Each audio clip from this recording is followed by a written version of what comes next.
Hey guys, we're back. Sorry for a late start. Hello. What's up, roommate? What are you doing? Happy Halloween. Happy Halloween! Happy Trick or treat. Halloween, Trick or guys. treat. You're just wearing your pajamas, No, dude. no, no. This is Halloween costume. Oh, I don't think so. Hey, happy Halloween, everybody! Trick or treat. Yeah, this is the roommate treatment. I'm gonna throw them away. I will hide them. I really don't like Who those. wearing the roommate Halloween I, costume? I'll get you. I'll get you the proper stuff. This is just unbelievable. I can't take it anymore, guys. I can't take the pajamas anymore. Logan Hall in the chat saying maybe a topic for later. Best watch to wear on Halloween. Would it be an RM skull or any orange dial watch, etc.? You know which watch would be cool for a Halloween? It would be a Doxa. A Doxa. Uh, I'm wearing Tiffany blue one, Tiffany blue, but an orange one could make for a perfect watch. It also fits the color, fits the theme. It's not like it got a pumpkin painted on the dial. It's just orange, so it works. And by the way, the orange was, scientifically tested to being the easiest color to see in the dark. So there you go. You got a perfect excuse to go out there and get yourself a Doxa. A Doxa, guys. Vimalna here says an Hublot skull. That's actually a scary watch. I don't know if we can even pull those up. Another good skull watch would be a Bell and Ross skull. Bell and Ross, they make a cheap. Well, it's not cheap. It's only cheap when you think about like getting a proper watch with a skull. Yeah. Yeah, I saw one at the Watches and Wonders in Switzerland. Very good quality, to be honest. Kevin Hawthorne, welcome to the show. We got the awesome pawn, Corum skull. There's a lot of skulls. Uh, uh, guys, let me get your ideas for a perfect Halloween watch. I think Doxa Orange would be the best. I'm wearing regular Doxa, so shout out to Humble Pine, by the way. Let's see here. We got Eddie Mao. What's up, fellas? By the way, let me drop the link if anybody, got time, wants to hop on, talk watches. There's ton of new releases. I guess watches came out while we were in Vegas. World doesn't stop when we're having fun. James the advisor. Good to see you in the chat. We got David N. Upvote for Timmy. Thank you. Scott Wexland, good evening. Good evening, Scott. We got Kaloy. Kaloy, wow. First time in the chat, I'm guessing. Welcome to the show. John Pitcher, what's up, Tim and Roopmate? Happy Halloween. We just came back from the city, guys. I bought something dumb. And then I got something basically for free, but I don't know how that's going to work out. I'm a moron, okay? Mathis, pawn. Wait. Pawan 90 degrees all day, was at the beach. Dude, it's freezing over here in New York. I was wearing my winter parka finally. That's how bad it got. Also, we got the wristwatch apprentice. Alex, Timmy, would you trade your 2 Rolex watches for a Royal Oak? I would, but it has to be a particular color, right? I wouldn't just, like, I would give up an Air King and the Cermet and maybe add some money, and then I would buy the green Royal Oak 41 15510. That's the only one that I would do it for, and then I would only get it at retail. I don't want that. I don't want if I can't have it at retail, I don't want it. Thank you, but no thank you. David H, $50 super chat. Cheers, David. Let's go, bunny boy. Oh my god. Trick or treat, guys. Who is the better costume? Who's the better? Who has the best costume? What do you mean? Better than my costume. Who has better costume than you? Yeah, this is my Halloween costume. That's bad. Look, I'm a Russian bunny. I'm wearing my tracksuit with the ears. Oh my god! By the way, there's a really famous Russian cartoon involving a rabbit. I used to watch it as a kid all the time. I forgot what it's called now. You know what I'm talking about? It was good. With the wolf. Animal, yeah. Yeah, wolf. It was good. It was really good. Yeah, well, it's basically the name is called like "God damn you." Yeah, because it's like "new pagadi." Whatever. It's a Russian phrase. It doesn't translate well. Um, let's see. One Day Retro. Welcome to the show. Did I miss anyone? Oh, and Goldfinger. The reason why I'm late today is because I went out with Goldfinger, me, roommate, and Goldfinger went get some lunch. I had to take care of some stuff. He's got helping him out. Also borrowing some shit. It's gonna be funny.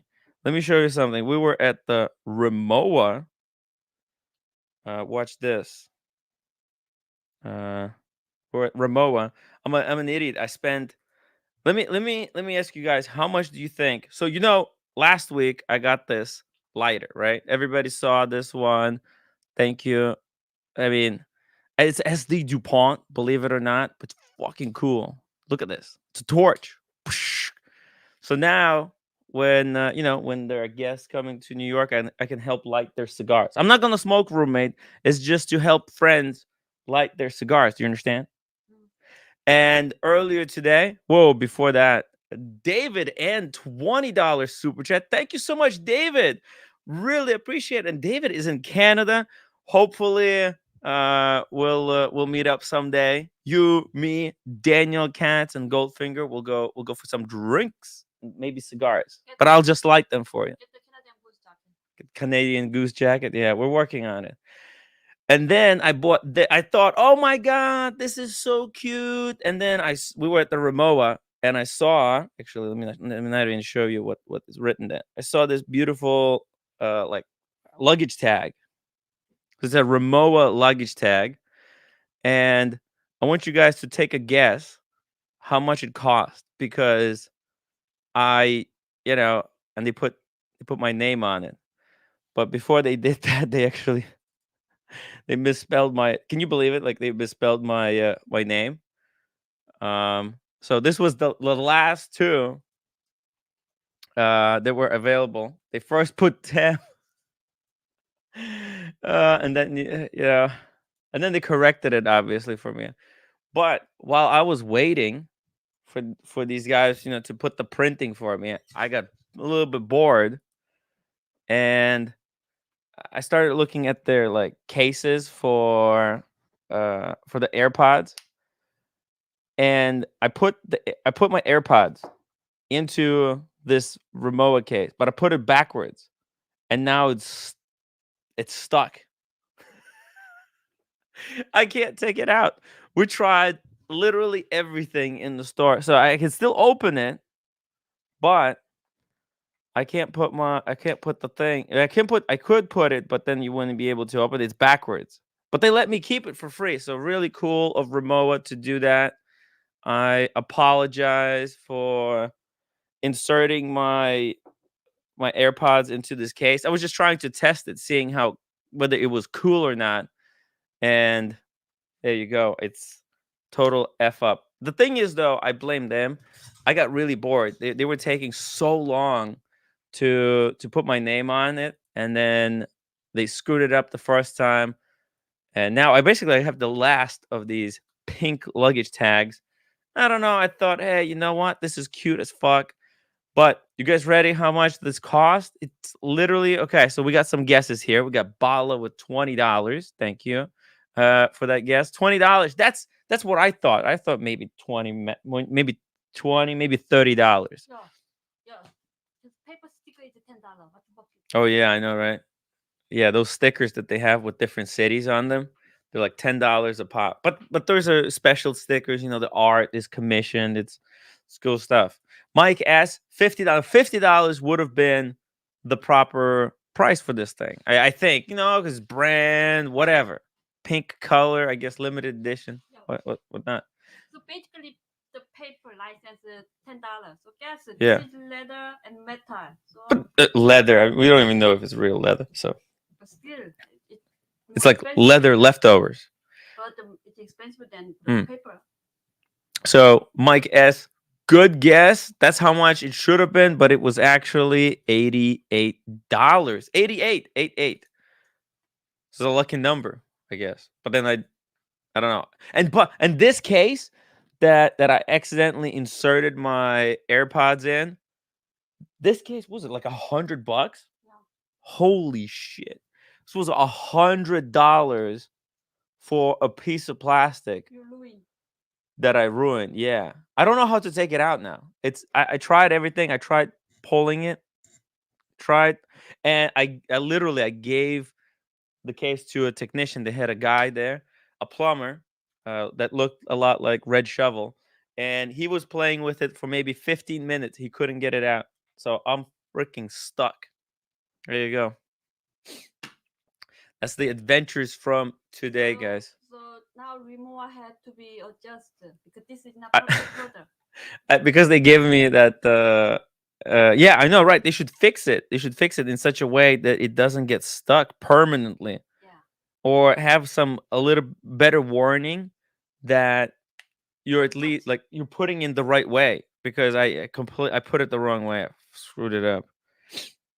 Now it's permanently sealed. Can't do anything. Maybe my idea was to put a little bit of soap in between the case. Maybe I'll get like a super ultra thin piece of plastic. Like I was thinking, I'll get a piece of like plastic, right? And what I'll do, I'll put soap on it, and I will stick it in between, like that, and grease it up around the perimeter. I think that might WD-40. Yeah.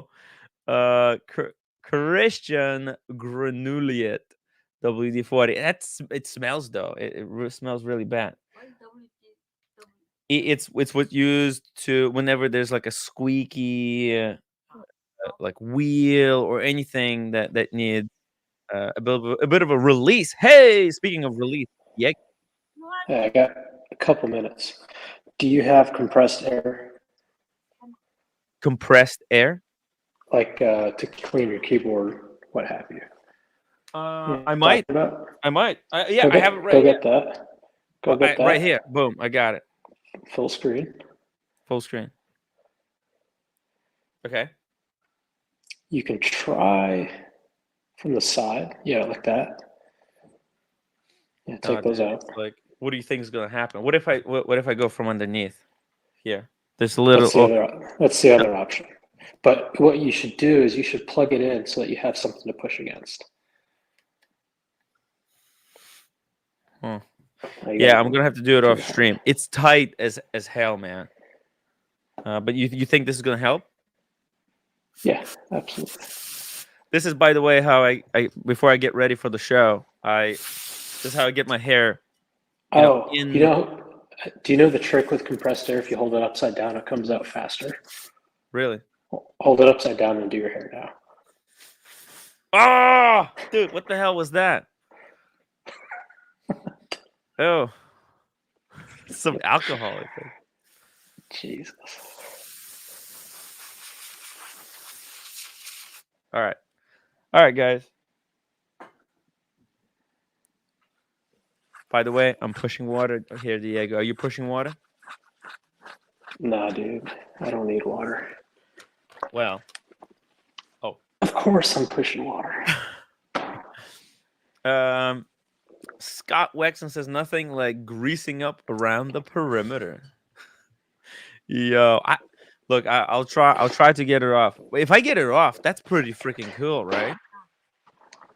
Yeah, you could sell it then. No, I think I'll keep it. I'm gonna spruik Rimowa. I want to be a spokesperson for Rimowa. It's cool products. They make cool freaking products. Yeah, but unfortunately, it's extremely expensive. However, however, if I can get this thing for free, that's not too bad. I think I got scammed on the luggage tag, $88, Diego. Why are you spending money on luggage tags? No, because look at the look. I travel a lot, anyways. So. All right, is that tutor paid off yet, Tim? No, not yet. Then you need to stop buying shit. Well, that's it. That's it. That's it. I literally don't have money. So. Yeah, you do. You got the money from Vegas. No. Didn't you see my credit card bill? Really? Yeah, it's literally All right. matched from it because I paid $400 at the. Well, actually, Negroni helped me out. $200 for the drinks, and then I had like so many expenses. But I'm gonna see it. I'm gonna see it. I'm gonna be also getting a payment in like 3 weeks. The Googles are coming in 3 weeks. But yeah, it was a mistake. What can I do?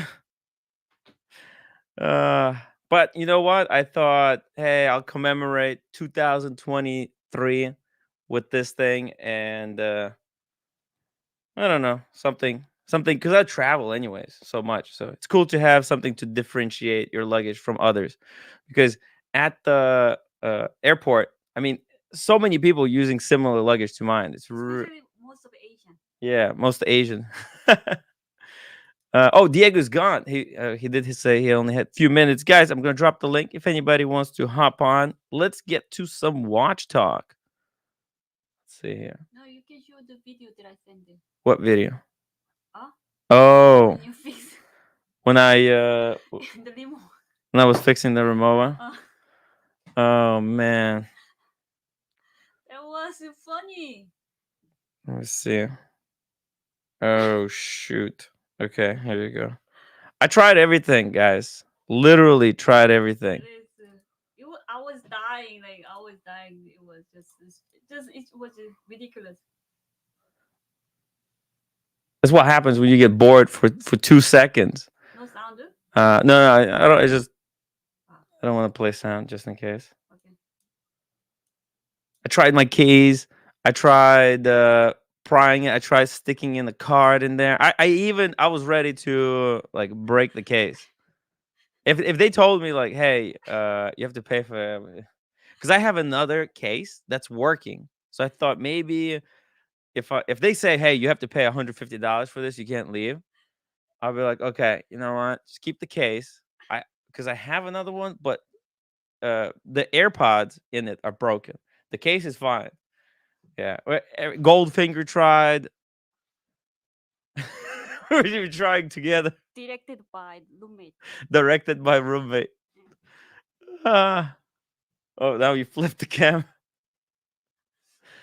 It's stuck. It was impossible, guys. I tried my best. Bala says, Tim, you should be a professional tester. If you don't fuck something up, then it's really a fail. Then it is really fail safe. Yeah, I know, right? If I knew, I would have been a lot more careful. Especially Who doing the in the like limo store? no, they had the thing is though, it's not like that case was just empty. It actually had like a prop AirPods inside, and when I pulled out the prop AirPods and I stuck mine inside, but it didn't work. I couldn't get them out. Hey, Mathis. Yo, Yo, how are you big doing? screen. Big screen. All right. Turn If your you don't camera. know, 1 second. Go ahead, I'm ready. Yeah, right now. 1 second, you guys. Sorry for the delay. All right. If everyone doesn't know, Halloween is the greatest. Hold on 1 second.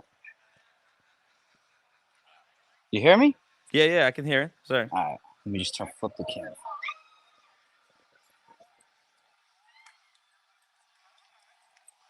All right. Happy Halloween. Oh, wow. Careful there. Wow, look at the show. Where are you, Mathis? You got clowns. You can do that, Tim. You can swim, but you can't do that. Is that a prop or is it an actual person? It's a person, bro. Hello. Insane. Yo. Oh. Whoa. Careful, roommate. I'm going too fast. Whoa. Oh, this is what you're doing. Where are you at, man? I'm at work, bro. This is my job.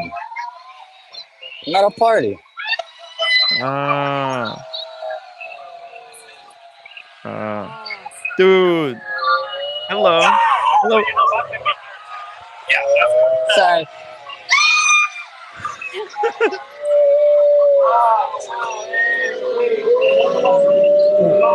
What is that?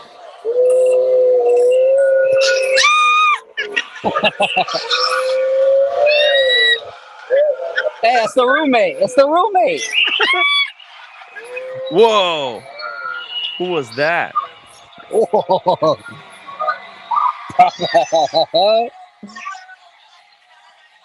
Holy creepy, bro. shit. Oh my god. Yo, if there's some kids come in here, Oh, they're gonna look, be seriously Rolex. traumatized. What the fuck? Yo. Who is this guy? Look at Watch this. Watch this. Watch this.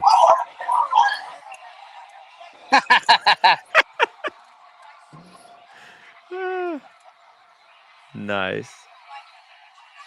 Hey, give me Thank you. the red nose, roommate. what? Red nose. Go ahead. It's funny. You like Wow. that? That's pretty fucking cool. Dude, did you put on this show? No, I put up all the black curtain, and I put up all the lights. Ah. Have a Yeah. good show. Happy Halloween, mother watch Yeah. bikers. Yo, keep on trucking, Mathis. Oh, nice.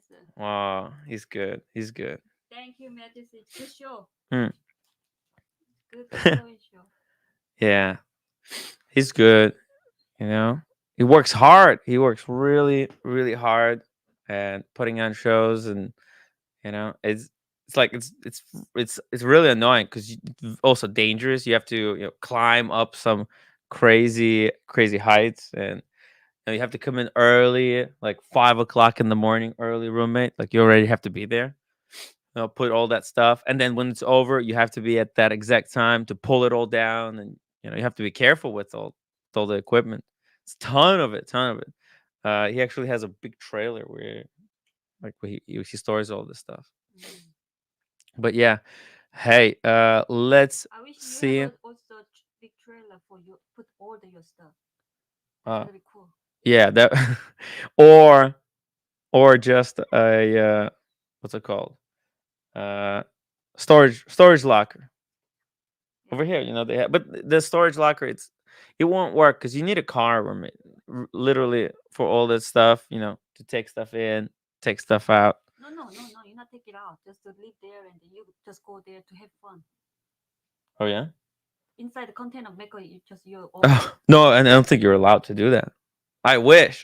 Just some people like set up like apartments in their storage unit and live, but it's not legal.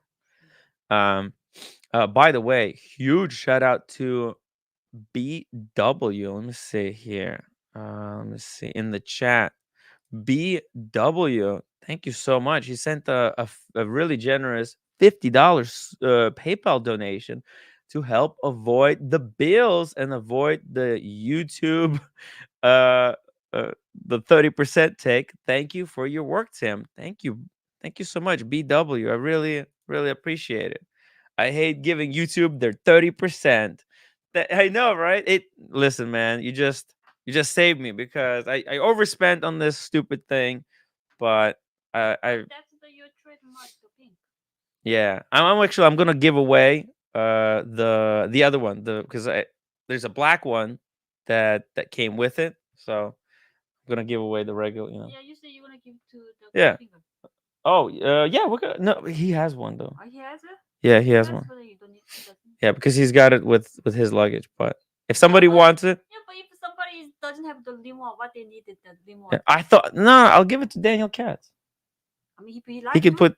He like travels. He travels. Yeah, It's nice. if he like to. Yeah, either Daniel or someone. Yeah, Yeah. Whoever wants one. yeah. Whoever wants one of these Rimowa luggage tags in black color. I think it has my name on it, though. No, Go check. no, it's It not. doesn't? No. Oh. 'Cause you didn't know. Oh, I didn't put anything on it. Gotcha. Yeah, you Okay. didn't know. Cool. Because since I went to Korea, they put it. That's why we know. It's not refundable when you get it engraved. It's like a trick that they also use to try and make the because now that the item is personalized, you can't return it. If you feel like if I wanted to, like, I bought it. Now I think, like, what the heck did I do? Why did I spend $80 on a pink tag? I think about that. If I want to go tomorrow and return it, I can't do that because I personalized it. What a disaster. No, I go to Japan because it's Hmm? Rimowa. Huh? You like? I like it. It's pink. It was the last one. The thing is with this luggage tag. Let me explain. A lot of people will think this is really dumb, but every time they change up the colors, and like last 6 months they had a green one, and now they had this pink one. It's going out, and they're not. I don't think they're gonna make these for like another year or two or whatever. No. And it was because I already had the lighter. I thought, hey, it's gonna be so cute. It's my trademark color and etc. I don't know. Every Stupid. time they have like limited. Buckley, Tim, what the fuck are you doing? Well, I would say I would say what's it called? Well, what do you mean? I sold basically my Tom Ford. I gave it to Negroni as a payment for the room.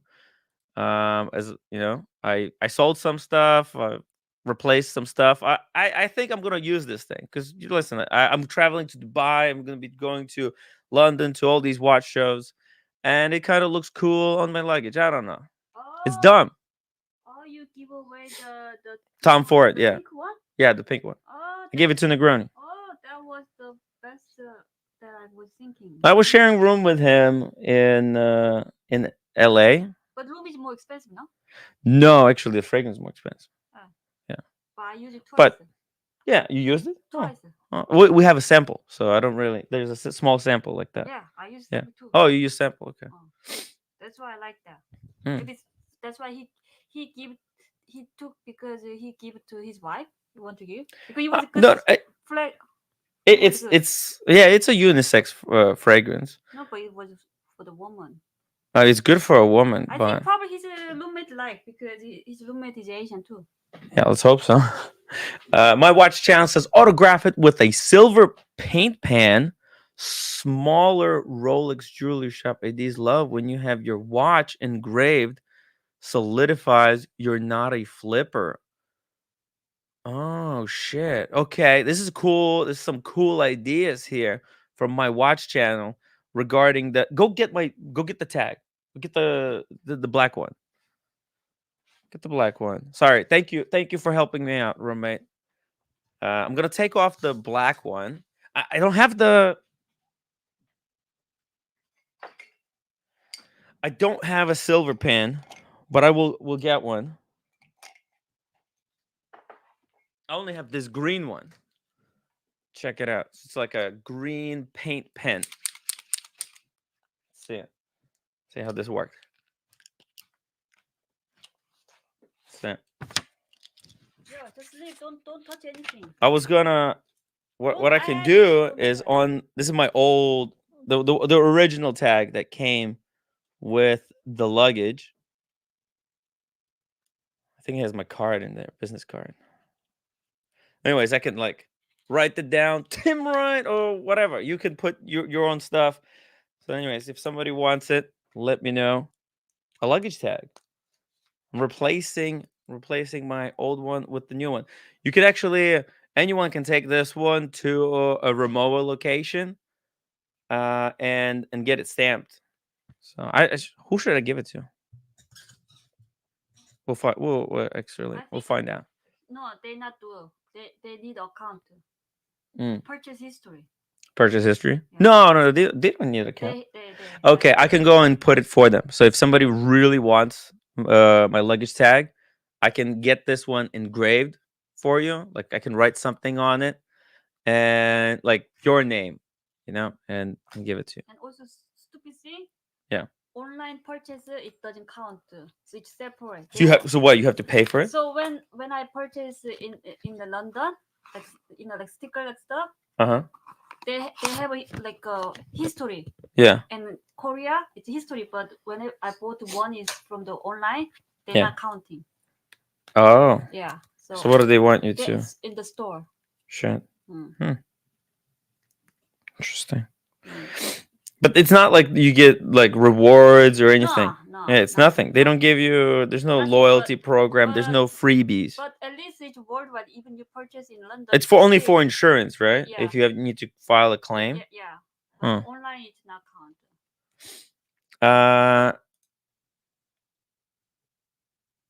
I was saying, oh, here we go. So the watch channel says you don't have to write all that. Fuck me dead. I was saying in the same way you can't return the thing after it's engraved. Kind of same theory behind the watch. Oh yeah. And actually, I am going to engrave the Daytona. So that should be fun. Mikey, £5 super chat. Good job in Vegas, Tim. Damn, that luggage tag is expensive. It's dumb. The remote salesman must have been good. Are you on the list for a suitcase now? Imagine if you have to build up like purchase history and stuff. But no. If but I might change my suitcase for a different one. So I might sell mine and then get a smaller one because they're starting to clamp down on slightly oversized suitcases, and mine is not normal size. It's like Yeah. plus. Yours is only allowed to business class level, Yeah. So yeah.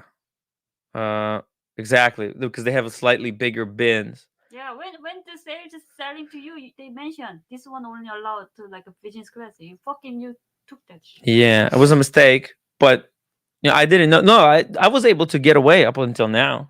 It's just meant No, that you thought you could sneak it, but it's no. not. Now it's getting tough. man. Roommate, the airlines, they're getting really vicious. They want more profits. Like Yeah. they're starting to really when people weren't traveling, they didn't care. They were happy if anyone traveled. Now that everyone is traveling, they're like taking advantage of that and squeezing their customers. No, Western the airline usually like that. Only Western? like maybe Singapore airline or like Korean airline. Yeah. Usually, they don't want to bothering you guys. Mm. So they know you have like oversized luggage, but still they're not interrupting anything. Just leave alone. Mm. But Western, Delta, or whatever, they're really strict. Even they're not allowed to more than like 2 bag, like whatever shit. Yeah. Oh, the like the really really cheap ones. Not really in general. Hey, shout out to PG. Thank you so much for the $2 super chat. Happy Halloween. Thank you so much, PG. By the way, from my understanding, PG might have gotten a new watch. So, hey, if you got time, you can hop on the Stram, PG. The link is in the chat. Hop on the Stram. And DL Farms, thank you so much for reminding everyone to hit that upvote button. I would really appreciate it. The awesome Pawn says roommate should join the stream from the bedroom and just become a panelist. We deserve to see her spread. No, our bedroom is just so dirty. Yeah, I don't like that. maybe we'll set something up. I don't know. Let's see here. Rohit says it's also incredibly hard. It's not that hard, but it's definitely annoying. By the way, I barely was able to leave Manhattan. The Halloween is freaking crazy. It's crowds of people. No, usually 6 trains is really bad. I kind of fucked up. I should have done a Gonzo stream today. I didn't realize it was gonna be Then you should like not that. bring me there. Right. I know, but I know. I had to go home and to bring something back. And now it's like basically too late. I might go tomorrow for a Gonzo stream. If you guys give me enough incentive, I probably could do a Gonzo stream tomorrow. Because, well, anyways, I'll give you a reason if you guys really want me to do a Gonzo stream tomorrow. So, Tim G says United, they only left with the great club service. I heard United Airlines are going to change the way people board the airplane. Did you guys hear about that? Was it United or a different airline? Like they're going to start. If you're sitting next to the window, they're going to let those people in first. Then the people who are sitting in the middle seat, and then people in the aisle are going to board last. Why? They're saying that it's going to be really fast because there's a lot of like people who are sitting in the aisle. They get in first, and then You know what? every time somebody's trying to get in, The yeah, first thing they should do, Hmm. Korean people first. Then it's Korean people first. Yeah, then it's gonna be quicker then. Yeah, I don't think so. It's not racist. It's definition of racism. It's literally definition. Not how just like a lifestyle. And No, I think it's literally definition of racism. No, it's okay, but it's usually Korean people is faster. I think, look, the fastest way to make sure everybody boards the plane is actually boarding people at the back of the plane first. That's usually Korean airline doing. Yeah, because that's the fastest way. That's the most efficient way. I don't know this whole thing about window seat aisle stuff. Sounds very annoying. My watch channel, thank you so much for becoming a staff writer. My watch channel became a member again. Thank you. Thank you. I really appreciate it. Guys, if you like the channel, you want to support the channel, gonna become members. Let me just drop the link for you guys. You can. Oh wait, that's StreamYard link. What the heck? How's that work? Huh? No, not yellow people first. Just Korean What the hell first. just happened? Oh, okay. I get it. I get it. Okay. My descriptions are all screwed up. I just realized. Okay. Fuck. Give me a second, guys. There's a settings messed up. My settings are messed up. Live stream. Schedule. Oh shit. How do I disable this? Oh fuck. Oh my god. Uh-oh. Oh, you're at okay, there we go. Okay, I disabled it now. Jesus Christ. That was annoying. Yeah, because in the description of this live stream, it just says, "Hey, you want to do live streams like this? Check out the link to StreamYard." Like, what the heck? Why am I promoting StreamYard? Uh, definitely ain't Southwest.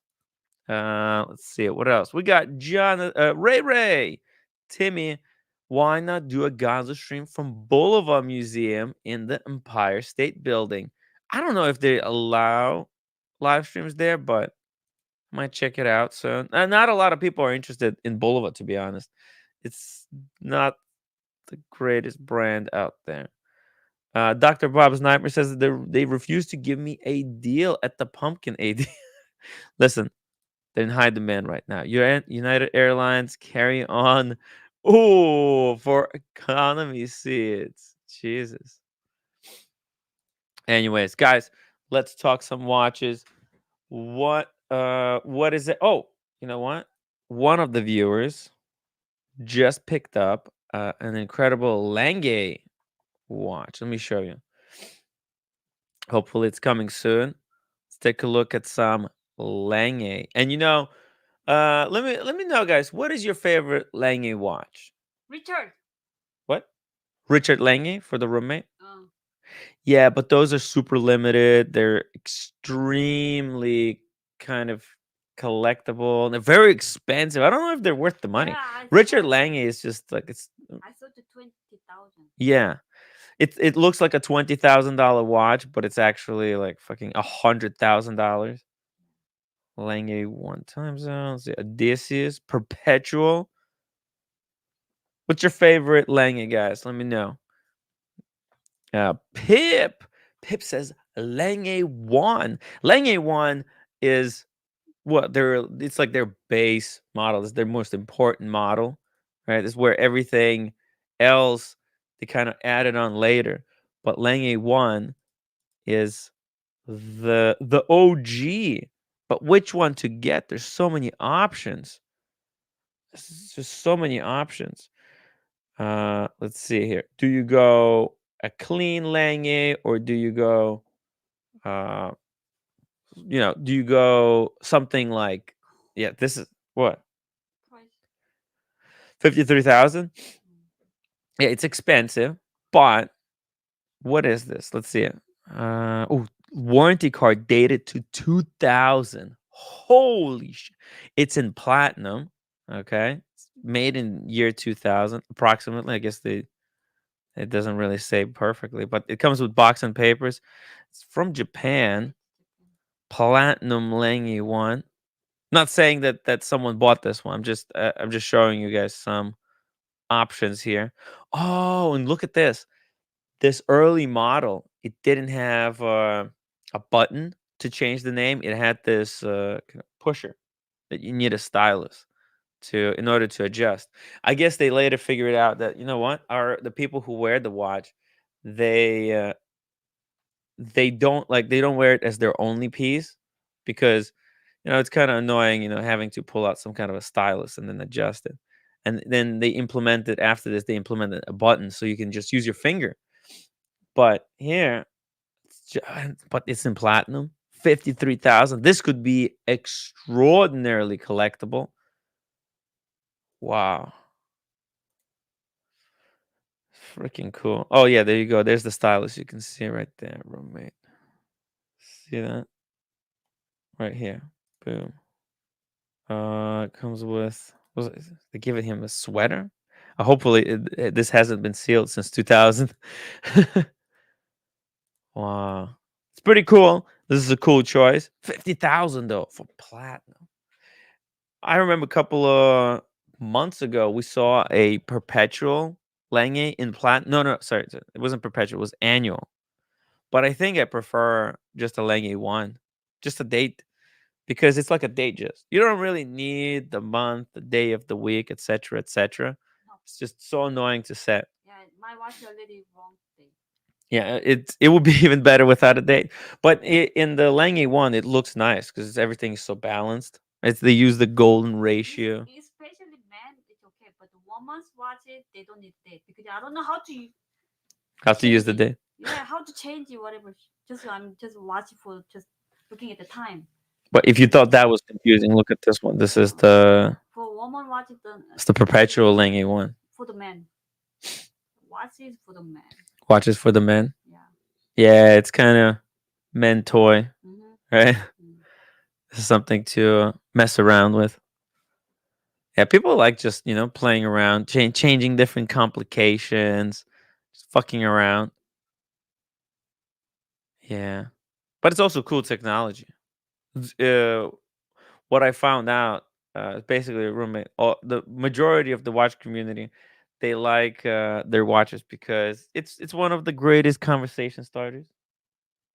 Oh, the gold ratio. Look at this. See the way everything is like proportional. Yeah, for me, the Richard, that's the best one. Yeah, Richard Lange. Yeah. For me, I think I like the moon phase. I appreciate the moon phase, but what's the price difference? I think is just like also ridiculous. Like for the moon phase, they're all upon request now. Dang. It means they're gonna increase the prices. No, they already increased the price. Lange increased their prices by 20%, I think, a couple months ago. That's why now they're upon request, I think. Previously, they weren't. That's the usually Chanel do. Oh, yeah? If they don't show the price, then it means they increase the price. Russell 996. Tim, little Lange 1 always has a stylus. Lange 1 has the button. Ah, shit. Okay. Little Lange 1. So there's two versions. Got it. Thank you. Speaking of two versions, which version are we getting now? Original or the modern version? Getting- Hey, OC, Getting the quiet version. Just Okay, quiet traveling all version. day. bye, Yeah. roommate. How are you doing? How are you doing? You're back. Bye, room. Yeah, back. Traveled all day. We had a fast flight out of Las Vegas. Got home a little bit early, but yeah, it's over. It's over. Back to the grind. Back to the grind and the grime. Man, I don't know. Back to watches, right? Back to watches. I got a delivery while I was gone. As you know, Uh-huh. I have this the Antarctic Blanc Pan, Oh and shoot. Okay. and I got a Man, your delivery internet from is crappy. What's happening over there in the house? What's happening in the house? Someone's streaming Yeah. 4K video. yeah, someone's streaming. Hold on. Okay. But I got a delivery from this company. What is that? Oh, Artem. Hey, stop doxing me, Jose. Stop doxing. Yeah, there we go. Ooh, you got the Artem strap. That's a blue strap. And you're Yeah, gonna it's put gonna it on go- the blank pond? Yeah, You know it's not that easy to put it on it, right? You need a I'm gonna- special screwdriver from blank pond. yeah. I'm gonna take it to Swatch. They're gonna do it. You think Swatch has the tools? Yes, they do. I talked to them. Oh, that's cool. Cool. When do you want to do it? You want to come tomorrow? Yeah, I'll be in the city tomorrow probably. Cool. See if they You can do it. grab lunch or something if you want. Sure. Goldfinger's in town, right? Yeah. It's his last day. We're gonna send him. I was planning to send him off. Back, because he's not gonna be back for a while. Yeah, he's a good guy. I met up with him today. That's Oh, really? I bought the tag. I bought the Rimowa tag thing with him. He was dying because I don't know what the hell was happening. They screwed up my name. My AirPods got jammed in the Rimowa case. It was a disaster of a day, OC. You went shopping, and that's a disastrous day. No, I mean, I spent $88 that I shouldn't, but On Hey. a luggage tag? yeah, $88 fucking dollars. I know. A spending problem. You have a spending problem. Yeah. No. I have a not enough money making problem, not a spending problem. But because I don't need anything else besides this shit. I'm done. I'm done. OC. Haven't bought watch. How long has it been? Been forever. I haven't bought a watch. Me too. Right? The last watch you bought was like that date, right?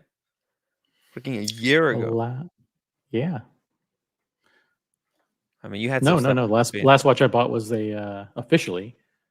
Well, I bought a bunch of like little watches like this, but the last real Right. watch was I think the Daytona, May of 2022. I that thought right? you got the Daytona before the platinum date. I think you had it No. before. I think after. No, I think it was I got before. No, pretty sure I've had the platinum Daytona update date since December 2021. I think you're wrong. Believe me, I know how long I've had it. I think he's wrong, guys. If you've been following OC, can you tell us, did OC first get the Daytona or did he get the date? Yeah, I'm not sure. Why are you still wearing the bunny ears? Is that a It's Halloween. you reflect? Oh, Halloween. Yeah. I think they did. Logan Hall says Tim makes money in Vegas but loses money in New York. I mean, I actually like I didn't make money in Vegas. I broke even, basically, which is incredible because I have never left Vegas in the positive before. Like I went like Well, you didn't 6, gamble. 7 You didn't gamble this time, though. I gambled twice on the slot machines. I lost $50 both times. It's Yeah. nothing. That's getting out light for Vegas. No, but I didn't even have fun. It was, I just put it in and the money was gone. Like, these games are fucking rigged. It wasn't even like, I don't understand what all the slot machines at the Win, fuck, nobody's playing. People are avoiding those slot machines because they're so incredibly fucking brutal. You put $5, I put $50. That's a lot of money. $50. That's right. And I Put sat $50 there in. Yeah. 5 minutes, maybe even less. That's the story of Vegas, though. You know, you plunk down some money, you put it in, boom, you're done, and it's over. You just put it in and they just fucking take the money. There's no, And your I money's thought, look, gone. dude, it wasn't even like I lost $20, then I won $5. Then I lost another 10, won $3. There was Right. not It even didn't. back and forth. It was literally all lost after. It's just like you just see your money deplete and they're gone. You just put in and it's gone. So Yeah, usually Vegas likes to make it so you have like a hint, like a slight hope that you might actually win money. So right. you lose 2 times, then you win $5 back, and then you lose $20, and you win $5 back, and then boom, you're done. Exactly. That's what I wanted. I just wanted to have a little bit of that fun. But it's just like, bitch slaps you in the face and tells you to get out, get your fat ass out of the seat and go get more money. And we're not even gonna, we're not gonna even make it fun for you. And the saddest part, all these machines, they're so fucking fancy, incredible. The games look cool, but it's just a fucking big scam. So, Mikey, £5 super chat. Props to OC for helping Tim to organize the Vegas meetup. It looked awesome. If you use this towards another luggage tag, Tim, if you use this towards another luggage tag, no more luggage tags. I'm not buying another one. It's pink. It was the last one. Look, are they lying to me? I'm serious. They told me that, roommate. They told me this was the last one, right? Can you confirm? You couldn't hear her, right? No. Actually whatever they grading the 10, that's the last one. That was a display, but they ruined, so they gave you display. They fucked it up the first time. So they had 2. One was in the back and the other one was display. Yeah, so this was the one with Tim, was the new one. Yeah. And because they screwed up my name. Did you intentionally tell them the wrong misspelling of your name so you could get 2 luggage tags? No, I didn't get the other one. They kept the other one because they put it on display. So if you go to Rimowa in the city, they use it as a prop to sell stuff. They actually turned it around, and they're just displaying it, all screwed up. And on the other side is a place for your business card where you have your phone number and address and all that stuff. No, well, no, it's like it's kind of like this. What you do? See, it splits. Oh, But so it you have slides in. Yeah, you have to take this out. Without taking this off and out, you can't see inside. Which is pretty cool. It's for privacy, It's right? not. It's not. It doesn't make it easy for the person who finds your bag, though. Well, it makes it safe, because if you didn't lose your bag, you don't want some freakazoid coming to your luggage, opening it, taking a picture, and then leaving. Think about it.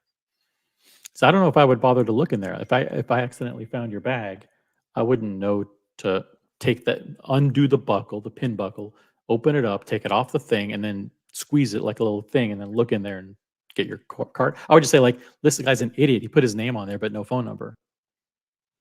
How am I supposed to call him? Okay, should I write on the back? My information is inside the pouch. Should I just look? I have a marker. I have this green marker. Yeah. I can write here. Don't writing anything. Ow! That's your fucking information. Are you fucking kidding me? Anyways, she's using profanity tonight and everything. Yeah, she's angry. She missed you. She must have missed you. Yeah, roommate, I love you. No, don't write anything. Okay, she doesn't like me damaging luxury goods. So when No. I said, "Hey, I'm gonna write my name," I'm gonna say like instructions on the back. It's like, don't do it because you're hurting a luxury good. By the way, I'm gonna give away the other one. Anybody want? Oh, see, do you need a luggage tag? That's the one that came with my luggage originally. No, that makes your luggage a target. If you have Oh, a shit, luxury you know, tag, people are going to think that it's you got luxuries in your the bag. pink tag. They're Expensive. identical. They're identical, by the way. One came with the luggage. The other one is just different color. It's customization. So you bought just a tag, or you have Just a a tag. Rimowa luggage that goes with that? No, just a tag. And I got free AirPod case. Yeah, and now it's stuck in there. It's stuck. Yeah, Rimowa isn't scoring really big for me right now. I love Rimowa. By the way, they have the best phone cases. They're like clear with those Rimowa lines. Sexy, but fucking expensive. Where is Tim and Lucy from? Adamus wants to know where we're Where are from. we from? Where are you from? I'm from Brooklyn. Where were Brooklyn, you New originally? York. Where are you Originally from Ukraine. Small village in Ukraine. Tiny little village in Yeah. buttfuck nowhere. I'm from LA, but I live in the New York area now. Adamus, welcome to the show. Who are you? Tell us about yourself. I think I've seen him. I think I've seen him. Vimalnir says, if you fancy a tag That's what I said. on- That's what I said. That's like wearing a Louis Vuitton bag. But I want to be able to discern which one is my bag. You can do that with a $5 tag. You know that. I could, but You could do it with one of those fancy Hermes. What do you call those things? Those scarves that you wrap around the handbag thing. Just tie it onto. yeah, but you know, is this a flex? Is this a weird flex? Yeah, it's a weird flex. No, it's Tim, I mean, it's kind of awkward. I would like to know if anybody else in the chat has a monogrammed luxury luggage tag with absolutely no information on it whatsoever. Oh no, I got my information here. Here we go. So I got this piece of paper. This piece of paper has all my information. So what I do, I fold that like this, and I Is that stick just it is inside. that like a handwritten piece of paper? Yeah. Oh yeah. It has my address You just and fold my it and phone put number. it in there. Yeah. Also, I have this. This is like a dog tag that I created with my information on. But I think people won't understand what the hell this is. No. You should If put they an air find tag in there because it's likely to get stolen. There's a lot of people named Tim. Oh, put an air tag inside Mhm. this thing. But then, Yeah. but the person who finds it won't be able to contact. So maybe that's what I'll do. I'll put the air tag inside and the note. That's frick. Now you're thinking, OC. Okay. Yeah, how about This is like a message in the bottle. your Yeah. luggage? No, Huh? yeah. I don't like that. I don't like to like all. Are you the cold? information. Yeah, I'm cold. Jesus. I don't like to like put your order like your name and address and a phone number. That's the that's the hard Okay, point of the name luggage tag. and phone number. Name and phone number. You're right. Actually, Better not to put. I had this thing with my entire address, apartment number, and everything on my keys. Then I fucking realized, wait a second, what if I lose my keys? Somebody finds it and it has literally the address. They would be able to come to my house, open that shit up.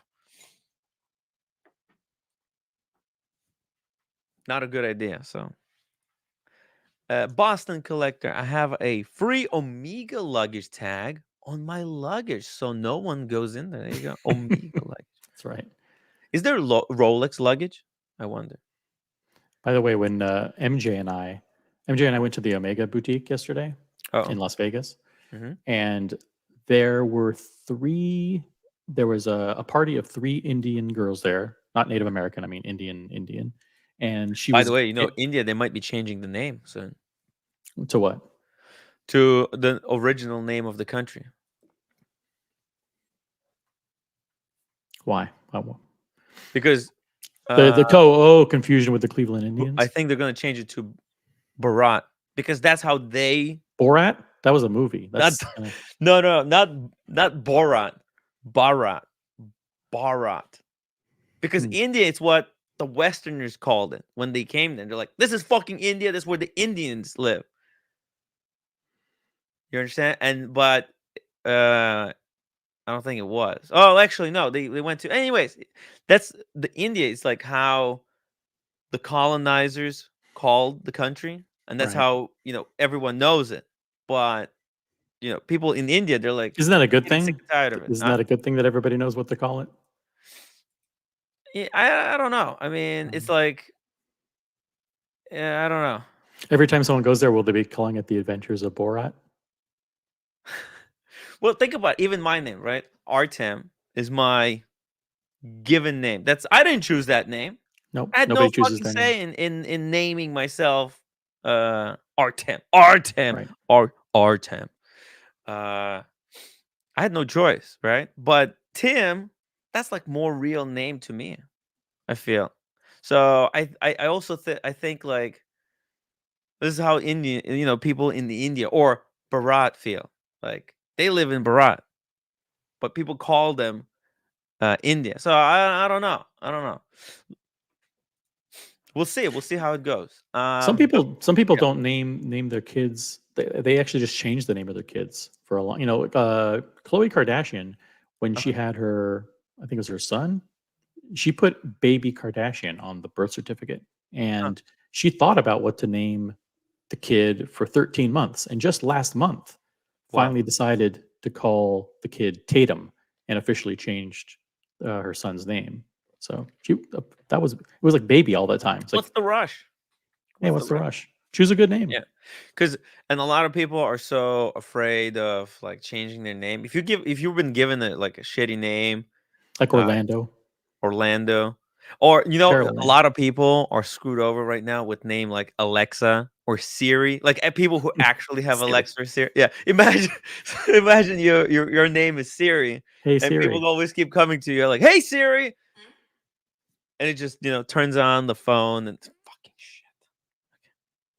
Oh, there you go. See, Siri just pops off and starts talking to you. She started a stream. Yeah. Or ended the stream. Hey Siri, end the stream. End the stream. Vimal see that tag money would have been better spent on buying lotto tickets. So that's throwing it down the drain. Let me get back to my story. So there were these 3 Indian girls there, and they were looking at Omegas. And so me being extremely nosy, MJ and I were looking at Omegas there. We wandered over, and I'm like, okay, hey, what are you doing? Like, well, first of all, why are you in this boutique? You're about to be scammed paying full retail for an Omega. What's going on here? So she said, oh, well, I'm getting married, and I would like to buy. My husband is into watches. Oh, And I would like to buy him a wedding gift, Omega. a Speedmaster. He doesn't have any Omegas. I said, so of course the sales associate is showing like aventurine dial with a moon phase and all of this stuff, right? $14,000 watches. I'm like, no. Let me take over. Here. So I kind of pushed the sales associate aside.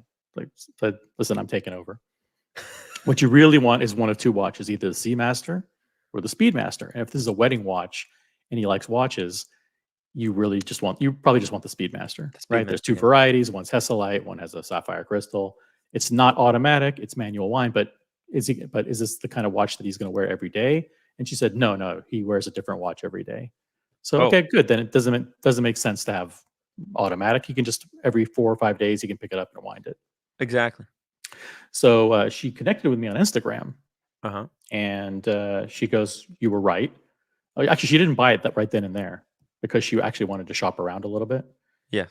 They told her that she could buy it online, but it'd be the same price, like no discounts, no free straps, nothing. So I said, listen, go back to Austin. I gave her the name of the 2 Omega authorized dealers. I said, you can contact them and you could probably get it for a little bit of a discount or get a free strap or something. Off. Yeah. Yeah, get something. So, a crisis was averted at the Omega boutique because she was about to get talked into something weird with a fucking moon phase and a crazy different aventurine dial and 2 sub dials instead of 3. It's like the unsellable garbage that literally unsellable. impossible to sell. Yeah. And listen, it's bad enough that she's buying her husband a watch if the husband's a watch guy. Like, I know, like, would you want a roommate buying you a watch? You'd be critical of like whatever she buys. Like, wait, like how much did you pay? Why did you get this one? Like I wanted a different one or whatever. It's like it's risky if you're buying something for a watch person. Yeah. Watch people are picky. Oh yeah. I mean, So. you if you wear the wrong watch, you're gonna be the watch people will, because it could literally ruin. Imagine if there's a employer is like a watch guy.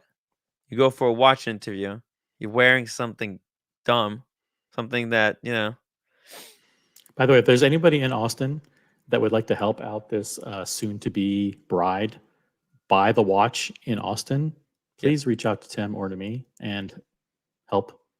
Like, maybe you could go with the person and negotiate with the person and all that good stuff. Yeah. The community helping out a soon-to-be. Listen, it's bad enough she's going to be trapped in marriage, Tim. There's no bigger mistake. Disaster. It's a disaster. But to add insult to injury, to pay full price for an Omega Speedmaster, $8,000, Tim. Those are $8,000 now retail. Oh my god. Yeah. The Omegas have went off the rails. Let's see what could they have got her stuck with? A Constellation that would be. Actually, the DeVille would have been the worst case scenario, right? Like one of these hour visions. Like the sales associate wasn't that bad. I mean, she was in the Speedmaster family at least. Okay. But probably like one of these, right? Exactly. Like looking at all kinds of crazy shit. Jesus. Like why is the Speedmaster collection so big in the first place? It's all Speedmasters. Shouldn't it just be a Moonwatch? I mean, seriously. They could have stuck her with something like one of these, coaxial a chronoscope, or they were trying to sell her this. Like, yeah, I'm pretty sure it had a moon phase, and like an aventurine dial. Oh, there you go. There you go. How much is that? It's expensive. It's exactly $11,200. Yeah, this Crisis was one of those watches you buy gray market. This is $6,000. Yeah. So I felt. Listen, did I rob the sales associate of a sale? Absolutely. But I saved a soul, Tim. Listen, I may have saved a marriage. We're not sponsored by authorized dealers or gray market dealers. We have no, like, we're looking after watch people. Watch people's the top priority. Yeah. And when I saw this on the tray, it's like, sorry, it's time. It's time for an intervention. Yeah. You have to step in. You have to step in. I had a moral obligation to step in. And if I were the husband and it's the wedding night and you get presented with it, because like if you said he changes a watch every day, so he must know something about something about watches, but he doesn't have an Omega. Yeah, he probably has like lower level watches, like Tag, maybe even lower. And this is his first luxury watch. And then he opens up the box and he sees Omega. And he's like, "Fuck, honey, this is incredible." And then he opens up the box and it's this. Yeah. Oh, Omega! Wow. Immediate annulment. Yeah. This is like, the Speedmaster is good because such a neutral watch. It's completely inoffensive. You can wear it everywhere, except into the ocean. Not only that, it could actually be worn with the wedding suit. If she presented it to him beforehand. Could get married in it. Exactly. Yeah. It's a great watch for any occasion. That's why Speedmaster is like #1 watch in the world, literally. She actually she actually preferred the Heslite because she liked the look of the all brushed bracelet. Oh, all brushed. So hey, you can't. That's what she likes. That's what she likes. But at least I narrowed her down to the two models that made sense.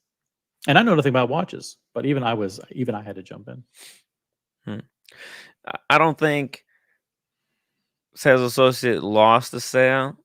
I think they've gained a lifelong customer, because after this guy buys the Speedmaster, he's going to be so happy.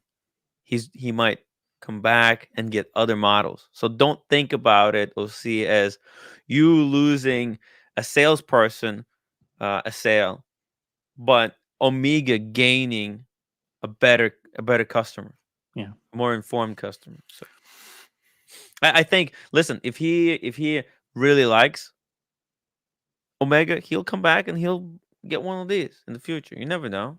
People Or do that. hopefully not. Hopefully not. Hopefully it'll not, be right. Snoopy or 321. Right, yeah. But some people like this watch, But Joe Rogan gave a watch like this. I think it was on a metal bracelet.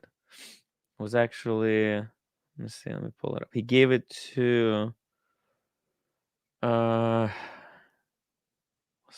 the guy? Hold on a second.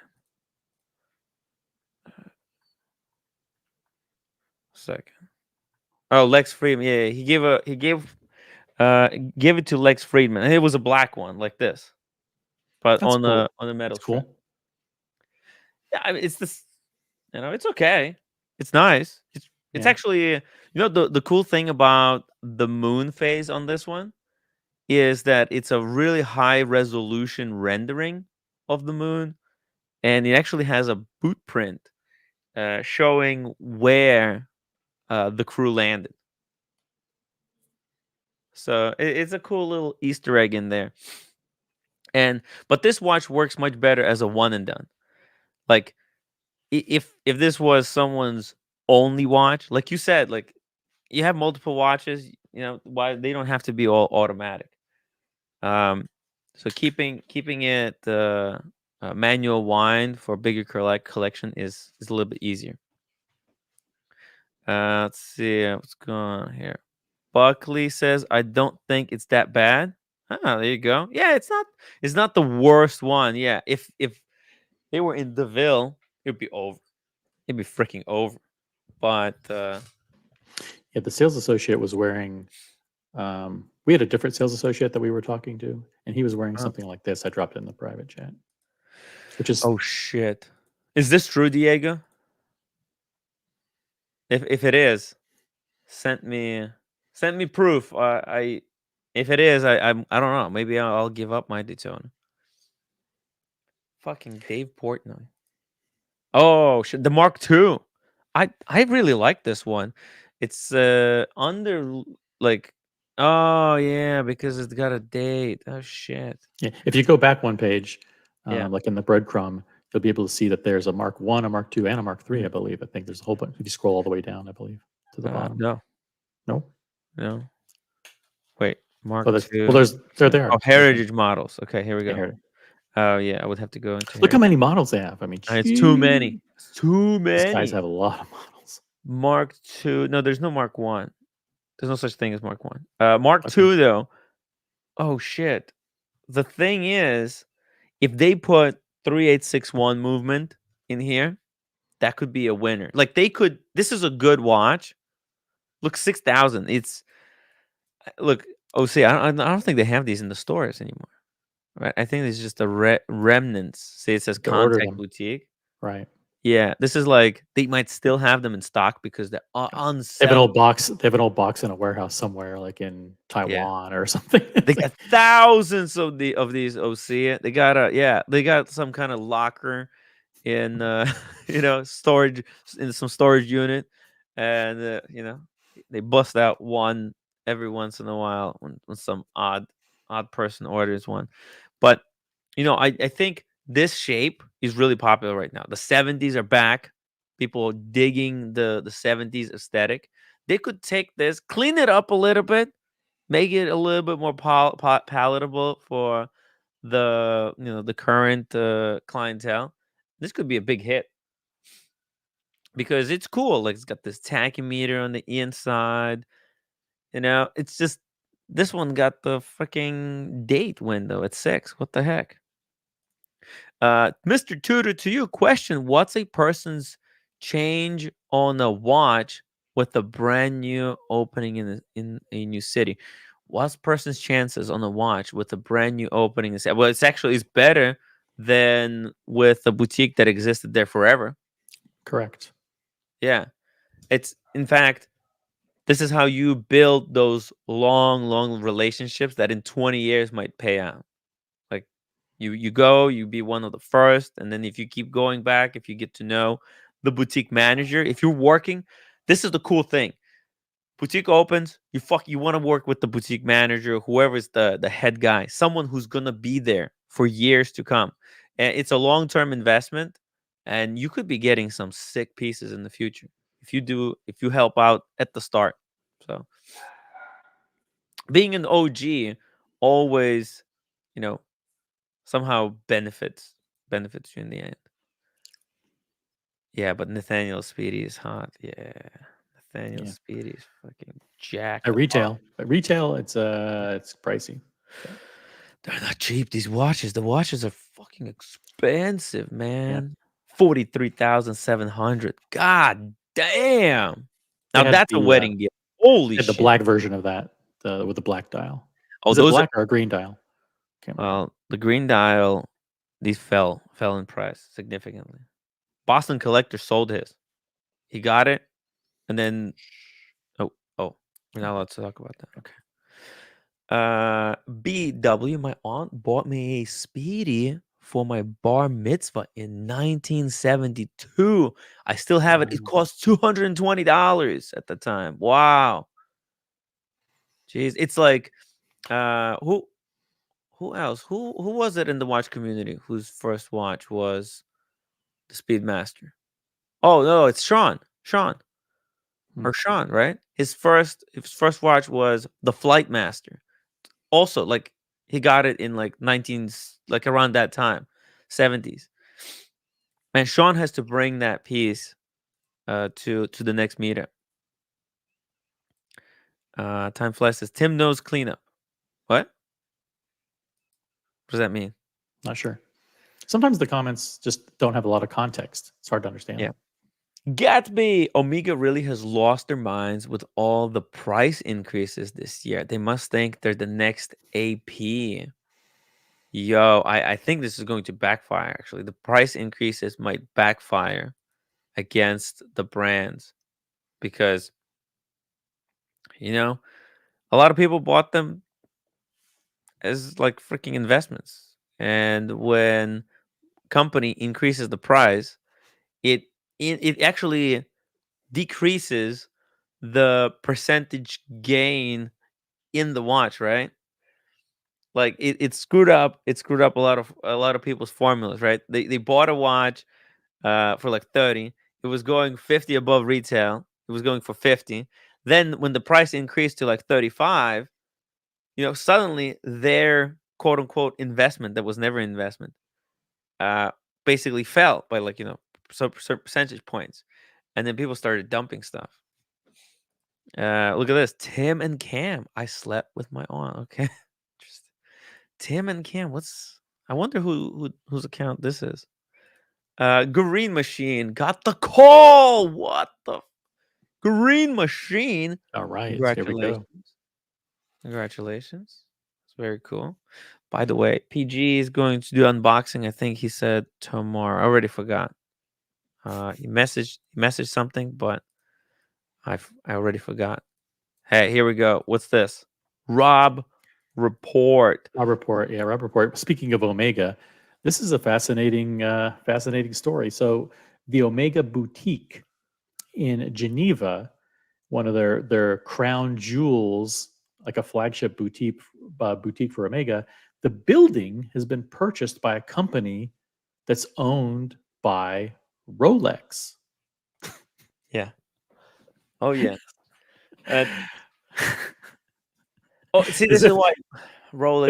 As if Omega isn't getting fucked with enough, having their retailers being bought by Rolex. Now, Rolex is having their subsidiaries go out and buy real estate that has Omega boutiques in it, just to fuck with them. I mean, like now they have to worry about, oh shit, now we're paying lease, we're paying rent to Rolex. Rolex for our might jack up the prices just to fuck with the competition.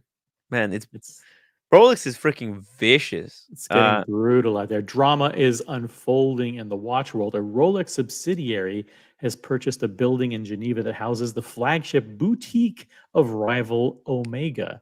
The property is located on the ritzy Rue de Rhône, which ranks as the city's priciest shopping district. There's a company called Marconi Investment SA, which paid $133 million for the building.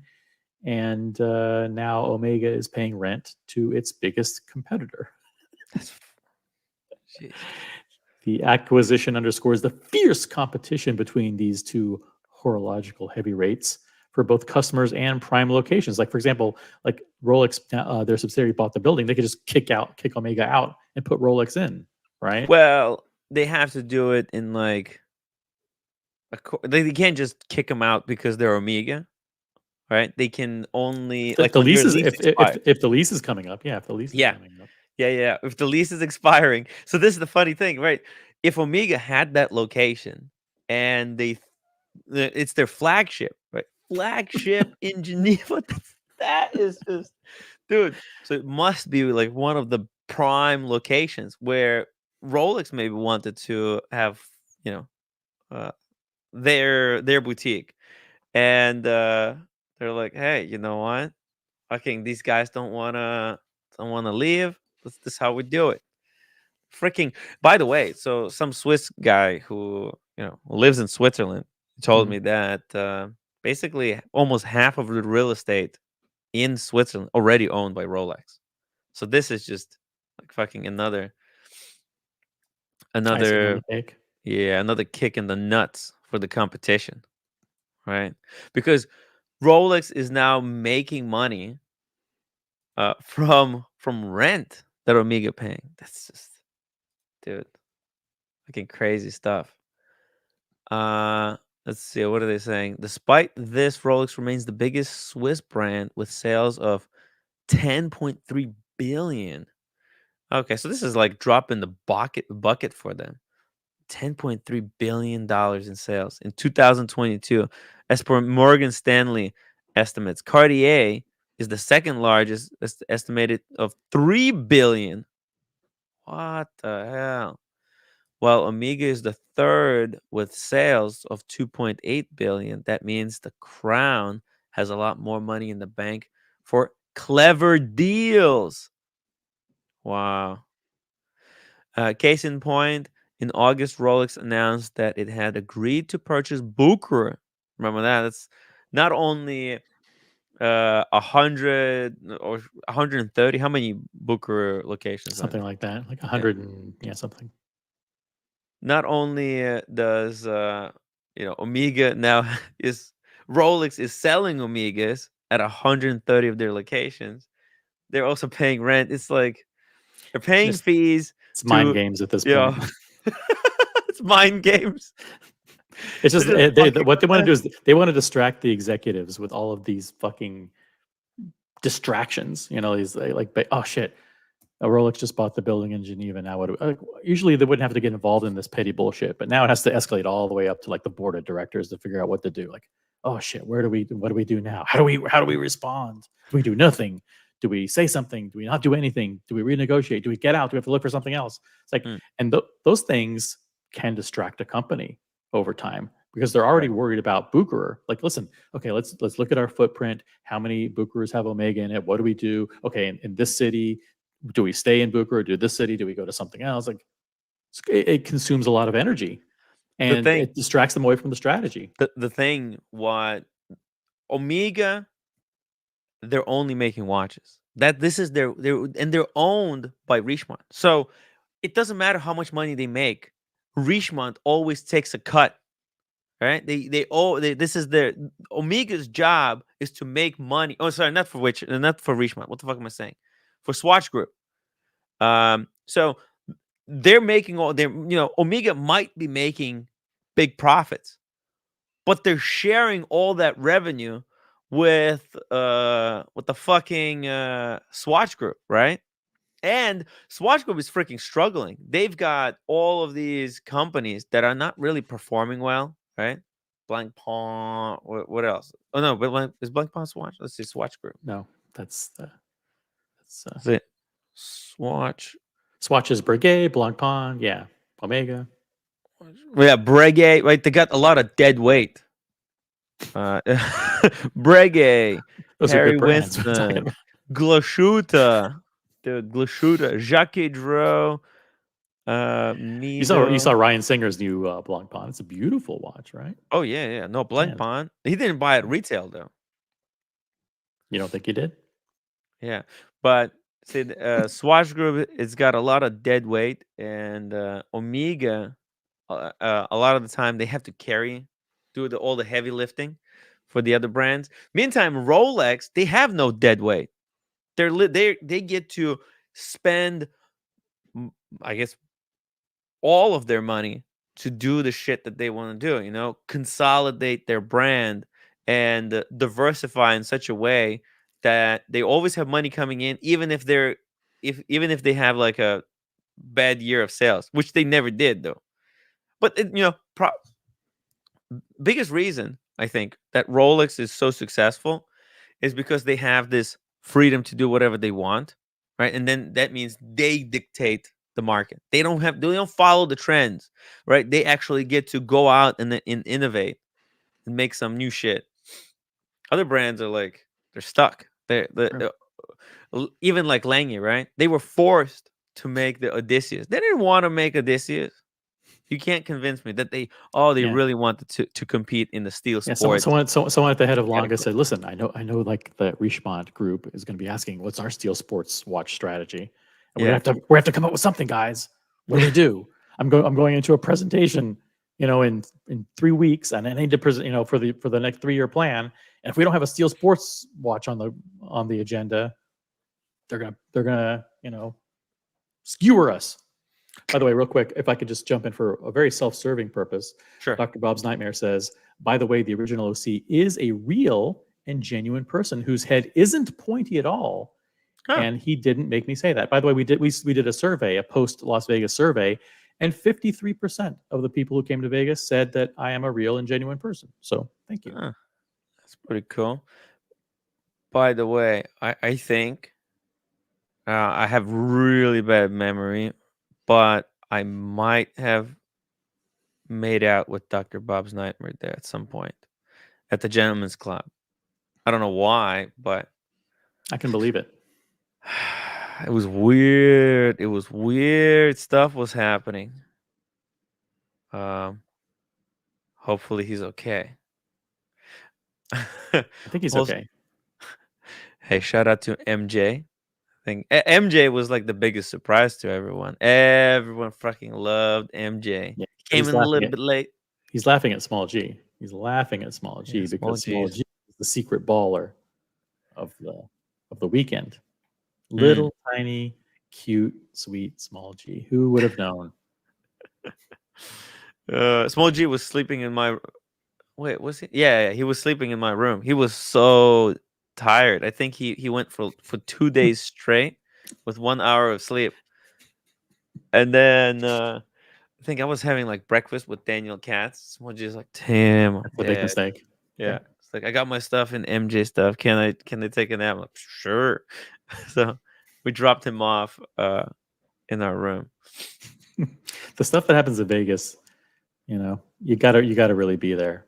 Oh, It writes a book, like you said. Next time you should make a movie and just do video of it. yeah. That might be a better way to do it. To That's what I'm document gonna do. the shenanigans, because no one would believe the kind of stuff that happens. Oh yeah. Literally everything that happens in Vegas probably should stay in Vegas. But Probably should. where's the fun in that, huh? Got to leak some of it. Yeah. Show people what it's all about. Where the fun is at. But yeah, I'm definitely going to do a movie next year. I'm gonna focus on like video film. So get ready, boys. Negroni MJ was great, very humble and generous. Very cool. Negroni was very generous too. You know what Negroni did? What did he do? He had a chip, like $100, and he bet it, and he won. He doubled up. He had $200 in chips, Mhm. and then we were having drink. Remember at the Overlook Hotel, Overlook Bar, Lounge, yeah. Overlook Lounge, yeah. When everybody was smoking cigars, drinking champagnes. What happened was the bill came, and everyone was like leaving, and I just picked it up because like everyone was leaving, and there was a lot of confusion going on. So I picked up the bill, but Negroni came to me and he gave me $200. He gave me those Nice. chips that he won. Yeah, very Very generous guy. Was So he drunk? Was he drunk at the time? he was That explains it. plastered. He was plastered. Okay, that's why he did it. I was drunk too because I decided to pick up that bill. But Negroni, love you, man. Really appreciate it. Oh, look at this. By the way, for the record, there's a lot of misinformation out there. Some people have contacted me saying that we were partying with Ed Sheeran and the Chainsmokers at the XS Club in Las Vegas on Saturday night, and we ditched everybody in order to hang out with Ed Sheeran and the Chainsmokers. Not true. That didn't happen. We weren't there, and we didn't meet Ed Sheeran. I definitely did not meet Ed Sheeran. Yeah. I wish I did. It would be nice to meet him, shake his hand, say, hey, that's amazing AP that you're rocking here. It was great music that you played. By the way, speaking of celebrities, look at this. We got Mr. Daniel Katz, a $2 super chat, undisclosed location reporting. Hey, That's Daniel, right. I'm reporting where are you? I'm in a undisclosed location. I don't want to report where I am right now, but I am somewhere beyond Lafayette, outside of San Francisco. So, God, yeah, Daniel. yeah. And I'm just reporting. Yes, there's a picture of me. This was yesterday, right? I went to see him and say hello and goodbye. And then I mentioned to Tim, and then Tim says, go back there and get a picture. Oh, fuck. Man, pushing my edge. Should I come down? I come over to him with my tail between my legs. I say, hey, look, it's the first name is Eric, is it? I forgot. Eric, Marco. Anyways, Peter. I asked him. Peter, thank you, Marco. sir. Yes. Yeah. It's in the name of the store, Peter Marco, by the way. It's called Peter Well, Marco. I didn't look at it, and I'm making. What did you call him up until now? Marco? You just called him Marco? No, I called him the right name. So whatever. So that's so I just asked him, look, the guys would like to have a picture, so I hope you don't mind. So yeah. What did you call him when you said hello? He said, "Hey, my name's Daniel, and you are." What did he say? Yeah. He said Marco. He was very good to me, even if I messed up his name. Okay, let me put it that way. I don't remember. You called him Eric. So if you want to do a gotcha question, there it is. You got me. So I can't remember what I said to him, but I said everything right. I think I did call him. I thought it was right Jeff name. in the Halloween costume for a second. Yeah. I didn't realize how good shape he is in. Like the guy weightlifts every day, I think. You know, he has a bit of a belly. He gets a little. He told me, look, I do have this belly, but the guy's in great shape. Yeah. So he told you that? I mean, well, I said you're in amazing shape, and then he put on a serious face and said, well, you gotta take care of yourself. You're doing this job. And then he said, I have a little bit of a belly. Does. Well, he looked down at his belly and he said, okay, so you just made that part up. You made that part up where he said, I have a little bit of a belly. In so many words, okay? I'd say I'm embellishing. But, and I said, I kind of waved my hand. How much of the story do you think is real, Tim? If we didn't have a picture, I wouldn't believe any of it. I was waiting for the punchline. I thought this was a joke. Maybe I superimposed two pictures into one to give the impression that I was with him, okay? So you got a chance to talk to him? Yeah, I did, yeah. What'd you say? Oh, by the way, Brody, welcome to the show. Just give us a second here. By the way, this shirt we're interviewing Daniel. You got any questions for Daniel? Yeah, small talk. It was just small talk, you know. This shirt is designed by. So we're talking about Rolex. I get it. Daniel, be honest. He saw you walking by, and he saw you looking like a pimp, and he thought he could sell you a bust down AP or Patek, right? He called you in. He saw you, and he called you in. Brody, I'd love to play that game and say yes, but Tim will call me on it, and certainly OC will say I don't think so. But yeah, that's the wishful thinking. But we were good. We talked a bit. I mentioned about Tim's show, and he was trying to remember because you just popped in there for a few seconds, Tim. But I said how big your show was and this and that, whatever. I'm part of that. Kiss of Death. It's cool. Did you Okay. say? Did you ask him so that about was producer fine. Michael And, or about Digital Watch so, Vault, whether he's an investor or not? I'm gonna go.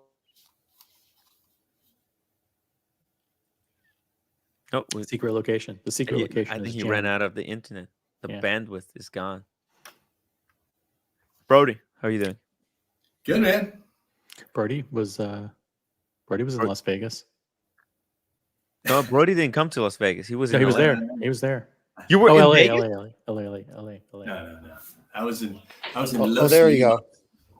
Okay, guys, I'm gonna go because I'm in this undisclosed location. Yes.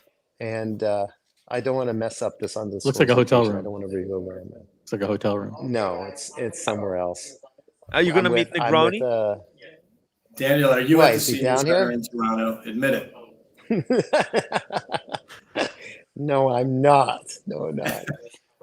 Thanks, Chris. Sweet old man. Right. Let him in. Okay, guys. Okay, I have to go back to tripping over my face and trying to remember to keep my zipper up. Okay, guys, later. Okay, Daniel, don't walk into any polls. We'll talk to you later. I'll try. Okay, we'll talk to you later. Bye bye. He's so sweet. Daniel's so sweet. He, I think he's. You went swimming. You went swimming with Daniel Katz, right? I did. Yeah. I was showing them how to. swim. How to operate a waterproof camera with a gimbal underwater. No, but I don't know. I was showing them how to swim. Daniel was really surprised. I was teaching him the technique because he didn't understand that instead of like when you're swimming, right? When you're swimming, you're not supposed to be looking forward because you're bending your neck in the way that's you're not supposed to, and you're also pushing your legs down, so it becomes a lot more difficult to swim. So you have to be looking down at the bottom of the pool. And when he did that, his form just changed completely. Yeah. Daniel started swimming like a professional. I hate that because the natural inclination is to want to see where you're going, but you're supposed to put head down and go to the side to breathe, which weird. It's weird, but it works. Effective. As a professional swimmer, and you were a lifeguard. I was swimming part-time unpaid lifeguard, the YMCA. No, you know these things. You were paid. I was paid. Yeah, I was paid. I was paid coach. I was paid swim instructor. Paid per hour. PPP. PPH. Paid per hour. Brody.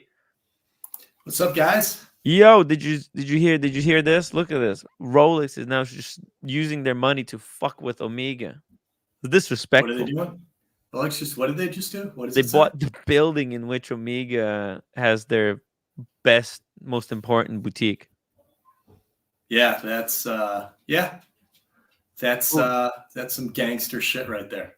For sure.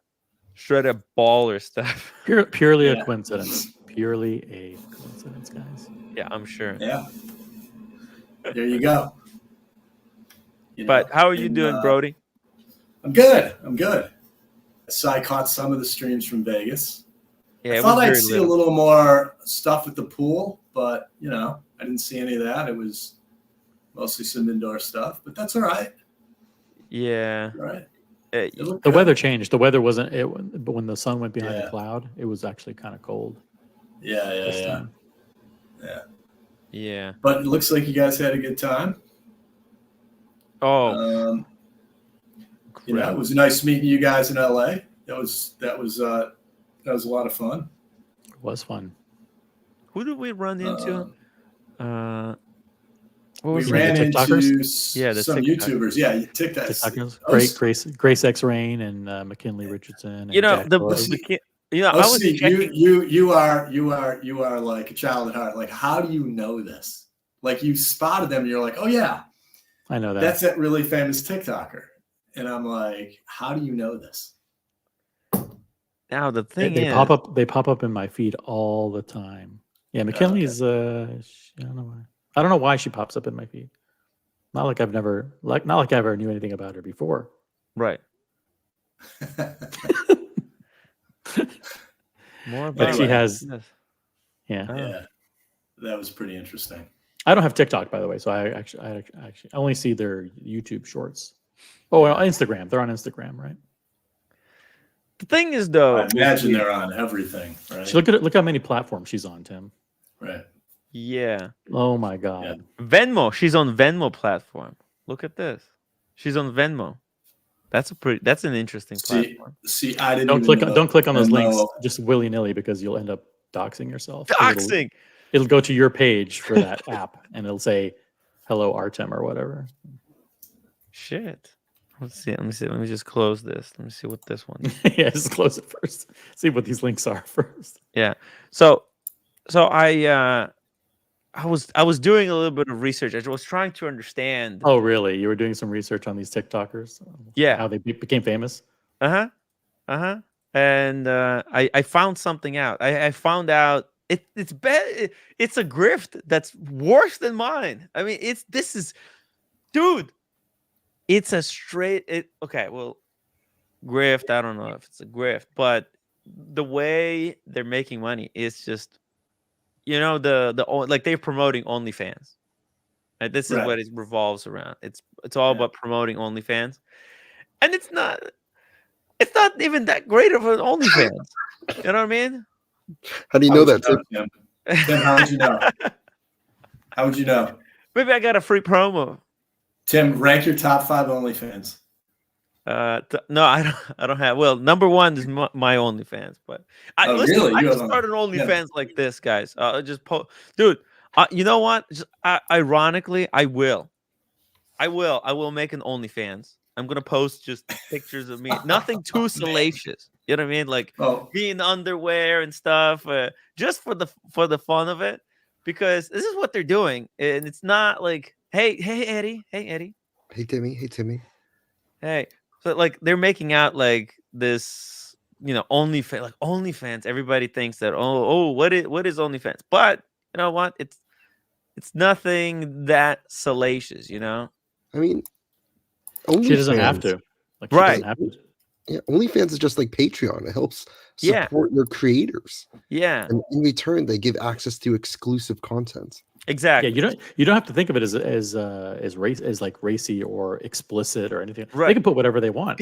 But the thing is that, right, a lot of people in their minds think that it is like explicit or not safe for work. This looks like pretty good content to me, Tim. I'll be pretty honest with you. But this is the same content. You really don't have to. But there's this enigma, this like OnlyFans, right? There's this mystery. Also, pull her. Can you pull her stats up on Social Blade or something like that? Dude, she's killing it. I mean, no, I just had her look. Instagram, 608,000 followers. What the?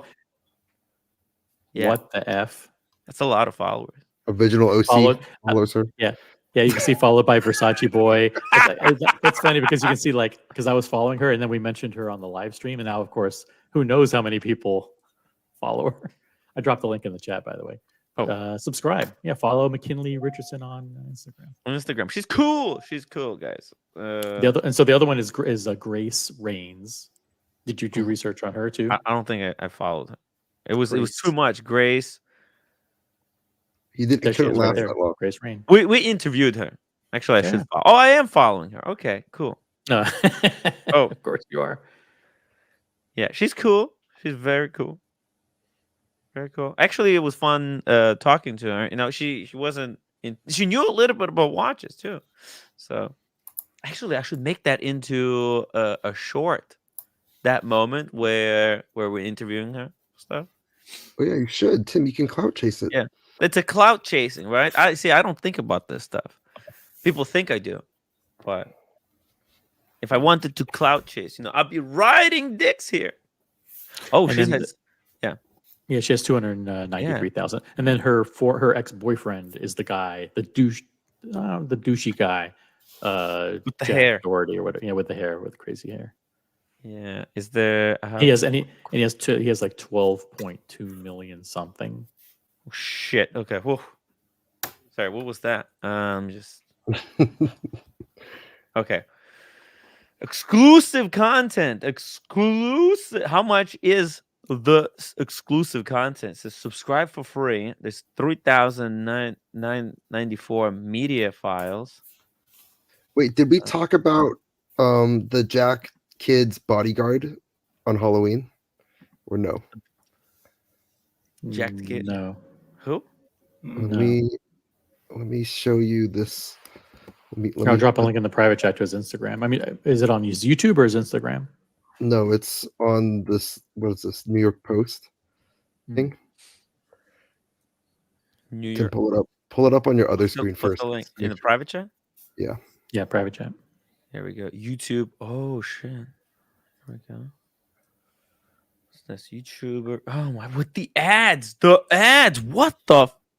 Take up half the screen. Come on. This clip like popped up on my Instagram feed, unrelated, because I don't just randomly. Oh, that's the pop up kid, Jack Doherty. Yeah, my security just knocked out a. We're not saying guy anything. Live on my Kick. What is this? Kick stream? Oh shit! You guys can't see it. Okay. Oh, that was their bodyguard. This is all fake shit. This is all fake shit. Right. Oh wow, that doesn't look the fake. clout. Was it real or is it fake? What do you think? It's all fake. It's all for the clout. It's all for the clicks. Yeah. His glasses came off. I mean, that's one of those things that whenever I see glasses come off, all of the shit that they do is fake. It's all scripted. Just these scripted shorts. Yeah, we watched them. They were filming rehearse it, and they had a team, a whole team of Yeah, they had like 5 people, and they were. I mean, these are all paid actors here. Let's be honest. And we're watching it over and over and over and over again. And yeah, I don't think. 0.0001 penny every time someone views it, and then it's like 44 million views. The audio for this is really good though. If this was real, they would get sued for millions of dollars. That's why you know that this is not. It's not real. You want me to play the video? Oh shit! We got Brian. Welcome to the show. Watch, it's Brian. Oh shit! What the heck? I'm scared. What is going on here? What the heck? Yo, Brian, you can't be white-faced in this. Some people take this Halloween thing really seriously. Yo, what the? Okay, we need some smart people to tell us what the costume is. Is it Marilyn Manson? I think it's Marilyn Manson. I think Vegas killed me. Or it's just the death after Vegas, dude. I didn't even see. I saw Brian one night for like 2 hours, and that was it. He was gone. He was one of the ones hobnobbing with Ed Sheeran. Can't speak about that.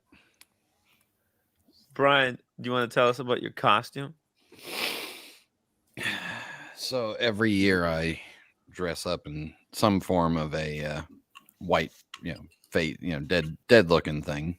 Yeah, you almost said white face. Come on, pale face. Yeah, nuke the stream, Tim. That's it. It's over. It's yeah.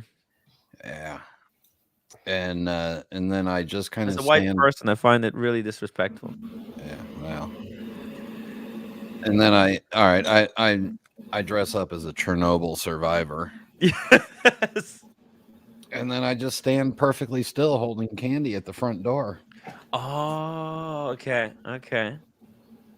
So you open the door and scare little kids wearing this. Oh shit.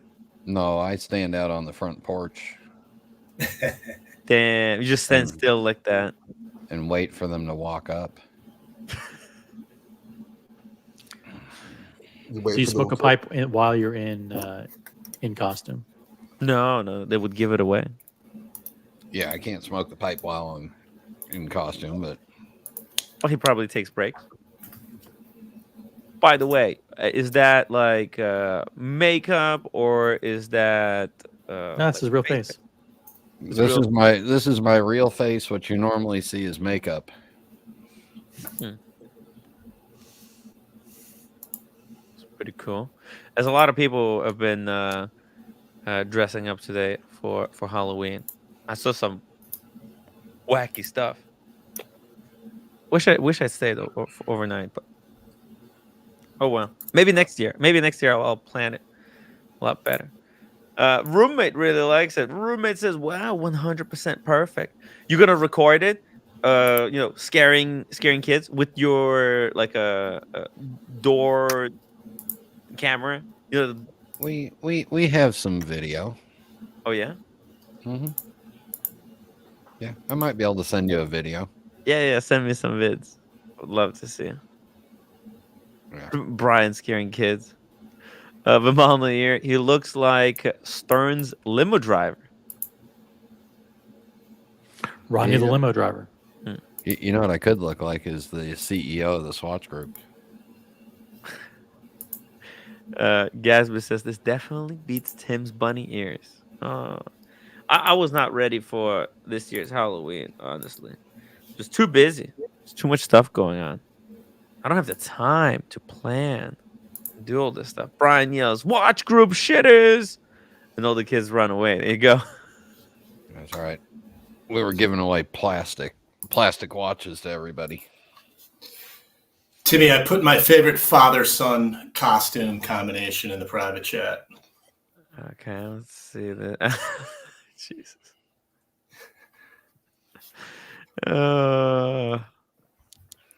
There you go. Look at this. That guy's a legend. Father of the year. Wow. Right there.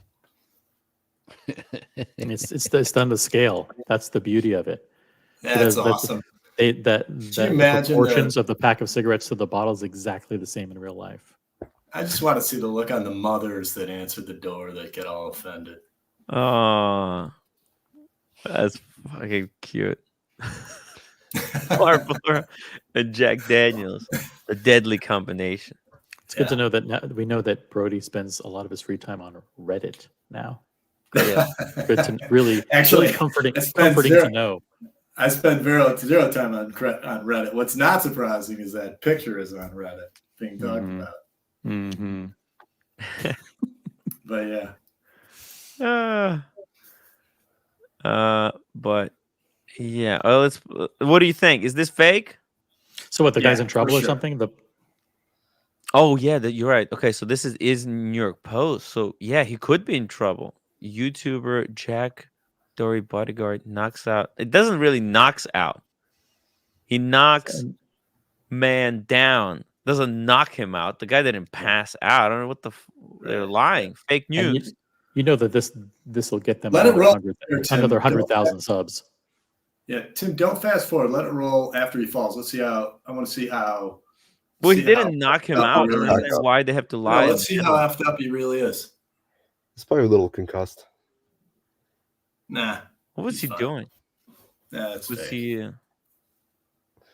Wait, but you have to listen to the audio because then you just the audio afterwards. Right, let's play the audio. You ready for the audio? We're gonna listen to the audio. Here we go. It's either, in my opinion, it's either fake or all fake.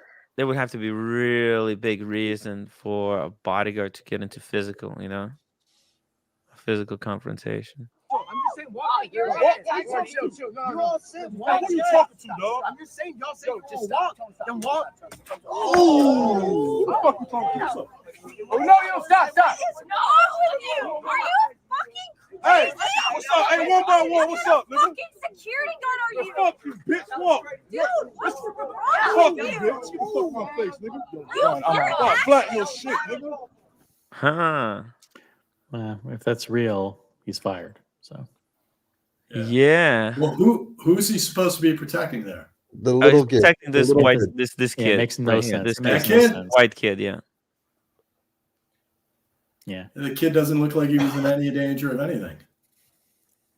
Right. I don't understand. If that's real, this kid who employed this bodyguard could be in for paying a lot of money. Yeah. Yeah. Huh. Let's see. What are they saying in the article? The video has been viewed 6.6 million times. He added in a follow-up post context, they were pressing us. They were pressing us.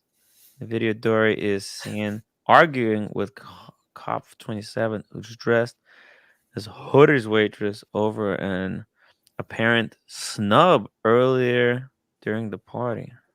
Oh, Bunch of nonsense. What the? It's just, you don't snub a Hooters waitress. No. it says Craig was involved in a smaller incident in 2019 when he knocked out a female fan while working as a security guard for a rapper, The Baby. The Baby. 2-0. 2-0. Shit. Okay. The Halloween party was thrown by fellow internet star David Dobrik with entertainment provided by Snoop Dogg. Ba-da-da-da-da. Actually, I think, do I have Snoop Dogg? I thought I did. No, I don't. Oh shit! I don't think it's real. The last paragraph is exactly what I was thinking, which is, if this is real, to put this out in the public like this and publicize it, Yeah, just opens yourself up to there'll be a lawsuit filed, and right. This is why I see it. There's a comment here saying, I don't know why you'd be broadcasting your security guard sucker punching some guy for what looks like no reason. That seems like Exhibit A in a lawsuit for that guy if he wants. One ex-user wrote. Not a legal expert, but that looks like an assault to me, another one said. But many of Doherty young fans supported him. That dude was asking for it. No cap. That sounds familiar. Yeah. Well, see, since you're an expert about young people on TikTok, does he actually broadcast these things live, or are they taped and then later? No, they're taped. They're recorded in all right. shorts. So yeah, there's no way it's real. He would have edited it out. Come on. There's no way either that, or if it's real and he didn't edit it out and he just played it, he's just stupid as fuck. There's like a few different angles of this. No, I think the angle is that it was recorded. They're the ones who put it on their Instagram or whatever, Reels or YouTube or Shorts. Wait, they Tim, put it there, and we saw them prep these skits that they do. I mean, but Tim, you missed out on a huge opportunity. If this was real, you could have been knocked out by that guy. You know what? I mean, if they came up to me and said like, "Hey Tim, we're doing a skit here. We want the bunny getting like it wasn't knocked out. Okay, that wasn't even like a big punch. It looked like he barely grazed him. The guy flew 10 meters back. Like, come on, could take it. It's like those soccer. You know the soccer. Those fake hits when the soccer player pretends like he's all fucking got destroyed. I don't know. This seems to be. Tim, I gotta say, you're classier than this little punk weasel kid. Because that entire weekend in Vegas, I didn't see your bodyguard at all. Yeah, I don't need a good bodyguard. I don't understand what kind of bodyguard. I don't even think this is a real bodyguard. Like, this is more of like, he's also an influencer, no? The bodyguard has 600,000 followers, subscribers. Yeah. So what the fuck? I mean, he's got same number of followers as the people he's supposedly bodyguard. He's probably just doing collabs with these guys. He's playing a role of their bodyguard, but he's getting in on the action. What's more irresponsible, videotaping your bodyguard sucker punching a guy, or offering your bodyguard who gets paid to protect you a drink during dinner? Oh, I don't know. That's just an inside joke. That's just an inside joke difference, question, right? It's the fundamental difference between us and these guys. This is where we realize that OC is really only part Jewish, and the part that he's got is not the funny part. Not funny. No, there was an inside joke. We can't really talk about it, but can't talk about it. But Malnair is. Hey, would you like a drink? Like a drink. It's not a good idea. Don't do it. Nope.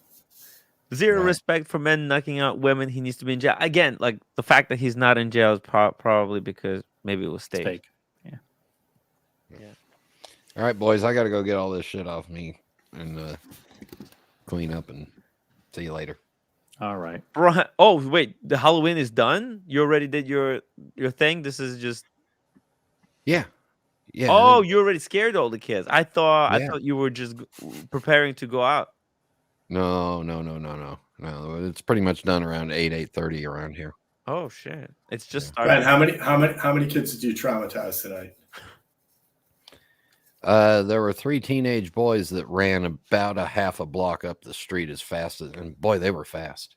It's awesome. Yeah. I didn't make anybody fall, so that's good. No, that's too bad. One girl attacked one of our bushes trying to get away from me, but she was okay. Yeah. So. See you guys. Cool. Right, Take care, see you, Brian. Peace out. Dang, I want to see the footage. I want to see the footage. I'll send you some. Cool. Bala says Eddie is Tim's bodyguard. Eddie has the temperament, the good temperament to be a bodyguard. You think the bodyguard gets paid more from his social following, or these guys actually pay? Eddie, would you drink on the job? I think he's talking about Eddie Mao. Oh, sorry. Different Eddie. Although Eddie's watches is a pretty sizable guy. I would trust him to be my bodyguard anytime. Yeah, Tim gets in too much trouble, he'll be scared. Tim got in zero trouble this time. Zero trouble in Vegas. But if I was with Tim and he exploded that glass on the floor, I'd be cleaning it with him. It was a faulty design table, is what you know. Flawed. It was fun. It was flawed design. Who makes tables like that? It wasn't made for people. The table wasn't made for putting stuff on it. It was just a decoration. Yeah, people like to put things on edges, and that edge was designed faultily. Dude, the couch was like fucking far away from the table, so I was reaching out. You know, I'm fucking reaching with the full length of my arm, and I was barely able to put it on the edge, and then it just went ballistic. It didn't just fall down on the floor; it went ballistic. Johnny 5 Brian is done poisoning the children. You know what really like ruined Christmas for me is all these fake stories about people putting like razor blades or needles inside apples. Ooh, no, let's not talk about that. Huh? That's so. Never, right. nothing. That's what ruined Christmas for me because it's like, wait. Tim, you took apples from strangers on Christmas? I'm lost. No, it's just I heard that people put all kinds of, stuff. I didn't know handing out apples at Christmas was a thing. That's all. Oh, yeah, some people do. Okay. I'm gonna do that next year. I'm just gonna get a big basket of apples, and I get people knocking. I'm gonna like, hey, here you go, fresh apples. That'd be cool, no? Yeah, no. I think you meant Halloween, no?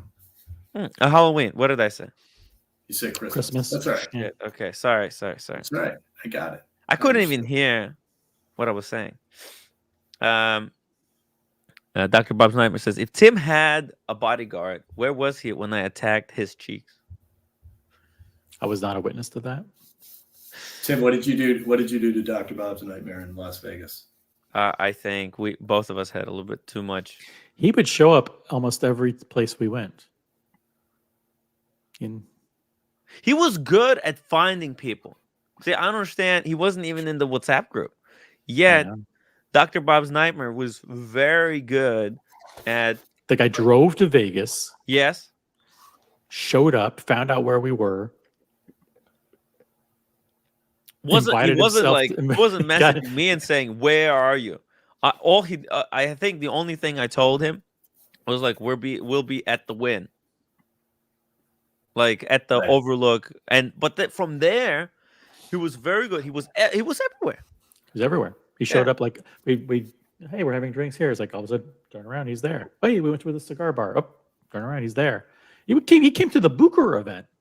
Yeah. We had a VIP tour with like people's names, passwords, and everything. Yeah. He was there. He showed up. Yeah, there you go. Then we went to the Rolex boutique. He just acted like he belonged. There you go. Then we went to the dedicated Rolex boutique. They don't even allow more than 2 people in that store at one time. Okay. Did you see how many people we had in? Dude, fucking like 30 people. 30 people. And he comes and the security guards from the outside almost get ready to tackle him because it looks like he's getting ready to rob the store or to attack. And there's like 30 watch collectors inside of a private event. He's gonna fucking smash down the door and jack us and fucking rob us all. So they're getting ready to fucking pounce on him, and I have to go, what? No. Wait. He's actually with us. Actually, you can let him. And they'll turn to me like, this guy? I'm like, yeah, him. Part of this doesn't make any sense because a lot of people don't know what he looks like. So they don't get it. They don't really understand why a security guard or 2 security guards would react that way in attempt to tackle somebody approaching a closed private event. But next time when Dr. Bob's Nightmare comes to Vegas, we'll do a role play. He's gonna be my bodyguard. I'm gonna have him role play my bodyguard, Dr. Bob's Nightmare. Now that's gonna be so much fun. Imagine like, he's just gonna be standing like next to me, like arms crossed, and then somebody like Diego comes up to me to talk, and Dr. Bob's Nightmare like, hey, hold on. Yeah, every time somebody wants to talk to me, he's going to verify. It's gonna be funny. Halloween role play. Tim Wright, security guard. Ooh, we lost Brody. Let's drop the link, guys. If you want to hop on the stream, talk some watches, the link is in the chat. Hop on. By the way, speaking of watches, I'll share my screen real quick. I may dox myself. I may not. You never know. But you know what this is? You know what this is, Tim? Let's see it. Show it to me. Ooh, yes, I know what that is. And you reminded me of something else. This is the first. Fuck. Panda 126-500. Jesus. Available on the secondary market. Wow. The first in the world. And it's being auctioned on Moda, and the auction ends in less than 1 hour. Oh my god. Let's wait. Let's keep this live stream going up until the end. I want to see how much it's going to go for. How much do you think? Where is it at? Can we take a guess? I think we should let the audience guess. And if you're on Moda and you've been monitoring this post, don't blurt it out. Don't ruin it for the rest of everybody. Come on, let some people have some fun. There's over 125 people watching. Let them have their fun. Guys, guess. What do you think it's going to sell for on Moda? The latest, being auctioned. Yeah. Greatest. Brand spanking new. No one's even seen this in the flesh. I haven't seen one. That's for sure. Let me just use the restroom real quick, guys. Okay. Sure, why not?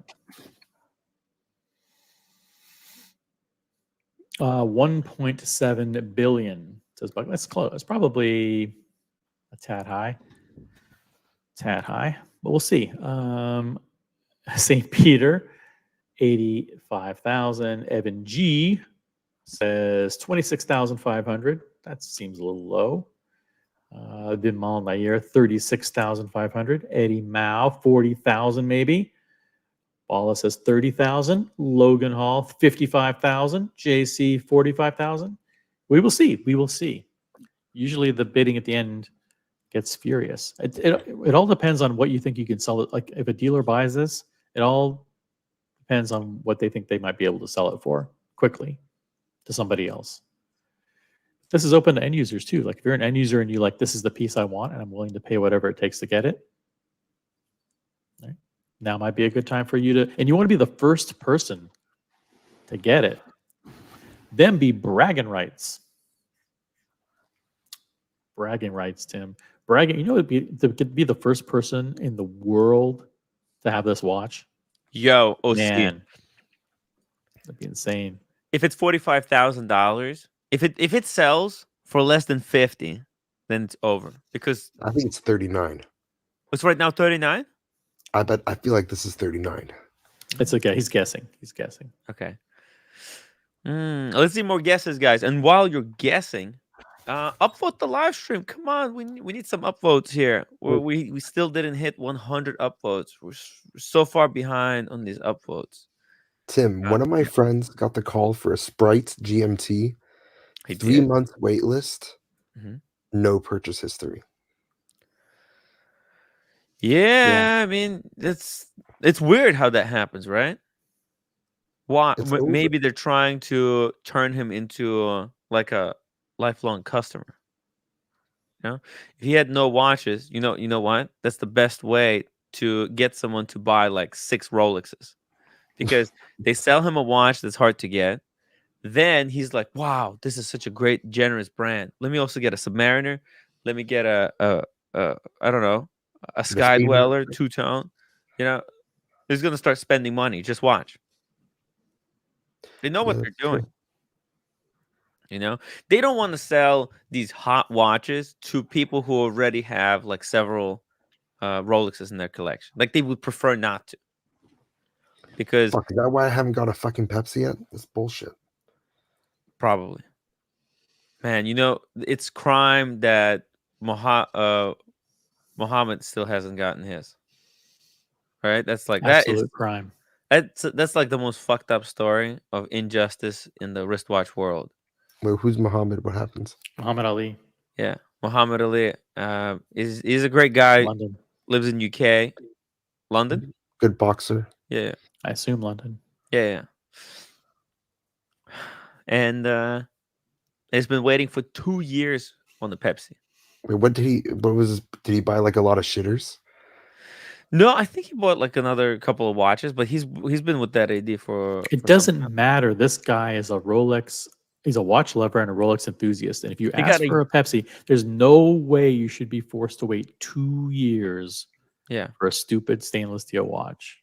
Oh, humbling! I'm still waiting 2 years. Maybe a Daytona, you could force someone to wait through maybe 3 years, but yeah, that's it. Pepsi, it's really not that big of a deal. I honestly don't understand, especially with he has spend history. You know? So I don't get it. Logan Hall says injustice anywhere is injustice everywhere. Oh, thank you. Right. Nick IDC, if it's I don't know. If it's over, I'll gladly buy a Daytona if AD offered. Yeah, no, that's true. That's true. But Daytonas have calmed down in price. Like if this Panda sells below 50,000, it's over. Because 2 years ago, the old model, it was at 35, 37, 38. And then it hit that spike at the end of the year and went 40, 42, 44. It went into 50s, actually. Technically, it did, but there's a lot of dealer-to-dealer shenanigans going on there at that time. We don't know what was real, what wasn't real. Let's see. Daytona. Let's see how high it went. Recent listings. Let's not go to recent. How do I? Yeah, it's up the chart. The chart. Oh, here's the chart. The chart. Ah, shit. Oh, shit. Oh, no. Yeah, I have to get premium. Oh, wait. Market price. Retail price. Get an appraisal. Damn it. Oh, you know what? But no worries. Roommate, why are you wearing jackets still? Why can't I copy this? Let's go to Chrono 24. 116. What? 45,000. For that one? Yeah. But we want to check how much Panda Daytona went. Okay, during the peak of the spikes here, 47,600. That's the average price. There were watches that were going above that. Who's watch fan? Need to see your camera, watch fan. It's okay if you don't want to be on camera, but put something in the chat. We just want to verify who you are. Watch fan, okay? All right, normal looking guy, okay. I don't know about normal. Okay. Okay. Well, I'm not sure. Do you want to be with camera or no camera? Yeah, we can't hear you. We can't Turn it actually off. hear you, by the way. Turn it off first. Yeah, turn off the camera for a second. Then I'll put you back. I'll put you on the stream. He seems like he's in bed holding the camera over his head, which isn't the best sign. Not the most flattering look. Is that a t-shirt or is that his back hair? Okay, you know what? Look, I'll just do it like this. Boom. Right. Hey, watch fan, welcome to the show. Thank you. Now I've met you before, Timmy, at London Watch Show. Big fan of you guys. Been watching for a long time. First time on the stream. Okay, welcome. Well, welcome to the show. Really appreciate you joining us. It's been a bit of a slow day today. So, how are you doing? Have you been able to catch some live streams from Vegas? Oh, I've seen them all. Oh, that's cool. That's really I've seen them all. I'm a member of yours. Yeah. Oh, yeah. I see. I think you were in the chat. Were you in the chat? I recognize the name, right? And I used to speak to you on Instagram as well, and the Watch Fan, but I went from Apple to Android, and I lost that Instagram account. But I have to set it up again. But I met you at London Watch Show, and you guys are fantastic. I love what you guys do. By you guys specifically, who do you mean? I mean, like yourself, OC, Timmy. Now you guys bring positivity to this space. I started off being a fan of Archie Luxury many years ago, and now I've completely gone off. I don't want to talk about the other side. I know you guys don't like to talk about the other side. And rails, it's completely out of control. I'm done. I've been done with it for. No, I agree with you, Timmy. I agree with you. I was a big fan of his in the early days, and he started everything, but he changed.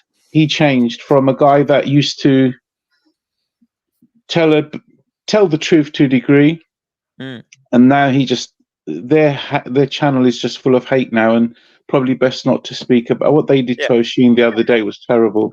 Yeah, it's best to ignore it. I don't know anything about it. That's the best way to live. I don't know anything about it. I don't really care because nothing they say is true anyways. So it's just a bunch of lies over and over. So what's the fucking point? The shit they make up on a daily basis is mind-boggling. I don't know how anybody can watch that garbage. And that's all they do. That's how he makes his money, just making people miserable. He did it with TGV. I don't know if you remember TGV from very long back, but he lied about the inventing wristwatch check while it was actually TGV who did it. You know, it's all And so why are you up? Why are you up at 2 o'clock in the morning? Oh fuck! I just had to come on the stream. I've been wanting to come on the stream for a long time, but because of the nastiness and everything from the other side and people, I just avoided it. But I just took my name off. I put Watch Fan instead of my actual real name, and that's it basically. I just had to come on. I wanted to support you guys, you know. Oh, so Timmy, when you coming back to London? I should be. The next time there's some type of a watch show, I will definitely come. Brilliant. Yeah. I don't think London Watch Show is ever going to be revived, but I think there's going to be other shows, right? Watch Pro is going to throw some shows, and if there's ever like an independent watchmakers kind of a show, I'll definitely be there. So. And by the way, that we know that there's a contingent of maybe 20 or 25 hardcore Tim Wright fans in UK. and Red Shovel was corresponding with a lot of them while we were in Las Vegas, and basically all of those guys want to come next year. I mean, and you know who I'm talking about, all of our UK people there. So I think that, I mean, Jamie was a great ambassador, and Watch Apprentice was there, Dodger, those guys. So I think they want a reason to come, and I think they're all going to come next year. So I would book it now. Book it now. We want to have. I think it could be the year where the UK is with the British invasion of Las Vegas. Could be. It could be. I mean, that's something to consider. For myself, my background is I've been into watches for the last 20 years. I've had Rolexes before, I've had Omegas before, but I am completely disillusioned with the whole luxury scene now, and I've just gone back to wearing simple G-Shock watches. Are you in London? Are you in London proper, or where are you? No, I have a flat in Surrey, and I have a home in London as well. So I'm in London proper. But we've heard stories that in London, it's almost impossible to wear a nice watch out in public. It is. You're just You're right. There's so many stories here, and so many things that I see locally that happen.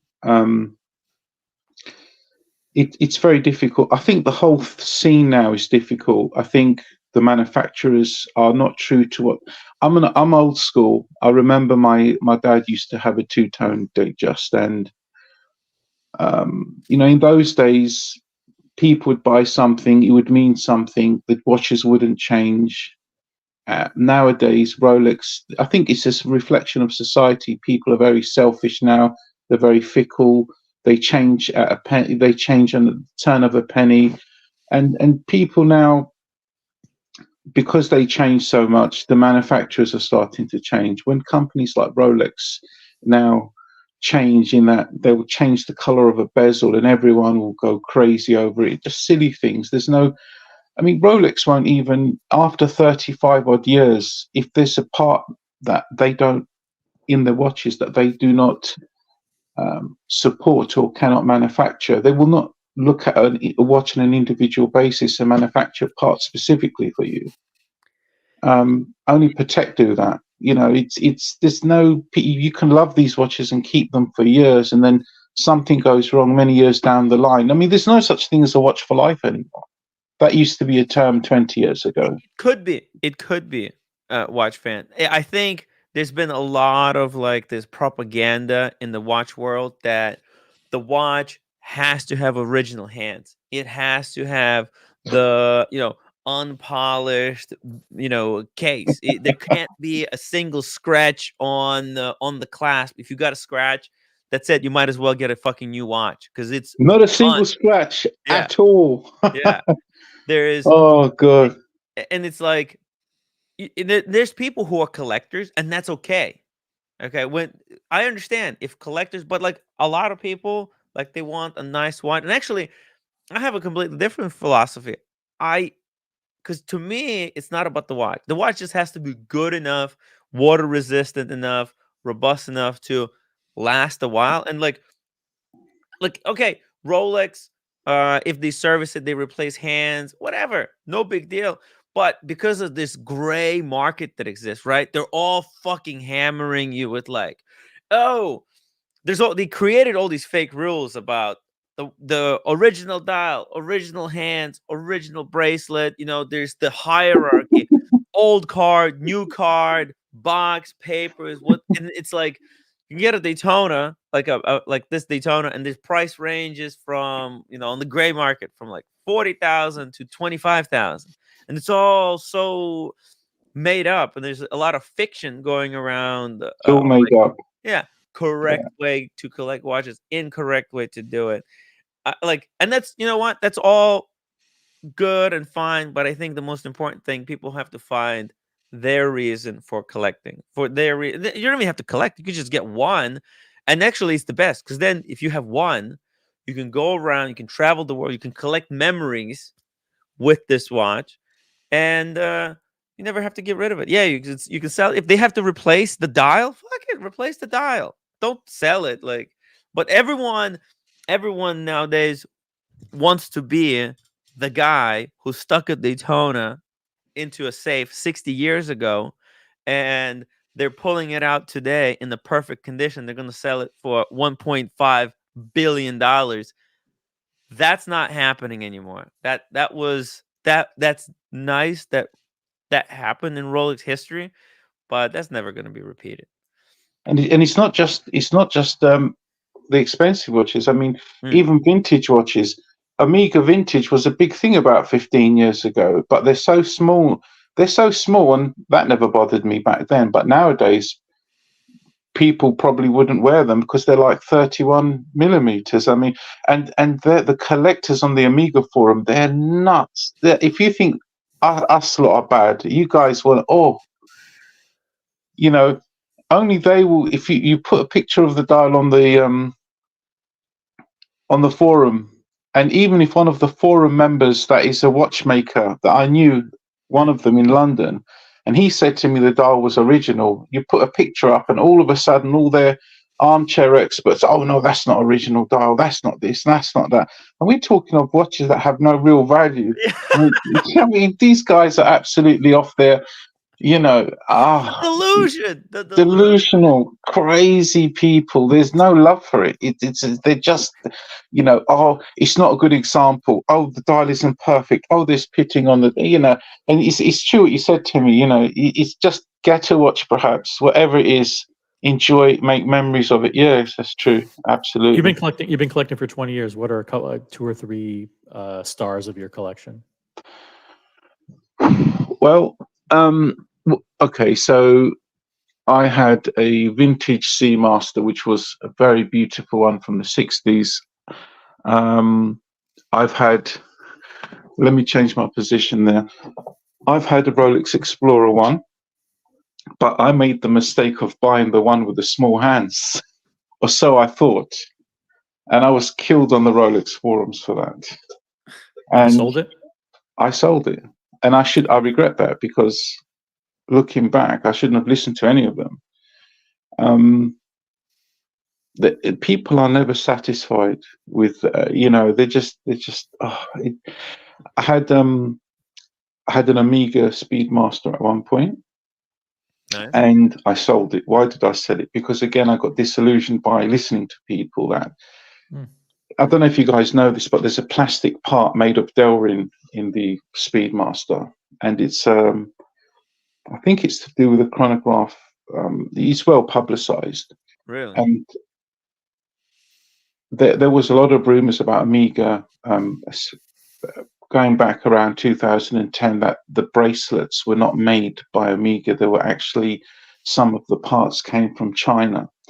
And I thought this was crazy, but there was something on the internet where someone posted an original Omega service docket, which said Origin China on, from the links parts in the bracelet, where someone went to repair something and then a watchmaker got the links, and the links that he said Origin China on this. That could have just been that it could have meant that someone that it could have been like the replacement links, but the made in Switzerland label, it's just for the only 60% of the watch value has to be manufactured. It's possible that they make some bracelets in China to cut the cost. I mean, Omega belongs to a big conglomerate, right? And they're trying to maximize profits. I could see them doing something like this. But so what? It doesn't matter, right? It's a cheaper watch. It's reflected in the cheaper price compared to a Rolex. Yeah, is some of your disillusionment, is it aligned with the rise of the internet and social media and forums and things like that? Are you letting other people hate them? And you know what? There's in social media, there is no, there's no like money or clout, or not as much in just being reasonable, right? YouTube or just social media, it's all about polarization. It's saying something outrageous or to one side or the other, like either to saying something outrageous about Omega, either being extremely against Omega or being extremely pro Omega. Like that's what social media does. It splits the people into two camps, and you're either the world's #1 fan of Omega, and your background is plastered with Omega memorabilia, and you're #1 fan, and you love every Omega, or you despise it, you hate it. I've been critical of Omega, I've been positive in Omega, but it's reflected in the lack of success. See, there's no like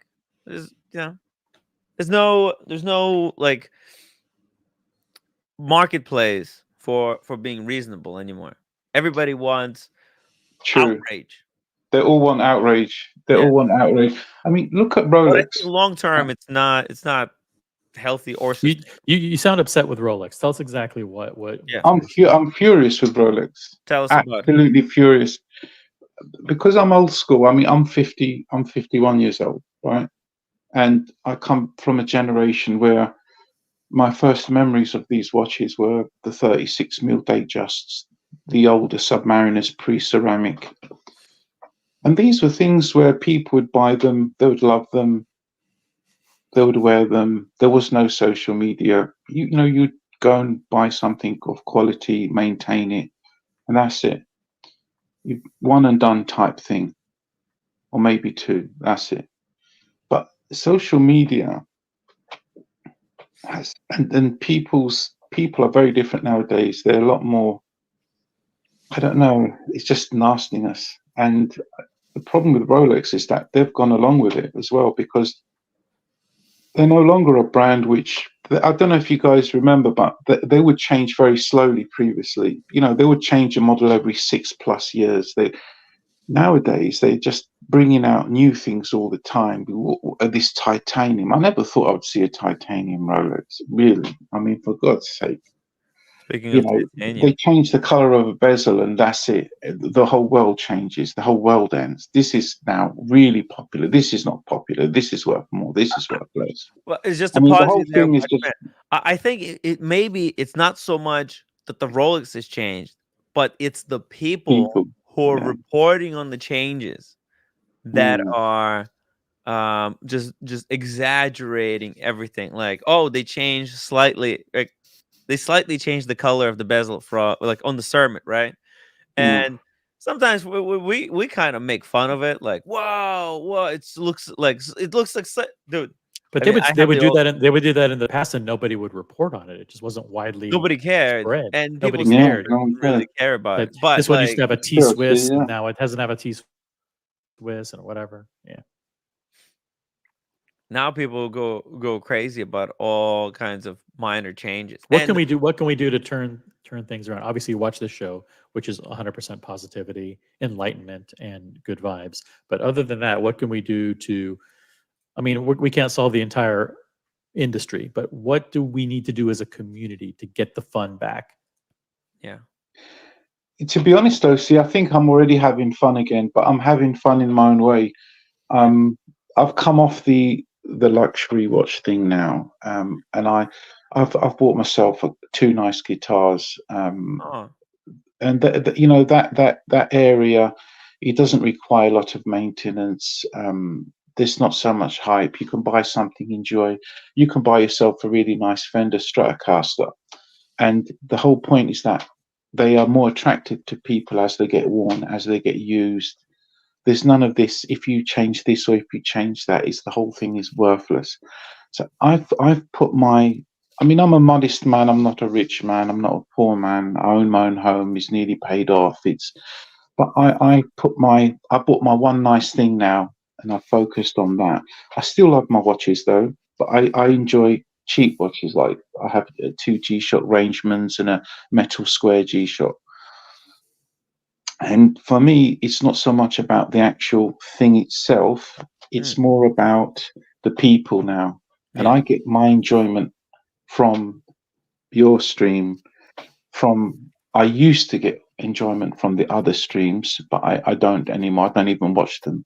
The negativity, I just want to stay away from it now.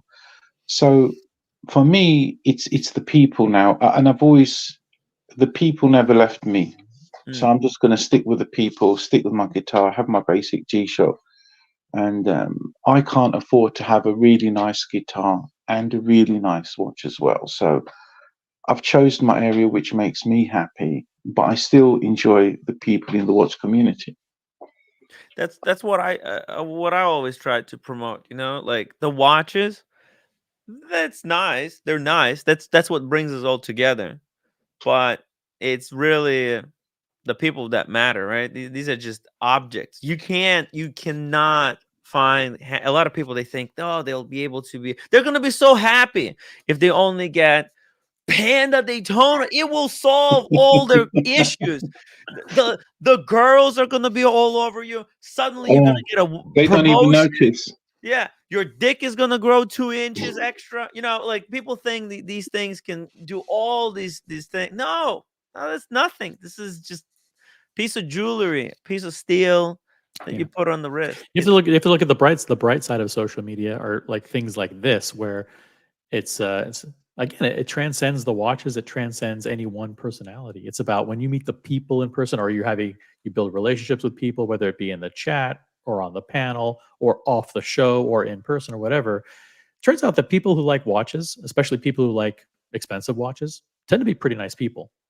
There's not a lot of huge douchebags that spend hundreds of thousands of dollars on watches. They tend to be kind of normal, nice, generous, thoughtful people. So that's the beauty of like meeting people. I mean, very rarely do you find some guy's a total dick. Only people who are willing to meet in person, though. Like people who are willing to meet in person, and like a lot of my viewers, I've met them at some point or another. They're all incredible people. And like coming together, we talk a little bit about watches, but we love to just hearing stories about their life or something, something that happened, maybe something that happened with the watch. I shared a lot of adventures I had with the pieces, the people I met because of wristwatches, right? That's what it's about. Sharing incredible watches are stories. the thread that kind of weaves through everybody's personality. And it's so much better. Like you want to travel, you want to visit Vegas. Maybe you've never been there. But going yourself, that's dumb. Nobody wants to go on their own to a place where they're unfamiliar with it. But like, hey, this watch community, right? We have people around the world, and like going to these meetups or just people come to New York to say, hey, Tim, would love to get coffee with you in the city. It's cool. You get to meet someone, talk to them, share a story, show them around, the place. It's cool. And at some point, someone is gonna want a favor, or someone's gonna want help or an opinion or advice on something. And then you have this huge network of people that you say, hey, I'm thinking about doing this. What do you think? And it's positive feedback. It's not negative. It's not, oh, well, they don't do this. It's like, it's helpful. And whether it's buying, selling, servicing, whatever. No, I agree with you. Even help with the watch. There's people, everybody has different professions. Like sometimes people ask me to take photographs for them. It's cool. Yeah, no, I agree. That's a good point, OC. I mean, there's a lot of positivity in the social media as well. So just focus on the positivity and the groups and the people but it's having the sense to know the difference, isn't it? And not getting caught up in the right. You don't get caught up in like, because like outrage on the internet, it's like fast food. It's really, you don't benefit from it anyway. Yeah, you pass the time, but what are you learning? That some douchebag on the internet, someone who's completely irrelevant, did something. Wow, big deal. How does that impact you? It's complete waste of your time. I mean, what these shows should be about is about, enriching each other's lives. Talking about something that's relevant, something that's meaningful. I don't know. That's true. That's the point. Enriching people's lives. People, you know, and I have to say that what you guys did in Vegas was so funny. It was so funny. Timmy, keep up the bunny ears. You got to keep up the bunny ears. You got to wear that Psycho Bunny T-shirt. I got another one. Brian actually bought me a Vegas Psycho Bunny T-shirt. Wow. So now I got 2. Now you got 2. How's Red Shovel doing? The trip didn't kill him, did it? Oof. It was rough for him. I feel bad for Red Shovel. No, but it was bad for him the first day. After that, he was normal, right? I don't know. We weren't there. He looked. Didn't change him for good, OC, did it? Good stuff. Timmy, you should go on. You know, you should do the Gumball Rally for real. You know that. If one day you guys could do that, that would be amazing. If you heard of the Gumball Rally, you must have done.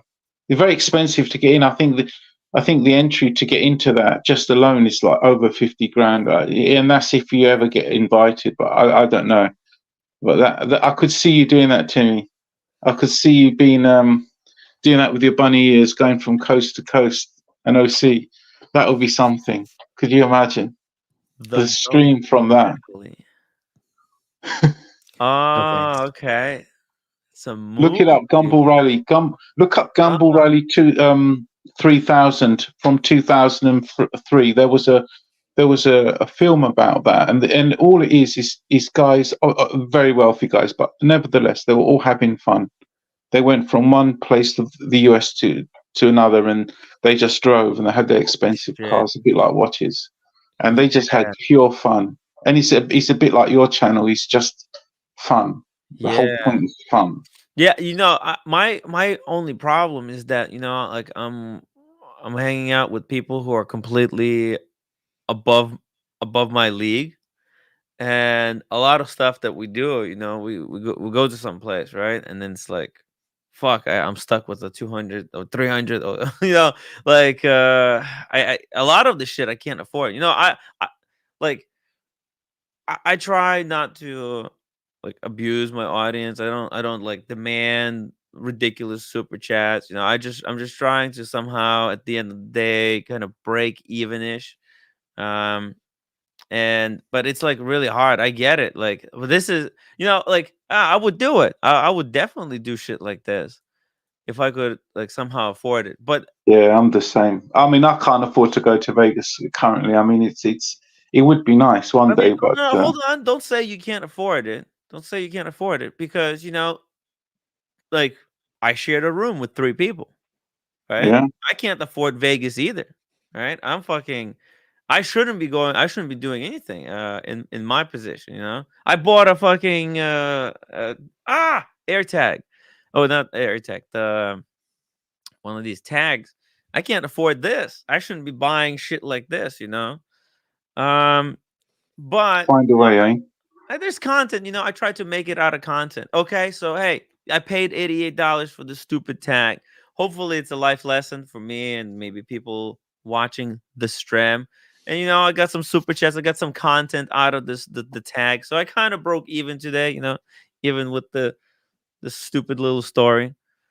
But yeah, if I could find a way to you know, do a show like for example, I'm going to Dubai, right? I had some people take care of that. But like, for example, you could, all right, like tickets to Vegas, if you buy it ahead of time, right? Far ahead in advance, like in January, you can actually get a cheap flight.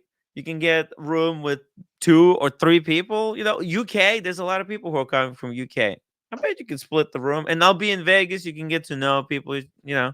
I know it's weird, but you know what? Like, I had such great time sharing room with Daniel Katz and Rich. I wouldn't want to stay in the room by myself. Oh, mate, Daniel. Yeah, no, I wouldn't want to stay in. I can do that. I could be in a room with more than one person. Daniel Katz, what a character! What a lovely gentleman he is, eh? With his hats and everything. He's an older version. Are you sure he's not your grandfather, Tim? I wish. I swear to God, you must be related. Maybe you don't realize, But you could be related. You know that. Maybe your name is Kat somewhere further down the line. Somewhere, somehow, we gotta be related. Oh, he's really sweet. He's a nice man. Yeah. You know, and Rich is a cool guy as well. Oh, Rich. I remember him from the original streams. Yeah, the OG Tiana. Gonzo stream. The orange juice. Oh, God. Yeah.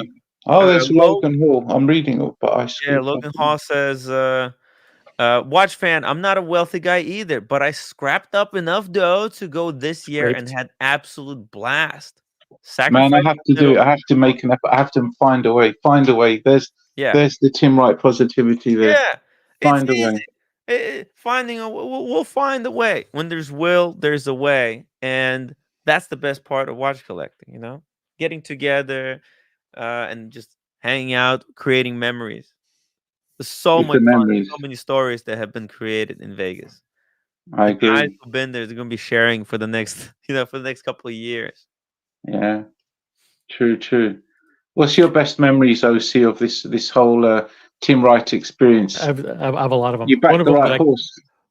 Yeah, one of them isn't. Thank you for that. One of them that I just don't want. I dropped it in your WhatsApp group, Tim. You see it? Oh yeah. What your I WhatsApp? remember that. No. This is different. This is It's not. It's an unflattering, very unflattering. But what's this? I thought I'd share it with you guys. What's this? Video and audio. You can use audio too. What the fuck? What is that? Wait, hold on. Oh, by the way, happy Halloween, Aaron! Welcome to the show. Hi, Aaron. I love your Halloween costume. It's better than mine. Look at the effort. The effort Aaron has put in. The effort. That's it. I wonder if we can get Aaron to Vegas next year. Uh-oh. What the fuck is this? Is that OC? I think that's Tim Wright. What the heck is this? What is this?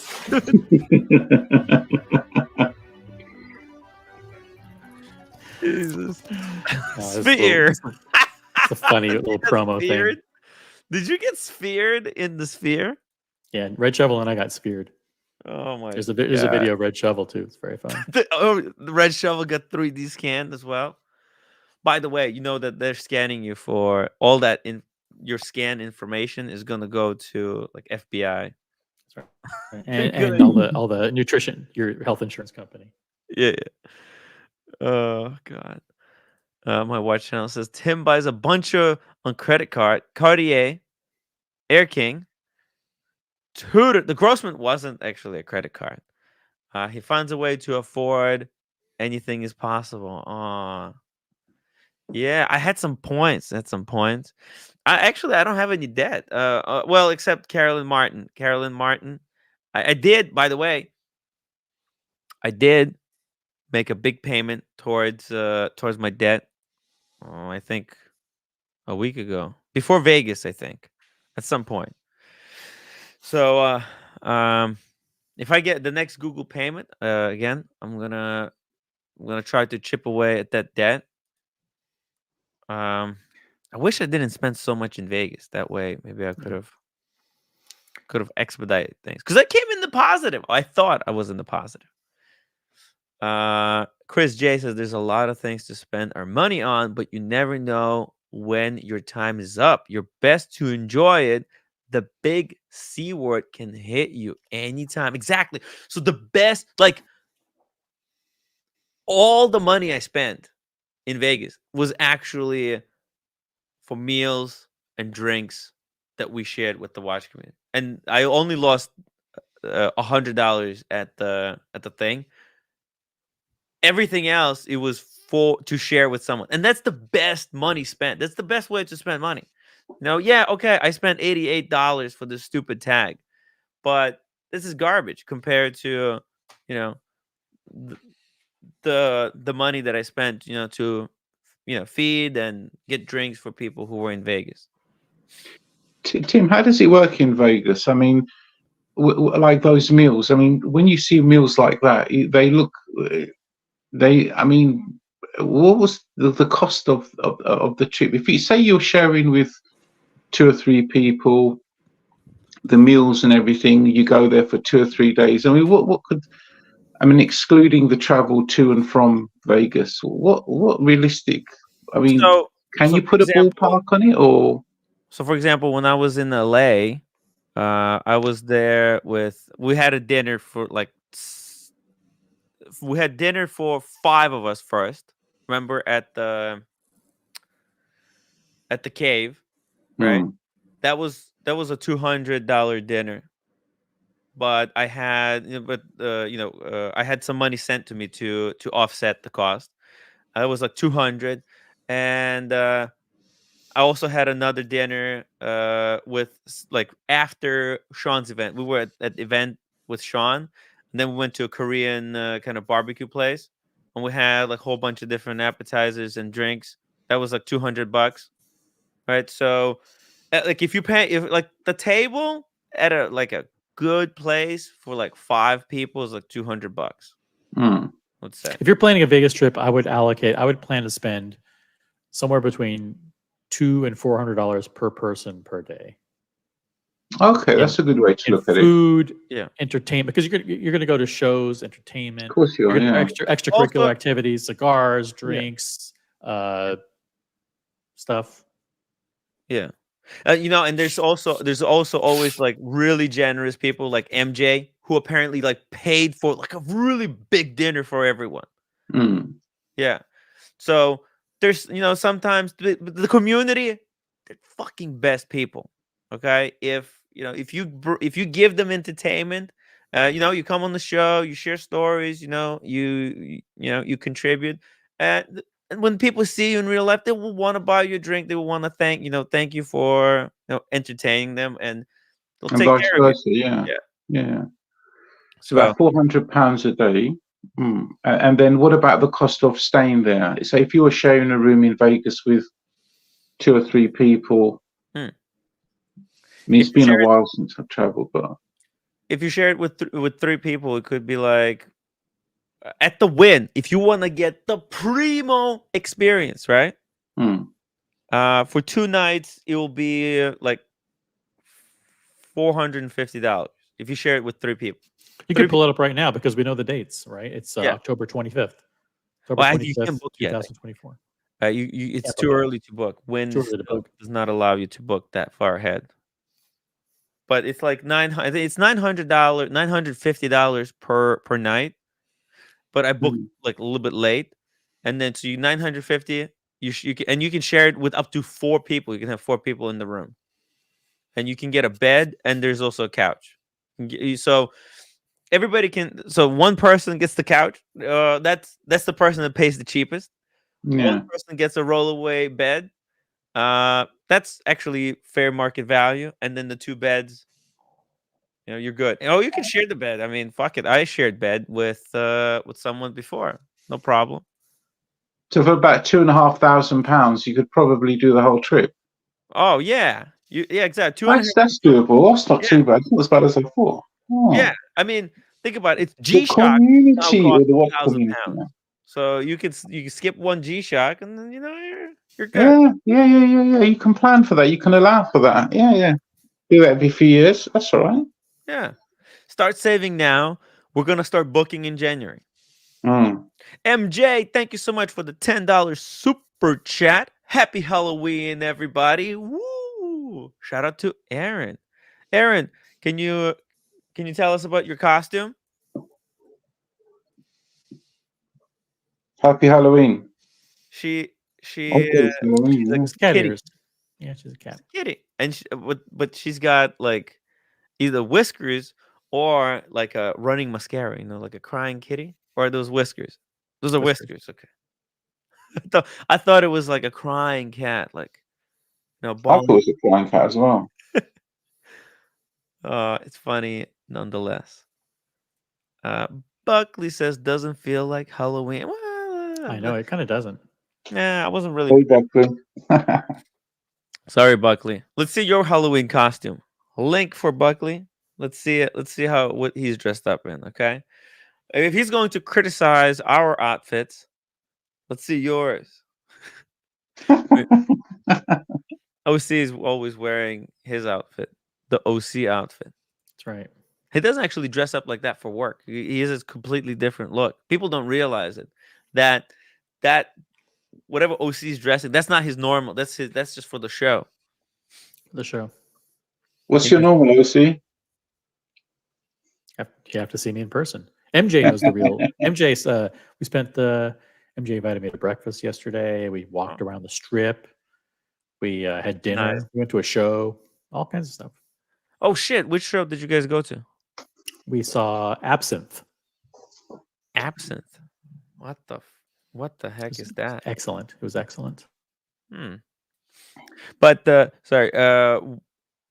Second, let me just watch fan. So you were telling us, okay, so you got out of watches, okay, you got guitars.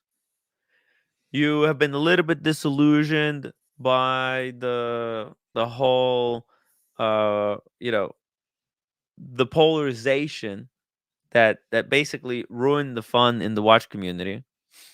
But I think there's still hope. All right, there's still hope. We could bring back the fun. We just need to cut out all the vampires, people that suck the fun out of this hobby. Yeah, we got to call them out and move forward. Mathis says, "I know. I wish I was there." I mean, it's like, see, Mathis didn't make it this year, so maybe next year we'll get him. We'll get so many more people. But the space is limited. For the dinner, as Cars explained yesterday, we're gonna sell tickets. It's like just a security deposit or something. I don't know. We'll figure it out. Whole Milk says, "You have been credibly accused of being a vampire." I don't want to comment. No comment. No comment. Tim, what's your opinion on this latest thing Paul Thorpe is doing with eBay? I put it on the I put a picture on a screenshot from his stream on the community WhatsApp group. But basically, he's now in talks with eBay for them to use his digital watch vault, or so he claims.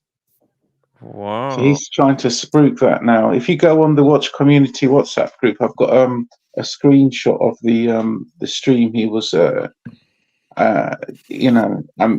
on about. But I've met him in person, Paul Thorpe.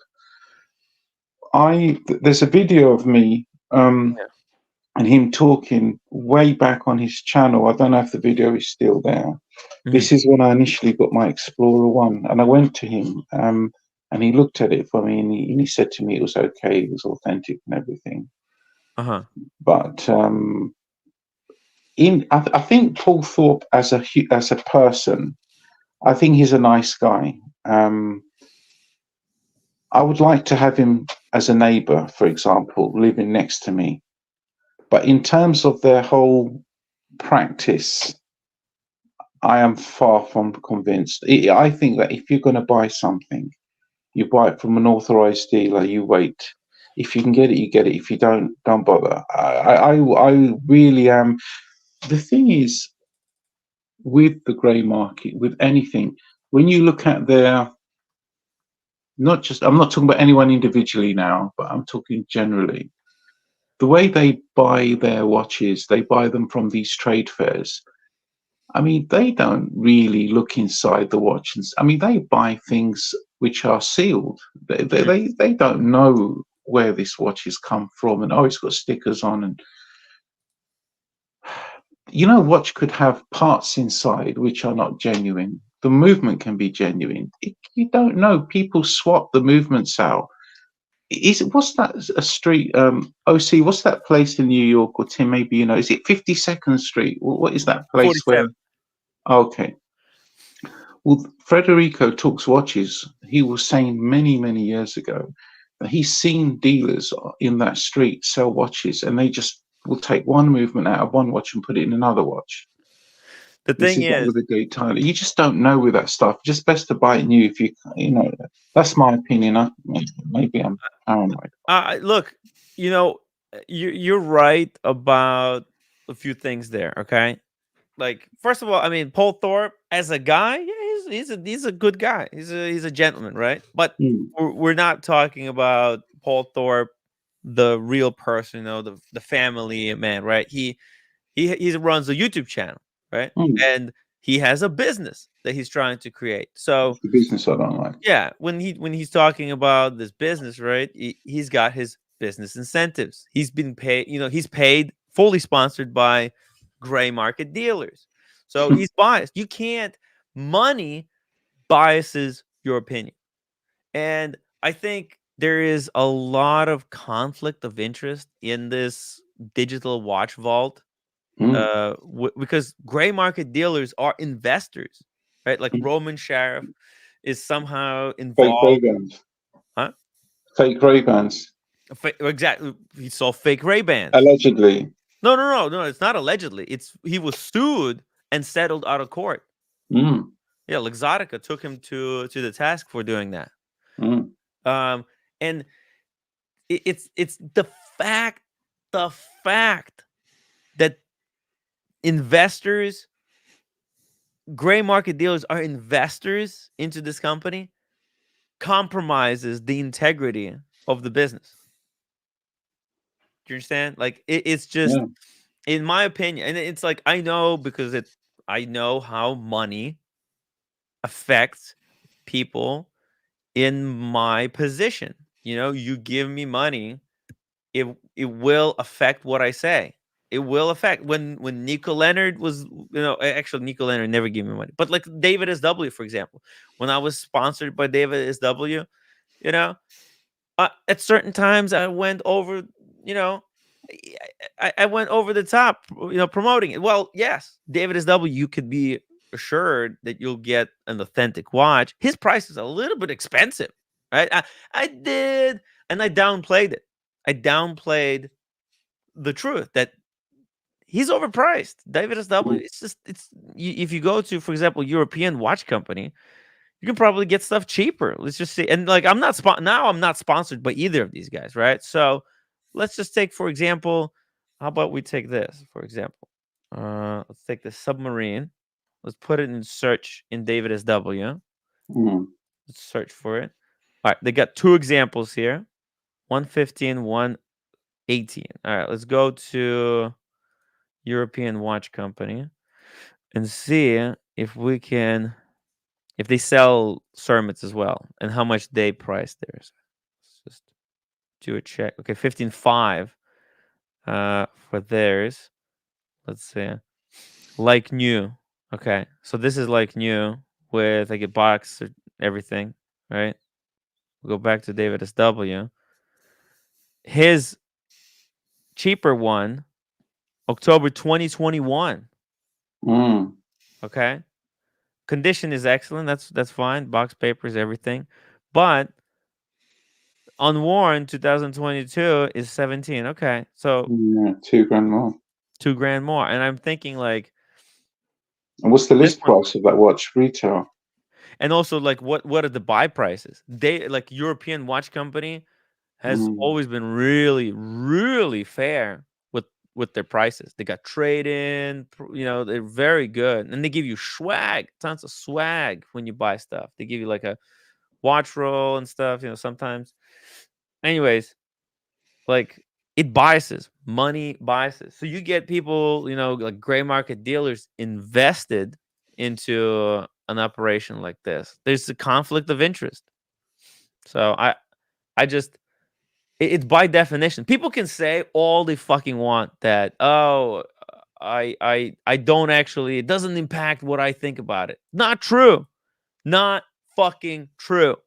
Let me give you $100 and then like I'll give you, anybody wants to do an experiment, I'll give you $100 and you see if you're going to think about me the same way you thought before. Money affects your your opinion of brands, of people. Everything. Yeah.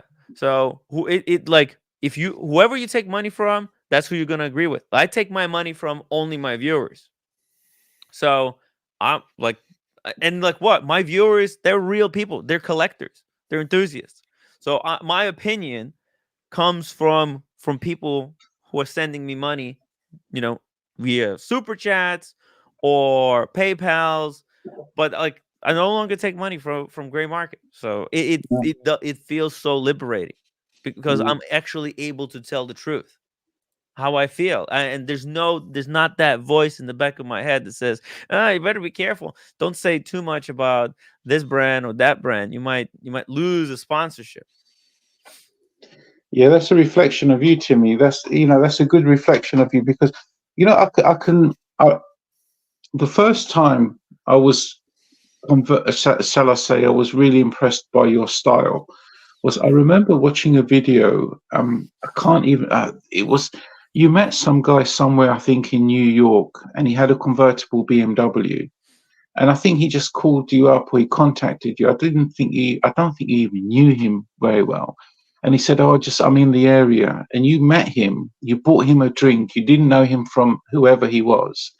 You had a good chat with him, and he drove you home. Now I can't remember the video; it's a while ago, but that was Tim Wright to me.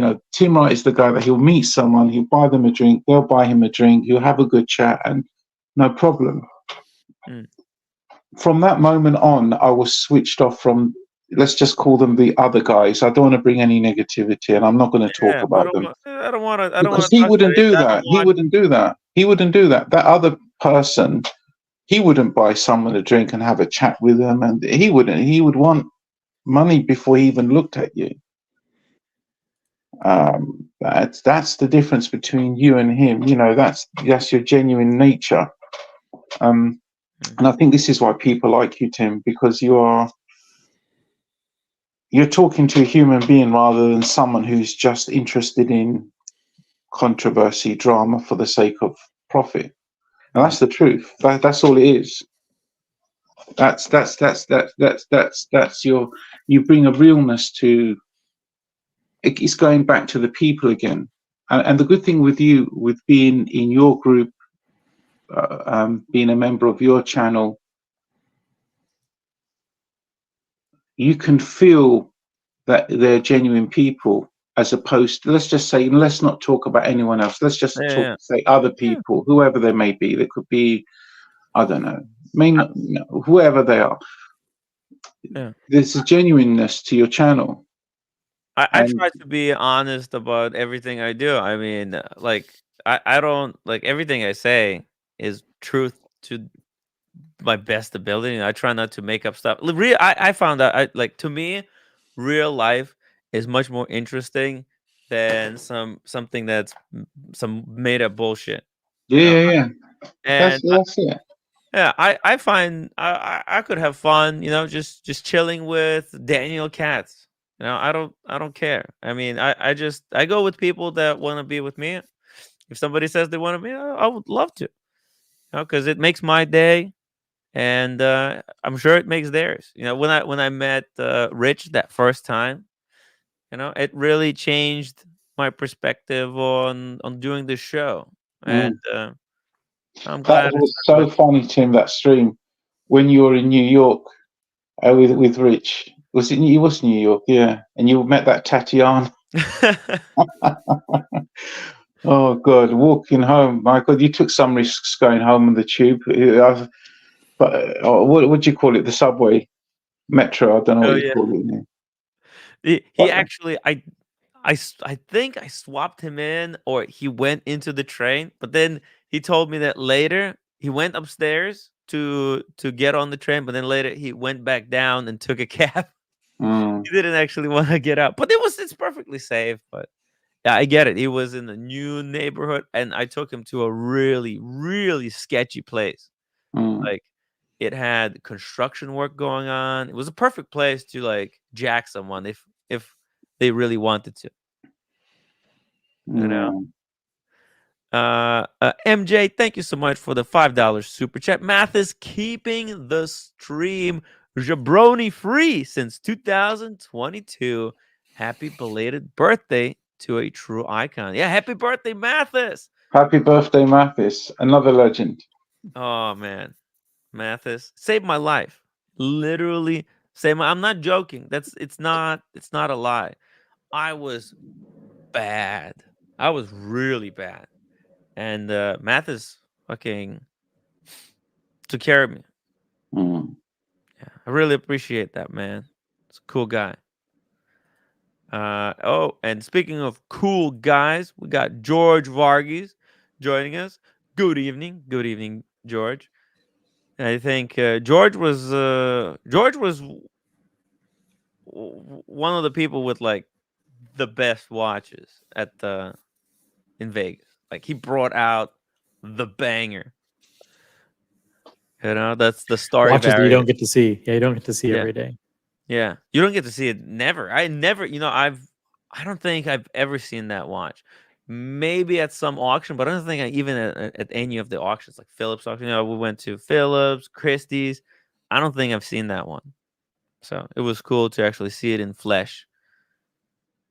Very nice watch. Fucking titanium, weighs nothing. Vermont Tim, what's the motor results of the Daytona? Let's get the update. OC, what's the update?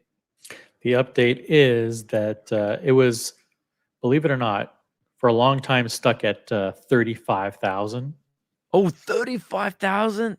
That's 35,000. cheap. In the last hour, there's been a flood. And the auction's been extended because when somebody bids, the auction gets extended by a few minutes. Okay, so don't reveal it yet. We're gonna reveal where it's at 100 upvotes. Guys, hit the upvote button. Don't be lazy. We're only 13 upvotes away from 100, and I upvoted. I upvoted my own live stream. So you guys, come on, go upvote. We're gonna reveal the current price. How much time is left? There's another 5 minutes left. Because every time someone bids, that it gets extended for 5 minutes. Oh shit.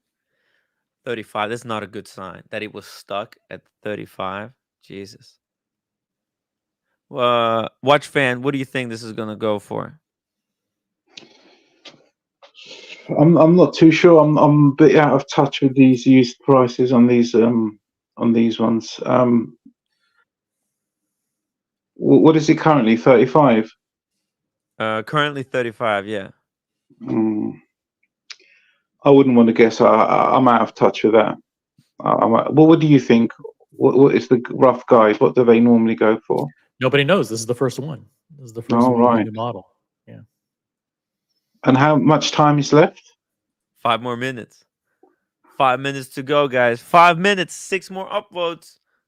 How many people is it? Is the bidding? Has it been fierce, the bidding, or has it been slow? When was the last bid on this watch? 1 minute ago. So every minute. So when you bid, it extended by 1 minute or by 5 minutes. Extends by 5 minutes. So then holy shit, that's a big extension. I think 38 maybe. Take your guesses now, guys. We're gonna reveal the current price, which could be the last price. Let's go. Come on, guys. Let's get those ones. How many people are bidding on it? Are there like 2 people bidding against each other, or you can't see it? There's quite a few people in there. Oh, they all come out with the woodwork at the end. Yeah, it's like the eBay thing, isn't it? They wait till the end. Yep, that's the strategy. It's like some people forget, some people get distracted or whatever. So you do it at the last minute. And when you put a bid, it just goes to that bid, or is it save you for like what are the increments on this? $100 increments. So let's say it goes for 38, but you put 39. Does it put you at 39? Does it put you at like 38, 100? And if somebody bids, it's not an auction with a preset bid.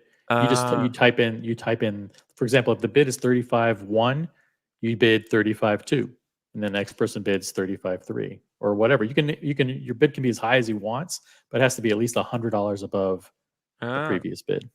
Gotcha. $100 increments. It keeps it even. Cool. Interesting. It's just on the WhatsApp. Like, it's not any type of like software to help No, out. you just type it in. You just type it in, and whoever types in the Nice. biggest, It's just biggest like a number WhatsApp wins. group bidding. Like, Exactly. Nice. Mr. Tudu says 38K max. They ate bidding like Stone Ages via chat stream. They are, yeah, they are bidding. They are bidding like Stone Ages via chat stream. It's like us here in the chat. 50,000, 39,000, 42. What if, is there any like trolling? What if you put like less than the last bid? Doesn't count. Doesn't count. Okay. They type outbid. If you bid something lower than the current bid, it's just as outbid. Win Roulette Dealer says, George, it was a pleasure meeting you. Fucking games are rigged. They were rigged. I couldn't win shit. Probably for the best. Because fucking hell. Scams. Gatsby, $5 super chat. No dealer can realistically pay much more than $40,000. They would have to sell it for $50,000 peak spike dollars to make money. Remember this, a lot of people in this motor group, they're not dealers. This is where like even the collectors go to buy shit. Yeah, if I'm a collector, I can bid on this watch and I can buy it, have it shipped to me, and I don't care about selling it. Yeah, cut out the middleman. Bruce G says 29 too. Like they're bidding probably because they know how much they can buy it for. Like if they have a client who told them like I'll pay 50, so then they'll bid up until they can make profit. Yeah, let me just take issue. Let me just like comment on Gatsby's thought here, because I don't know if I understand his math. Like no dealer can realistically pay more than 40,000. Let's say I pay 40,000 for it. Yeah, and I have a friend who wants to buy it who wants to pay 43 for it. I buy it for 40. I sell it for 43. I made 3,000. I mean, why would I have to sell it for 50 in order to make money? I could sell it for 40,000 and 50 cents and make money on it. There you go. I mean, you people like used to making so much money that like making 10,000 now seems like not even worthwhile effort. You know what I mean? It's just 10,000 is a lot of money to make on a watch. It's a lot of money. Yeah. So. By the way, the new platinum baguette Daytona, there's a listing for 135,000. Oh, 135. Yeah. Damn. Oh, by the way, so did you see it? While we wait, 100 guys, 100 upvotes. So like 6 more. Before we see that, by the way, look at this. See, BQ Watches is selling the titanium Yachtmaster for 39,000 pounds. What is that? What is that in US? See. $2. That's $47,344. 47,000. That's a lot of freaking dough. Wow, for a $16,000 a retail watch. Retail price 16. They want basically what? 4 times? 3 times? 3 times the price. That is strong pricing. Gatsby, $5 super chat. OC, it's possible they sell for less, but most dealers won't touch the watch for less than 20% return. Yeah, they got to make their margins. It's all about the margins. Yeah, they're so lazy. This is what I'm saying, Gatsby. The dealers should, like, gray market dealers have no fucking right making more than like 5% on the watch. Seriously, there should be no reason. There's no such thing as any profit is good profit. That's what I would say. So if I knew, if I were a dealer and I knew that that there was someone that I know that wanted this watch, and they were willing to pay 42,000 or whatever, and it's selling for 38, it doesn't matter if it's $3 grand, $2 grand, 10 grand. It's still money. Yeah. All you have to do is it's not that much effort. Is it ethical? No. You say sold. You say sold. You buy the watch. You send it. You ship it. Yeah. No one said that this was ethical business. In fact, this business is all about that kind of shark behavior. It's rewarded in the watch community. Speaking of the watch community rewards, Diego, welcome to the show. What's up? Yo, what do you think? I think you're gay. I'm just joking. Pretty cheap. I just checked the. We're talking about this. Oh no. We're waiting for 100 upvotes. Then we're gonna reveal the price for the Daytona. Yeah, cheap. It's cheap. Okay, I don't think we're gonna get to 100. I don't know, for some reason people just fell asleep. So let's reveal it. Fuck it. What's the latest price? It looks like it might have just sold at 37,000 even. Holy shit. 37,000? It's fucking over. For the latest, greatest Daytona. I'm shocked. Bareback. Gatsby, $5 super chat. Wow, Gatsby, man, he's popping off. OC, that works if you have the client's money in hand before you buy the watch. If a dealer has to lay out cash on speculation, there's risk. Yeah, there's a lot of risk here. Because right now, I don't feel like people are walking into the store and just like buying. And people who walk into the store and buy, they don't necessarily know about all these latest releases. They don't know that this is the latest Daytona and that is the other one is the old Daytona. They really don't care. It's only like super mega watch enthusiasts that care. So I think for this piece, you would have to have a client beforehand. Right? This isn't that much more. This isn't that much more than a 1-year-old Daytona that you see on the forums. I mean, those are like 33,000, 32,000, whatever. Yeah, say almost same price as my Daytona, right? It's over. It's over. Man. This is going for 37.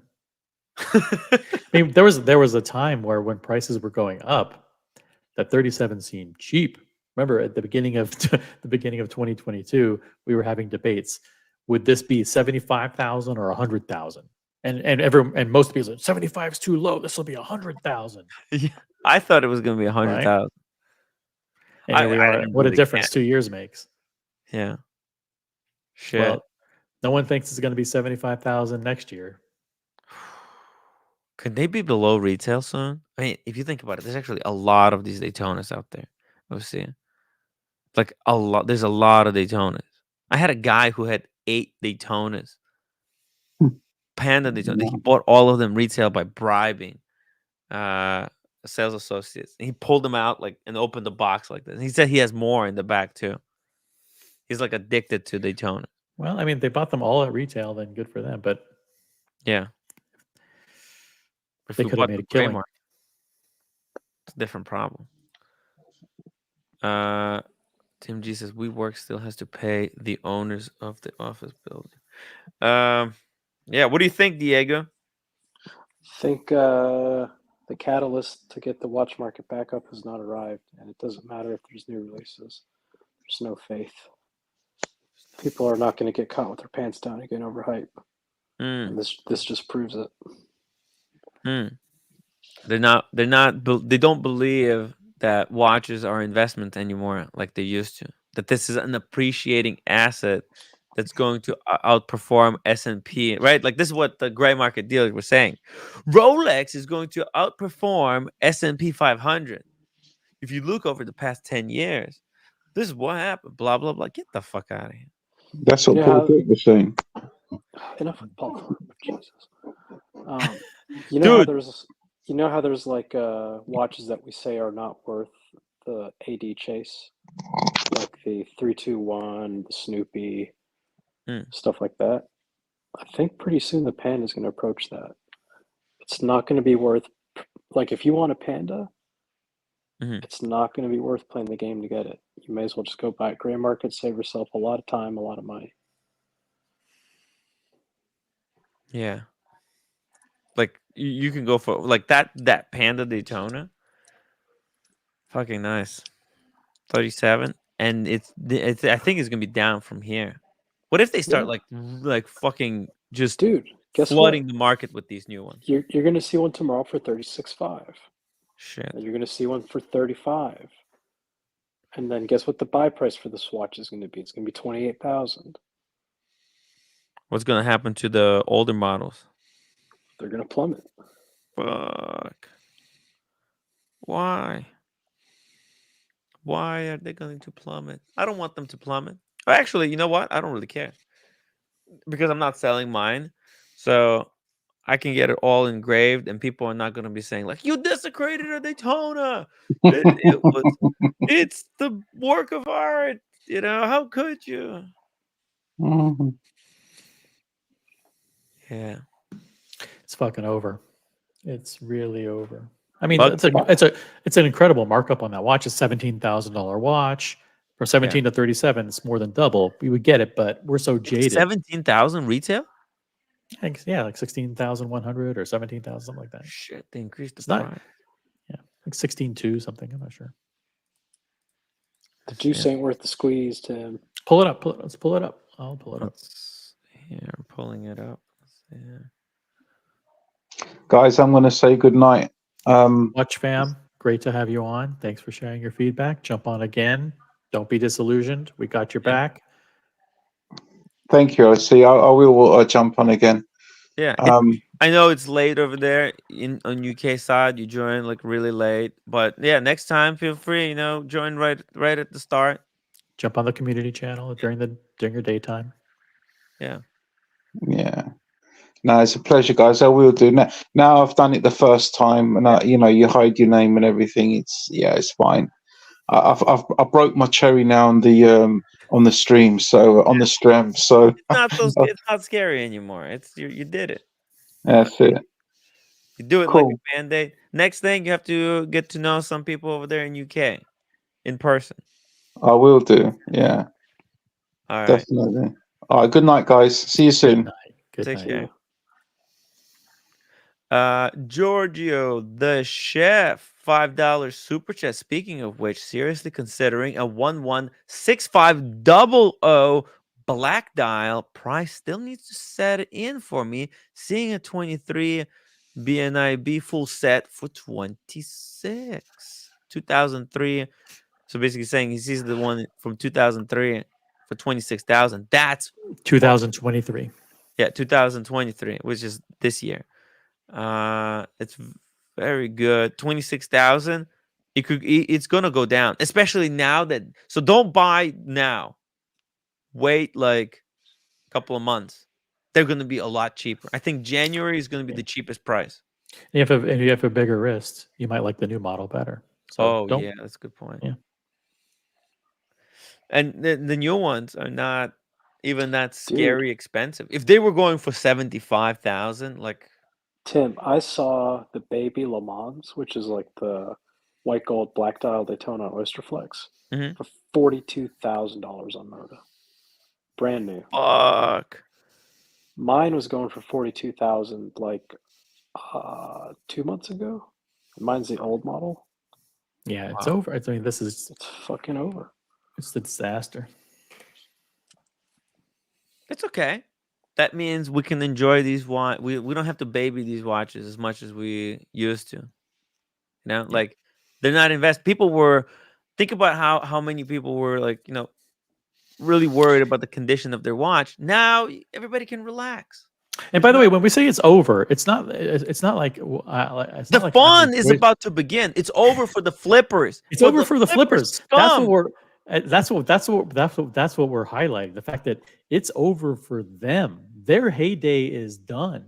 It's it doesn't matter if the price is dropping is fine. Prices staying stable is fine. Prices going up is fine. We have a lot more choices as collectors now than ever to buy, sell, trade, consolidate, do whatever. The flippers have been fucked over, and good for them. I mean, Luggage Bazaar. The guy 1 month ago said, "I had a chance to join a consortium to buy Bukuru, but I passed." What the fuck? And then a month later, he goes, "I'm desperate to sell." He's fired. There's literally no have that salespeople. article? Do you have the article? I want to pull it up.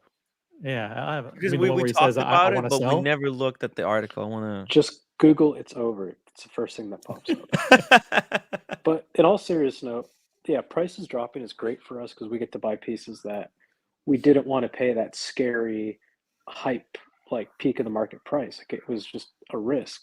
The problem is during the spike, you could get in and out of a watch easy. Very little risk, right?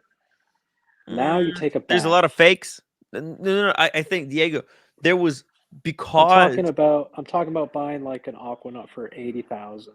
You could probably sell it for 78 the next week. We if know you had someone who tried to buy an Aquanaut and they got scammed because there was so much money. Yeah, it was easier if you do it the legitimate way. If you didn't get greedy, right?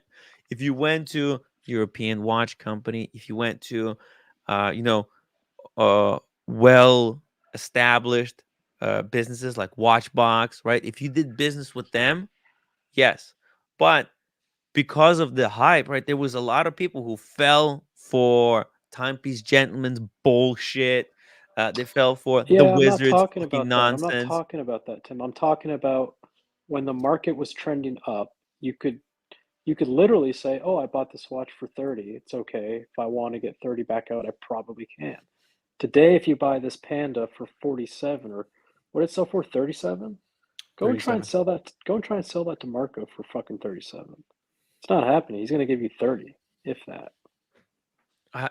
That's what I'm saying is like, yes, the prices are dropping, but it's almost like a brand new car now, whereas you buy it at the market price, and the moment you put it on your wrist, or the moment you pay, you've lost 10, 15, 20%. Well, that's the difference. That's the difference now than when the market was going up. Yeah, I mean, I guess that's the only negative of it going down right now. Yeah. I mean, you can no longer make money on the watches, but look, Buckley did well. You have to be a lot more, selective. You need to be more selective, and you need to be more discriminate, and you need to have more discipline. You can't just buy willy-nilly. You can't just buy stuff because you can no longer buy every single Rolex that Rolex throws in your lap and make money on it. Like that's over. You have to use your brain now going forward. Playing the AD game. If your goal is to get a Panda and your path to that is to buy and sell the watches that you get at retail, this watch is going to be so hard to get. You're going to have 100,000 to spend. You might get 60 out of that 100,000 you spend if you're lucky. Maybe a little more depending on what pieces you get. You could have just bought the damn thing for 37 and been done with it. I mean, there's also like this Bucharest CPO program. They said that they're going to be giving 20% extra on the trade-ins. Sure, yeah. So we'll see how that works out, right? That hasn't really kicked in yet. People haven't really been experimenting with CPO. I think Buckley bought one watch using CPO. He did good. It was a good, very lucrative trade for him. Yeah, he sold his 5-digit GMT. By the way, they checked the photo replay on it, and the winning bid was 36.8. Someone did bid 37, and they wanted to keep going, but the time ran out. So they're pretty strict about that. So people wanted to keep bidding, but they didn't bid in time. Wow. So 36.8. Wow. Vimalnir says Buckley's AP is still for sale at European Watch Company. That is a gorgeous unworn watch and still not sold. Does it really say unworn? What does it say unworn? I hope not. Was I it? had a little run-in with European Watch Co. By the way, they were selling a watch listed as like new, and after some emails, I learned that it was laser welded.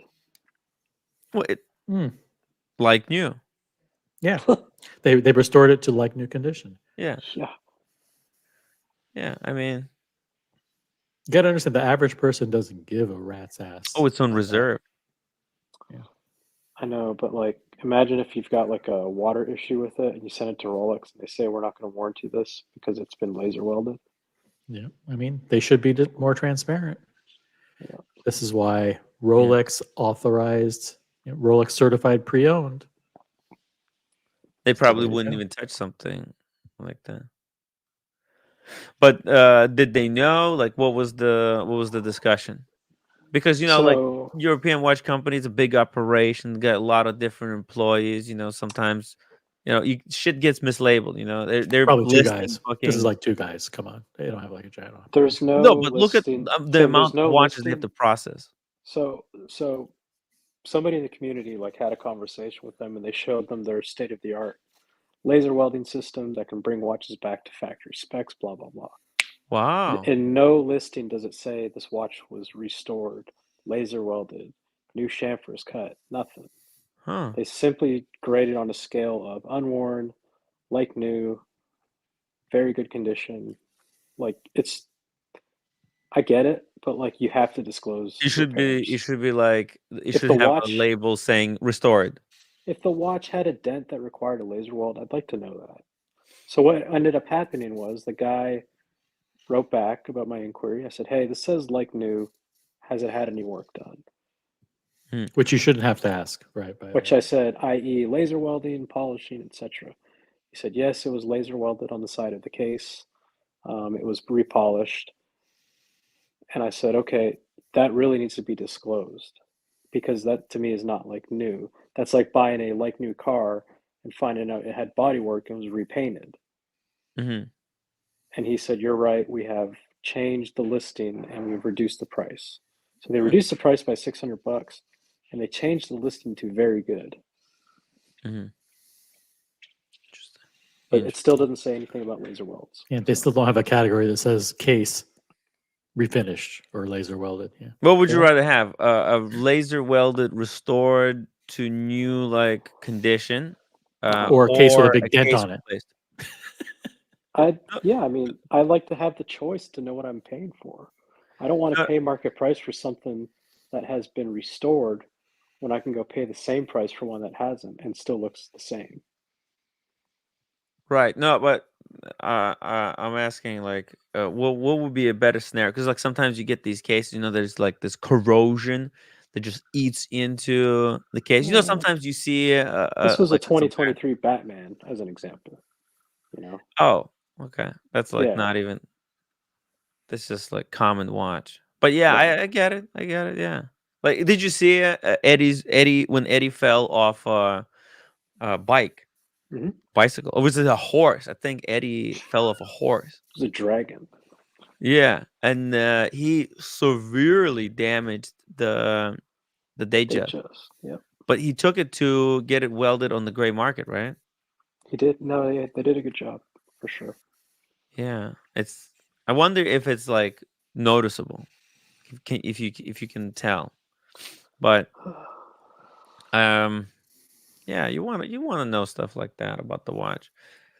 Is it going to affect the performance of it? I don't know. A lot of people because there's two clients, right? Who buy the watch for the watch, or people who buy a watch as a collectible. And if Batman, it's the principle for a watch like the Batman. It's the principle. I think it's like they could still have condition, like if it was laser welded and it looks like new, that should be fine. But there should be like a disclaimer, like, hey, this was restored to like a new condition, right?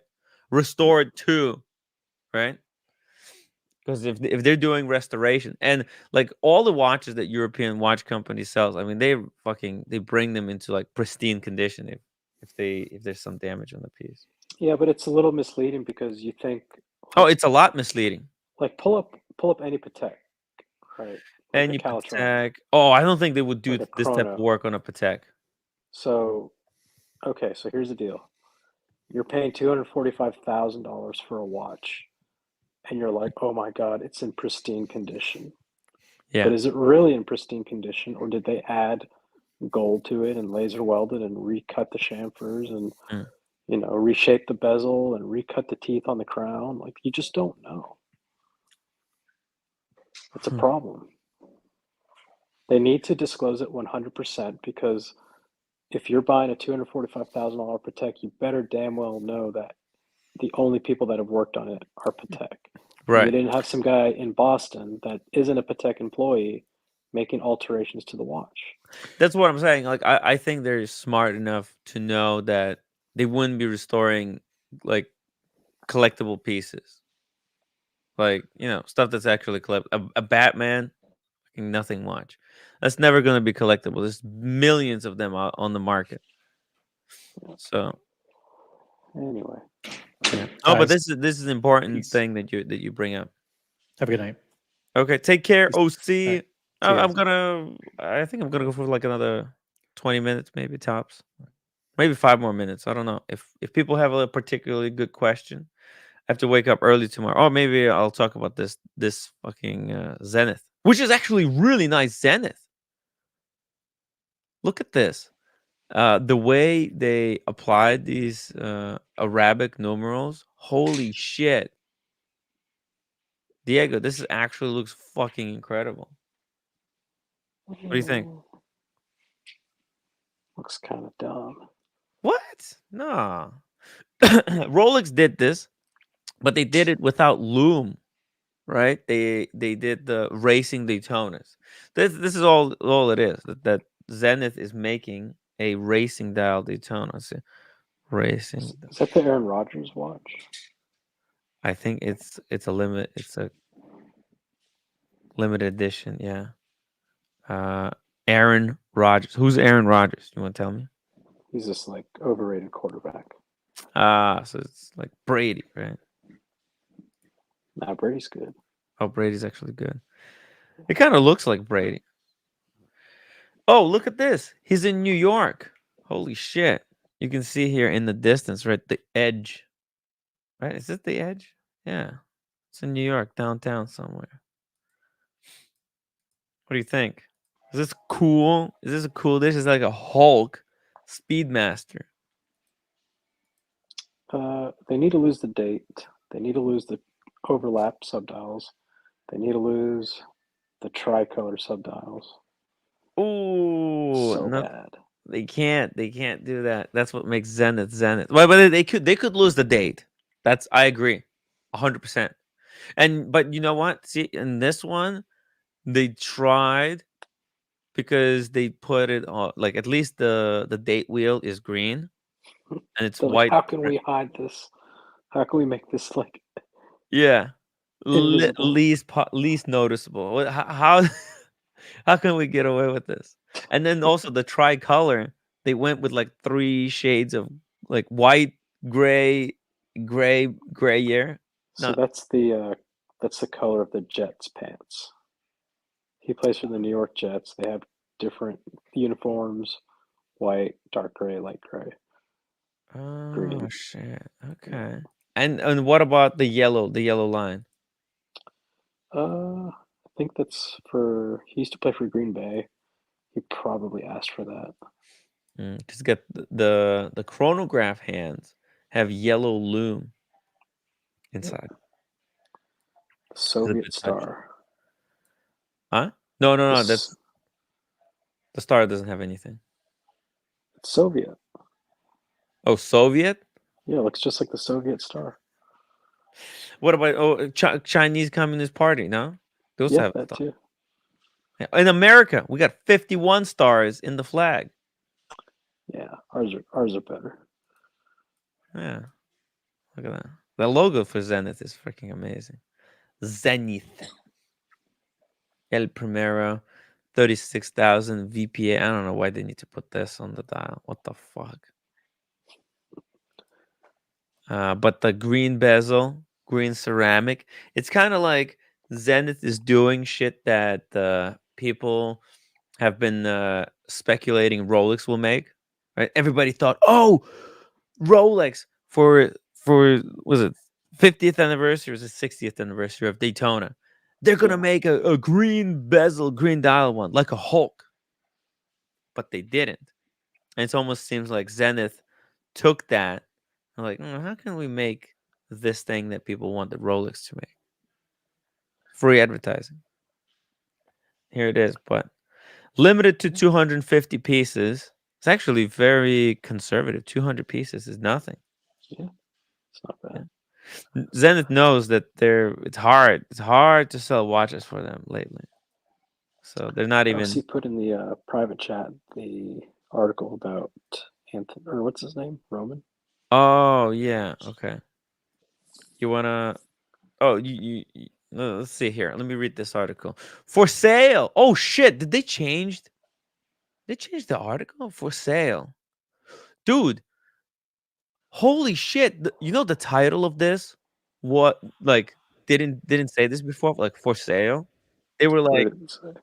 It said something like Roman Sheriff is, considering doing something, and it was only at the end where it said that he's trying to sell it. Now they changed it to straight up like begging, like it's for sale. 130 million pre-owned watch business, one careful owner. Careful? What the fuck? He worked with Timepiece Gentleman and the Wizard. How do you value the company at 130? Is that their? Yeah, 130 million. Dude. They have 130 in inventory, or they're saying that they're saying that. So this is what they're saying in the wide ranging. They have is worth 130. Well, let me read the article and then we'll talk about it. Here we go. Here we go. So this is what he's saying in the wide ranging conversation, which will be published online. Oh shit. Okay, so this is gonna be a longer paper. It says Roman says his pre-owned watch business is generating annual sales of around 130 million. So that's sales 130. That's last year. And remember, he wanted to make it a $300 million business. So he's saying he's doing 130 million in sales. That's not profit. Okay, we don't know what the profit is. It didn't disclose. And carries inventory valued in the range of 25 million. So he's got watches and jewelry and a lot of junk like fake Ray-Bans, all that shit, He sells a lot of like side crap, I believe, right? Like little things. Mr. Sharf and his current team of around 30 employees spent over 2 decades building a watch trading business. For many years, it was focused on wholesale trade of new watches as a middleman between authorized dealers dumping unsold stock with secondary market traders. But now 90% of transactions are secondhand watches bought and sold directly with public. The operation consists of a consumer-facing luxury bazaar based in Southampton, Pennsylvania, which describes itself as international pre-owned luxury watch dealer and the world's leading luxury watch buyer. They don't buy anything. They wouldn't buy a freaking a highly desirable AP music edition. Yep. All right, so it's like we're not buying right now. They're not buying. It has a media arm that keeps customers updated with online blog, and so like misleads the customers with all kinds of lies. Watches are investment. Buy this, buy that. Get the fuck out of here. Mr. Sharp is a very public face of the business. Exactly, he's the business. Why would anyone pay anything for his business if majority of the business is his name? Like Luxury Bazaar is not worth probably nothing because his customers are loyal to him, period. Right, exactly. His YouTube videos are produced and promoted in his name and have 414,000 subscribers. Most popular videos being over 1 million times.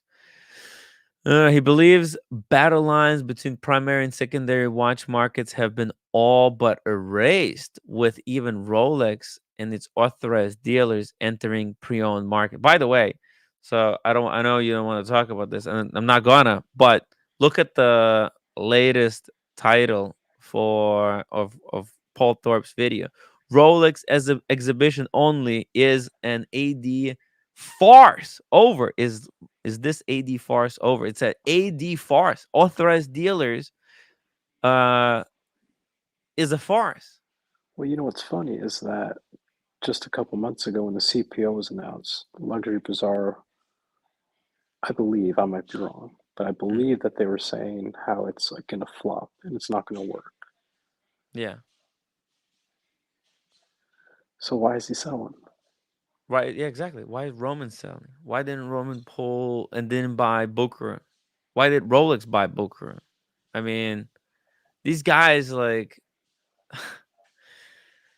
Jesus Christ. This is a guy who was a gray market dealer. Thinks they know better than like Rolex. Like, I don't claim I know better than Rolex. Like, Rolex has so much money, they could do whatever. They can literally change people's opinion on anything.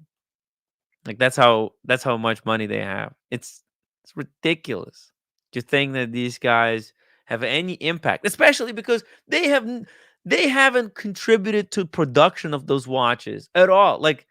Like saying like it's a farce. The AD authorized dealers, basically the guys that get the watches from the manufacturer, right? The guys who work hand in hand with manufacturers are a farce. I mean, but the guys who buy watches from under customers, the true customers, and flip them to those said customers at like, at crazy margins, that's not a farce. Those are legitimate, hardworking businessmen. I mean, come on, what the fuck? It's ridiculous. Sharf would not say what price he puts on his business, but suggests the most likely buyer will be a major player in the mainstream primary market. Why primary? Well, if primary market is a farce, okay, why are they trying to sell to a primary market? Yeah. Kino Prada says, "Hey Tim, I heard FP Journe was mean to the waiters." Yeah, no, not FP Journe, AP. Francois is a little bit of a. It was a little bit full of himself. He was grabbing napkins from other tables. Like, who does that? Like, Diego. Like, do you understand? Like, do you understand? Like, how insane is that? You come to a restaurant, right? The actually #1 restaurant in New York, right? And there's tables set up for people, coming in, new customers. Waiter is gonna sit them down, right? Francois' friend was late, and she came in, and her hair and clothing was all wet from the rain. So he just starts grabbing napkins from the table that were set up for other people. Just starts wiping her. Like, dude, come on. I'm sure if you asked the waiter, he would have brought napkins for you. You can't just grab napkins from the table. Rumor? Is that why everybody's selling their FP Journes? No, it's not FP Journe. I said Francois. AP. Oh, AP. Gatsby, $10 super chat. Roman has reached a new level of delusion. His business is worth cash assets value only. And those assets that he owns are swiftly depreciating. He has no meaningful brand value and nothing proprietary. He's just another used watch dealer. Exactly. His value is literally him. Dude, the funniest thing about this, if he just stayed in the shadows, if he just continued to sell watches, then Luxury Bazaar would be the brand, not Roman Sharf, and they could have sold it. Like European watch company. Exactly.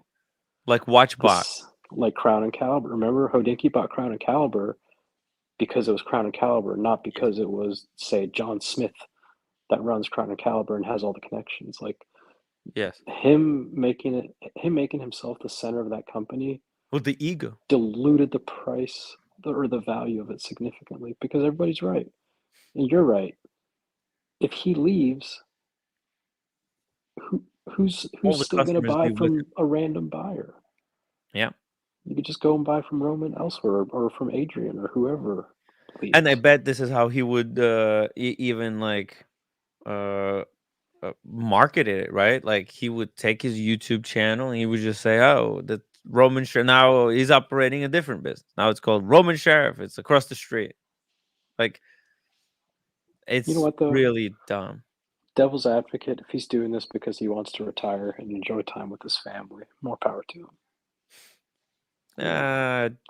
Doubt it. He'll get enough to retire. I think he just sees that it's all about the money for the guy. It's not, dude. His YouTube channel. Like, think about CRM. Compare CRM videos to Roman Sheriff videos. The energy around it. CRM Carlos, yeah, they're in the business of. They're not trying to sell. First of all, they're a family who run the business, right? And they take care of each other. Roman, it was all about, I'm going to take this $100 million business and turn it into $300 million business. And it was all about, how can we increase sales, increase margins, jack, right? That's what it was about. It was never like, oh, no way. I think it's the money. Roman sees, hey, his company probably reached its peak. Okay, during the spike, like it was worth the most money it would ever be worth. Now, going forward, it's only going to drop in value. And I think he sees this as an opportunity. Like, hey, if there are still people deluded enough to buy the business, it would be in his best financial interest to dump it and then do something else. Do you remember when you said that, it might have been you, that you could literally sell watches out of a vending machine, like Rolexes? Yeah. So anybody during the spike could be a gray market dealer. And what did they do? They expanded operations. They hired and hired and hired. They refit the entire office. They bought a Formula One chandelier. When it was never easier to sell a watch, they pumped money into the business. They spent it all.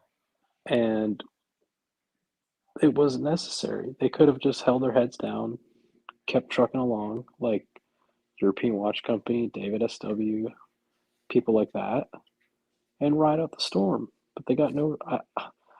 I truly believe they probably don't have reserves, not big ones, anyways. Dude, and also, like, there was no incentives for them to be smart, because them being involved in social media is fucking poison, and it can really delude you and send you down the wrong path. And like, in their pursuit of clicks and like increased sales, increased margins, right? They said shit that they probably regret. Right? They've done a lot of stupid stuff. Like, they also, I think, Diego, I think they burned a lot of their clientele. They burned me. European Watch Company, they don't have channel. They were just flipping watches. They burned me, man. When they made that ridiculous offer on my trade, I was like, I'm never doing business with you out of spite. Yeah. Like, it's, yeah. George Vargas says he should have sold the company in early 2022. 100%. 100% at the top of the market. He's selling at the bottom of the market. For someone who is savvy, this is a desperate move. Not just like, but like doing it so publicly. Like, hey, for sale. For sale. What the? And yeah, it's a fuck up, honestly. Hey, we already make $1,000 on every watch. Yeah, $1,000 on every watch. Oh, but what about the we got to pay for the building? Got to pay for security. Gotta pay for the upside down Formula F1 car. My favorite is when they're like, "Oh, it costs us $1 million to go to IWJG."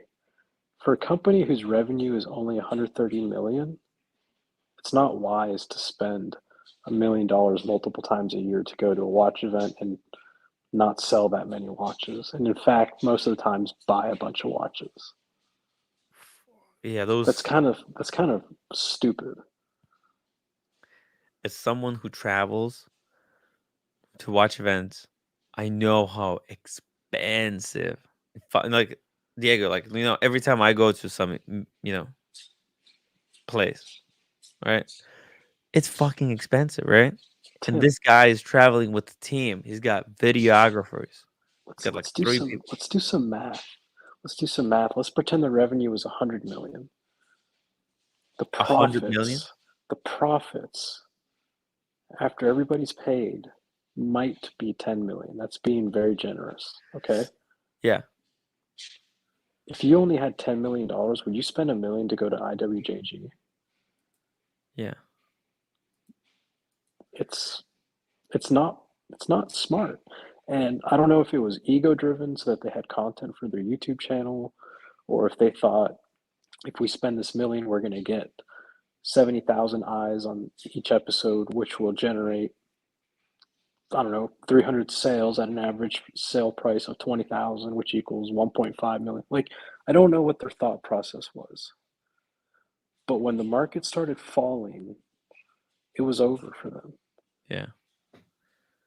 It was over for a lot of people that overstretched. And when the had market no was reserves. falling, they did that ridiculous game show, or hiring basically Roman wanted to be Donald Trump for a minute, or was it like the whole talent agency thing? What was it?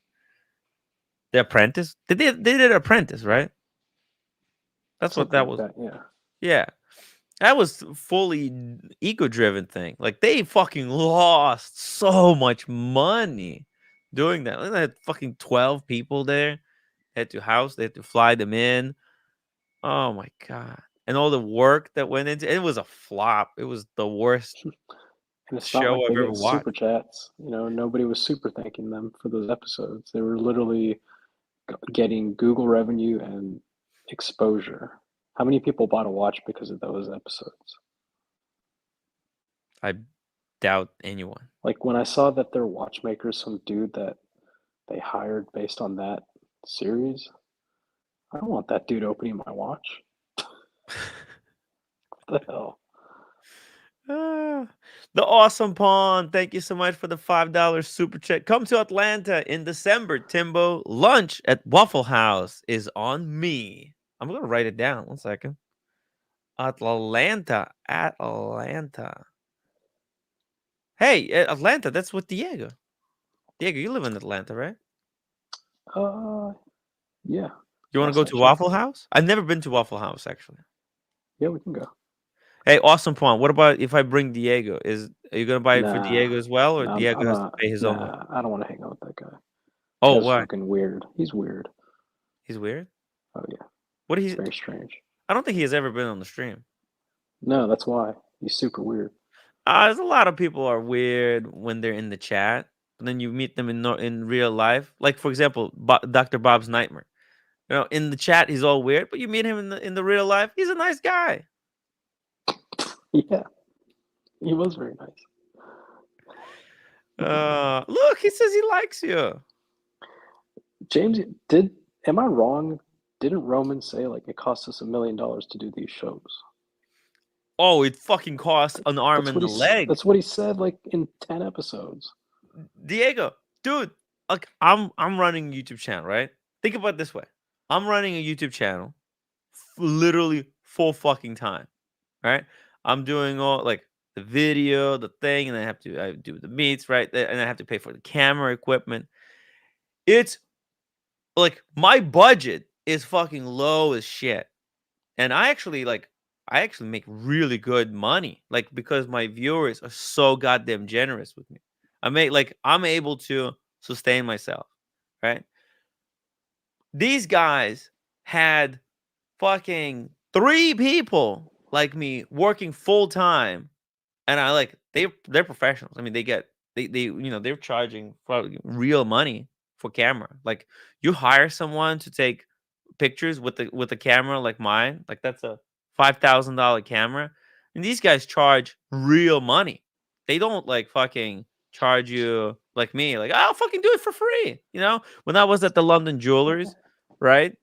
A couple of weeks ago, I took all those pictures and I sent it to the owner. Like I don't want to get paid for that, but like I think those guys are on salary though, so his videographers and his editors, he probably tells them like, look, you can keep trying to get gigs. I'm offering you a 1-year contract, and then we'll renew at 11 months. You know what I mean? Like that stuff is not cheap. Still, Mathis is right. Even with all their views, like think about it. They make one video a week, and they got 3 guys working it, right? And they make one video a week. Are you able to look up their revenue for their channel? Yeah, you could look it up. Let's look it up. Okay, 1 second. Let me just pull it up. 1 second.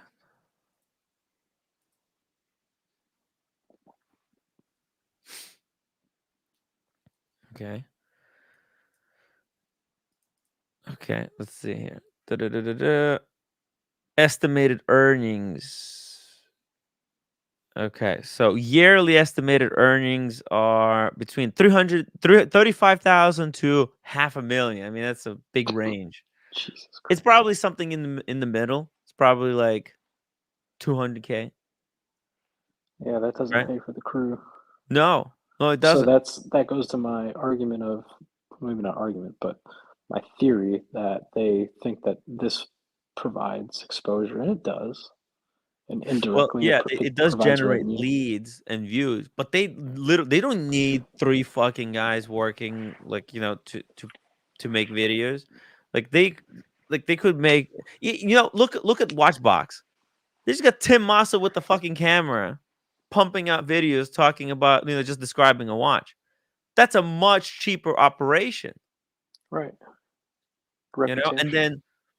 And then they got like this one studio. I visited their offices, right? They got one studio, and it's kind of designed to do like 3 different shows in one little office. Like their operation is so much more humble, and they make like tons more content too. Yeah, I think there's something genuine about just shooting on like a single camera with standard audio. Kind of makes it feel raw. Makes it feel more behind the scenes. When you get into these professional productions, it becomes too much like a TV show. I think it's diminishing returns when you go over a certain threshold in production, and I think they achieve that. Oh shit, their views are falling too. Yeah, I haven't watched a video Holy shit forever. Dude, their channel is like dying. They went from 40 million views down to 16 million views. And this is like, you have to understand, you also have all these accumulated like usually this should be going up because Tim, draw a line from the bottom to where it is now, and it's going up. They're still up. It's just an anomaly. Oh. See, it's not falling, it's going back to normal. Fuck. Man, this is bad. From like September to now, they just fucking imploded. You know what though? Can you zoom in on that? I can't see shit. So yeah, September 2022, they were probably still doing like their what is it, watches and whiskey, what's on the desk. Those videos were great. Those are the videos that they were making when I helped somebody buy a Daytona. I said, you need to go to Luggage Bazaar. These guys know what they're doing. They're legit, smart guys, no bullshit. And then it looks like maybe January 2023 is when they started the series, probably like TPG style. No, they were doing that way earlier. These numbers are skewed. What's going on with these numbers? Yeah. I think this was the peak of the market right here. No, this is 2023. That makes no sense. This graph makes no sense. They buy a bunch of viewers? Huh. Seriously. May 2000. Interesting. Dude. Oh, shit. How the fuck do they Yeah, get you're right. This is 40,000 viewers? That makes no 2000. sense. 40 million viewers. Yeah, right. Look at this. 2022. The market was doing really well here. That's when they were rocking. May, this is the collapse. Yeah. That's when they were rocking and rolling. That's when everybody was watching. I think they're buying, like, yeah, you're right. I think they're spending shit ton on advertising. Not like buying views, but maybe they're like promoting the channel. Like they're spending money to place their videos as the next played video. Yeah, that's they're probably trying to get new clientele, and they're dumping money into just, you know, spread their stuff around. But even here, look at this. They went from 1 million. They were like very steady. 1 million, around 1 million views.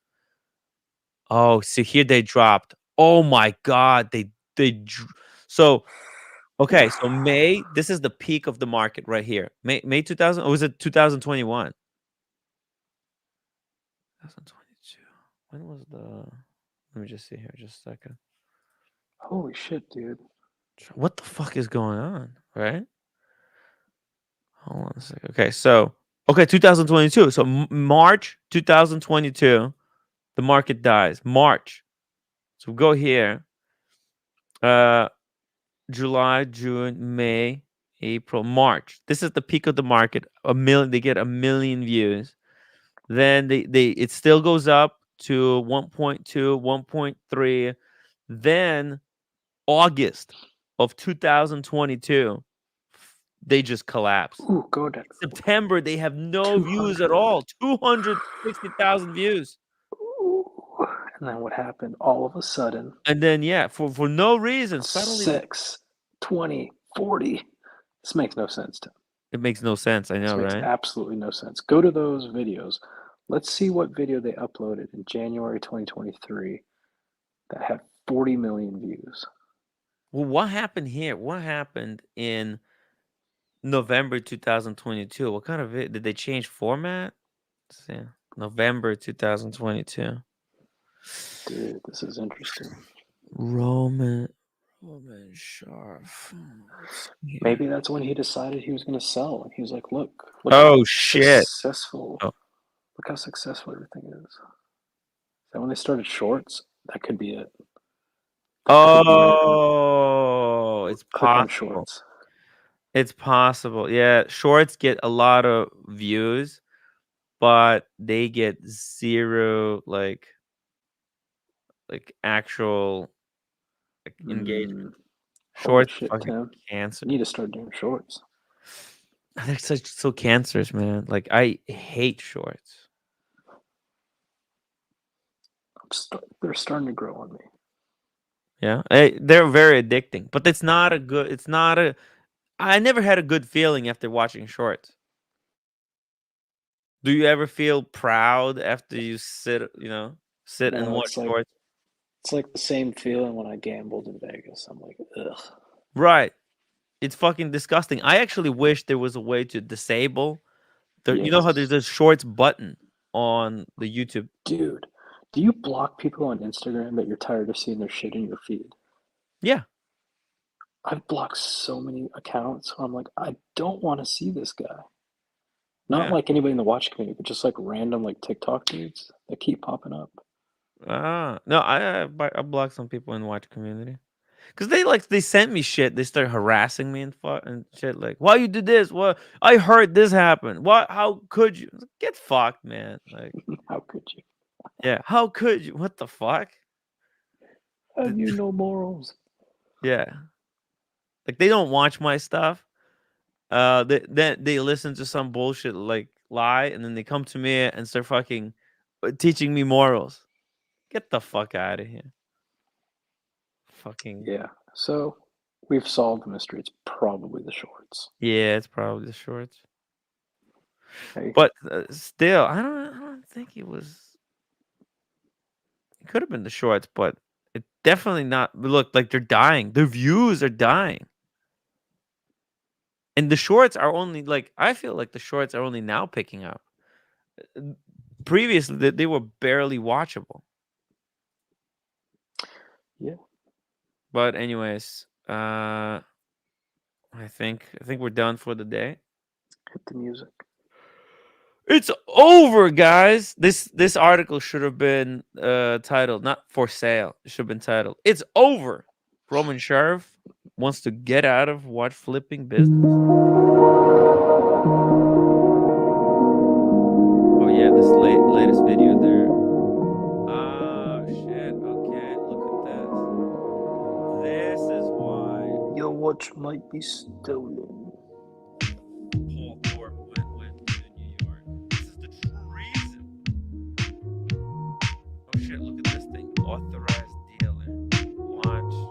The watch vault authorized dealer. This little thing here. Is your watch in the vault? Good question, guys. Is your watch in the vault? Let us know in the comment section below. Hit that upvote button, and if you guys want to support the channel, you can always do that. Become members, super chat, or donate anonymously via PayPal. I love you guys. You shouldn't have spent that money on fucking $88 tag. How dumb was that? Yeah, on a scale of 1 to 10. 100. Fucking retarded. I'll see you guys tomorrow. And thank you so much.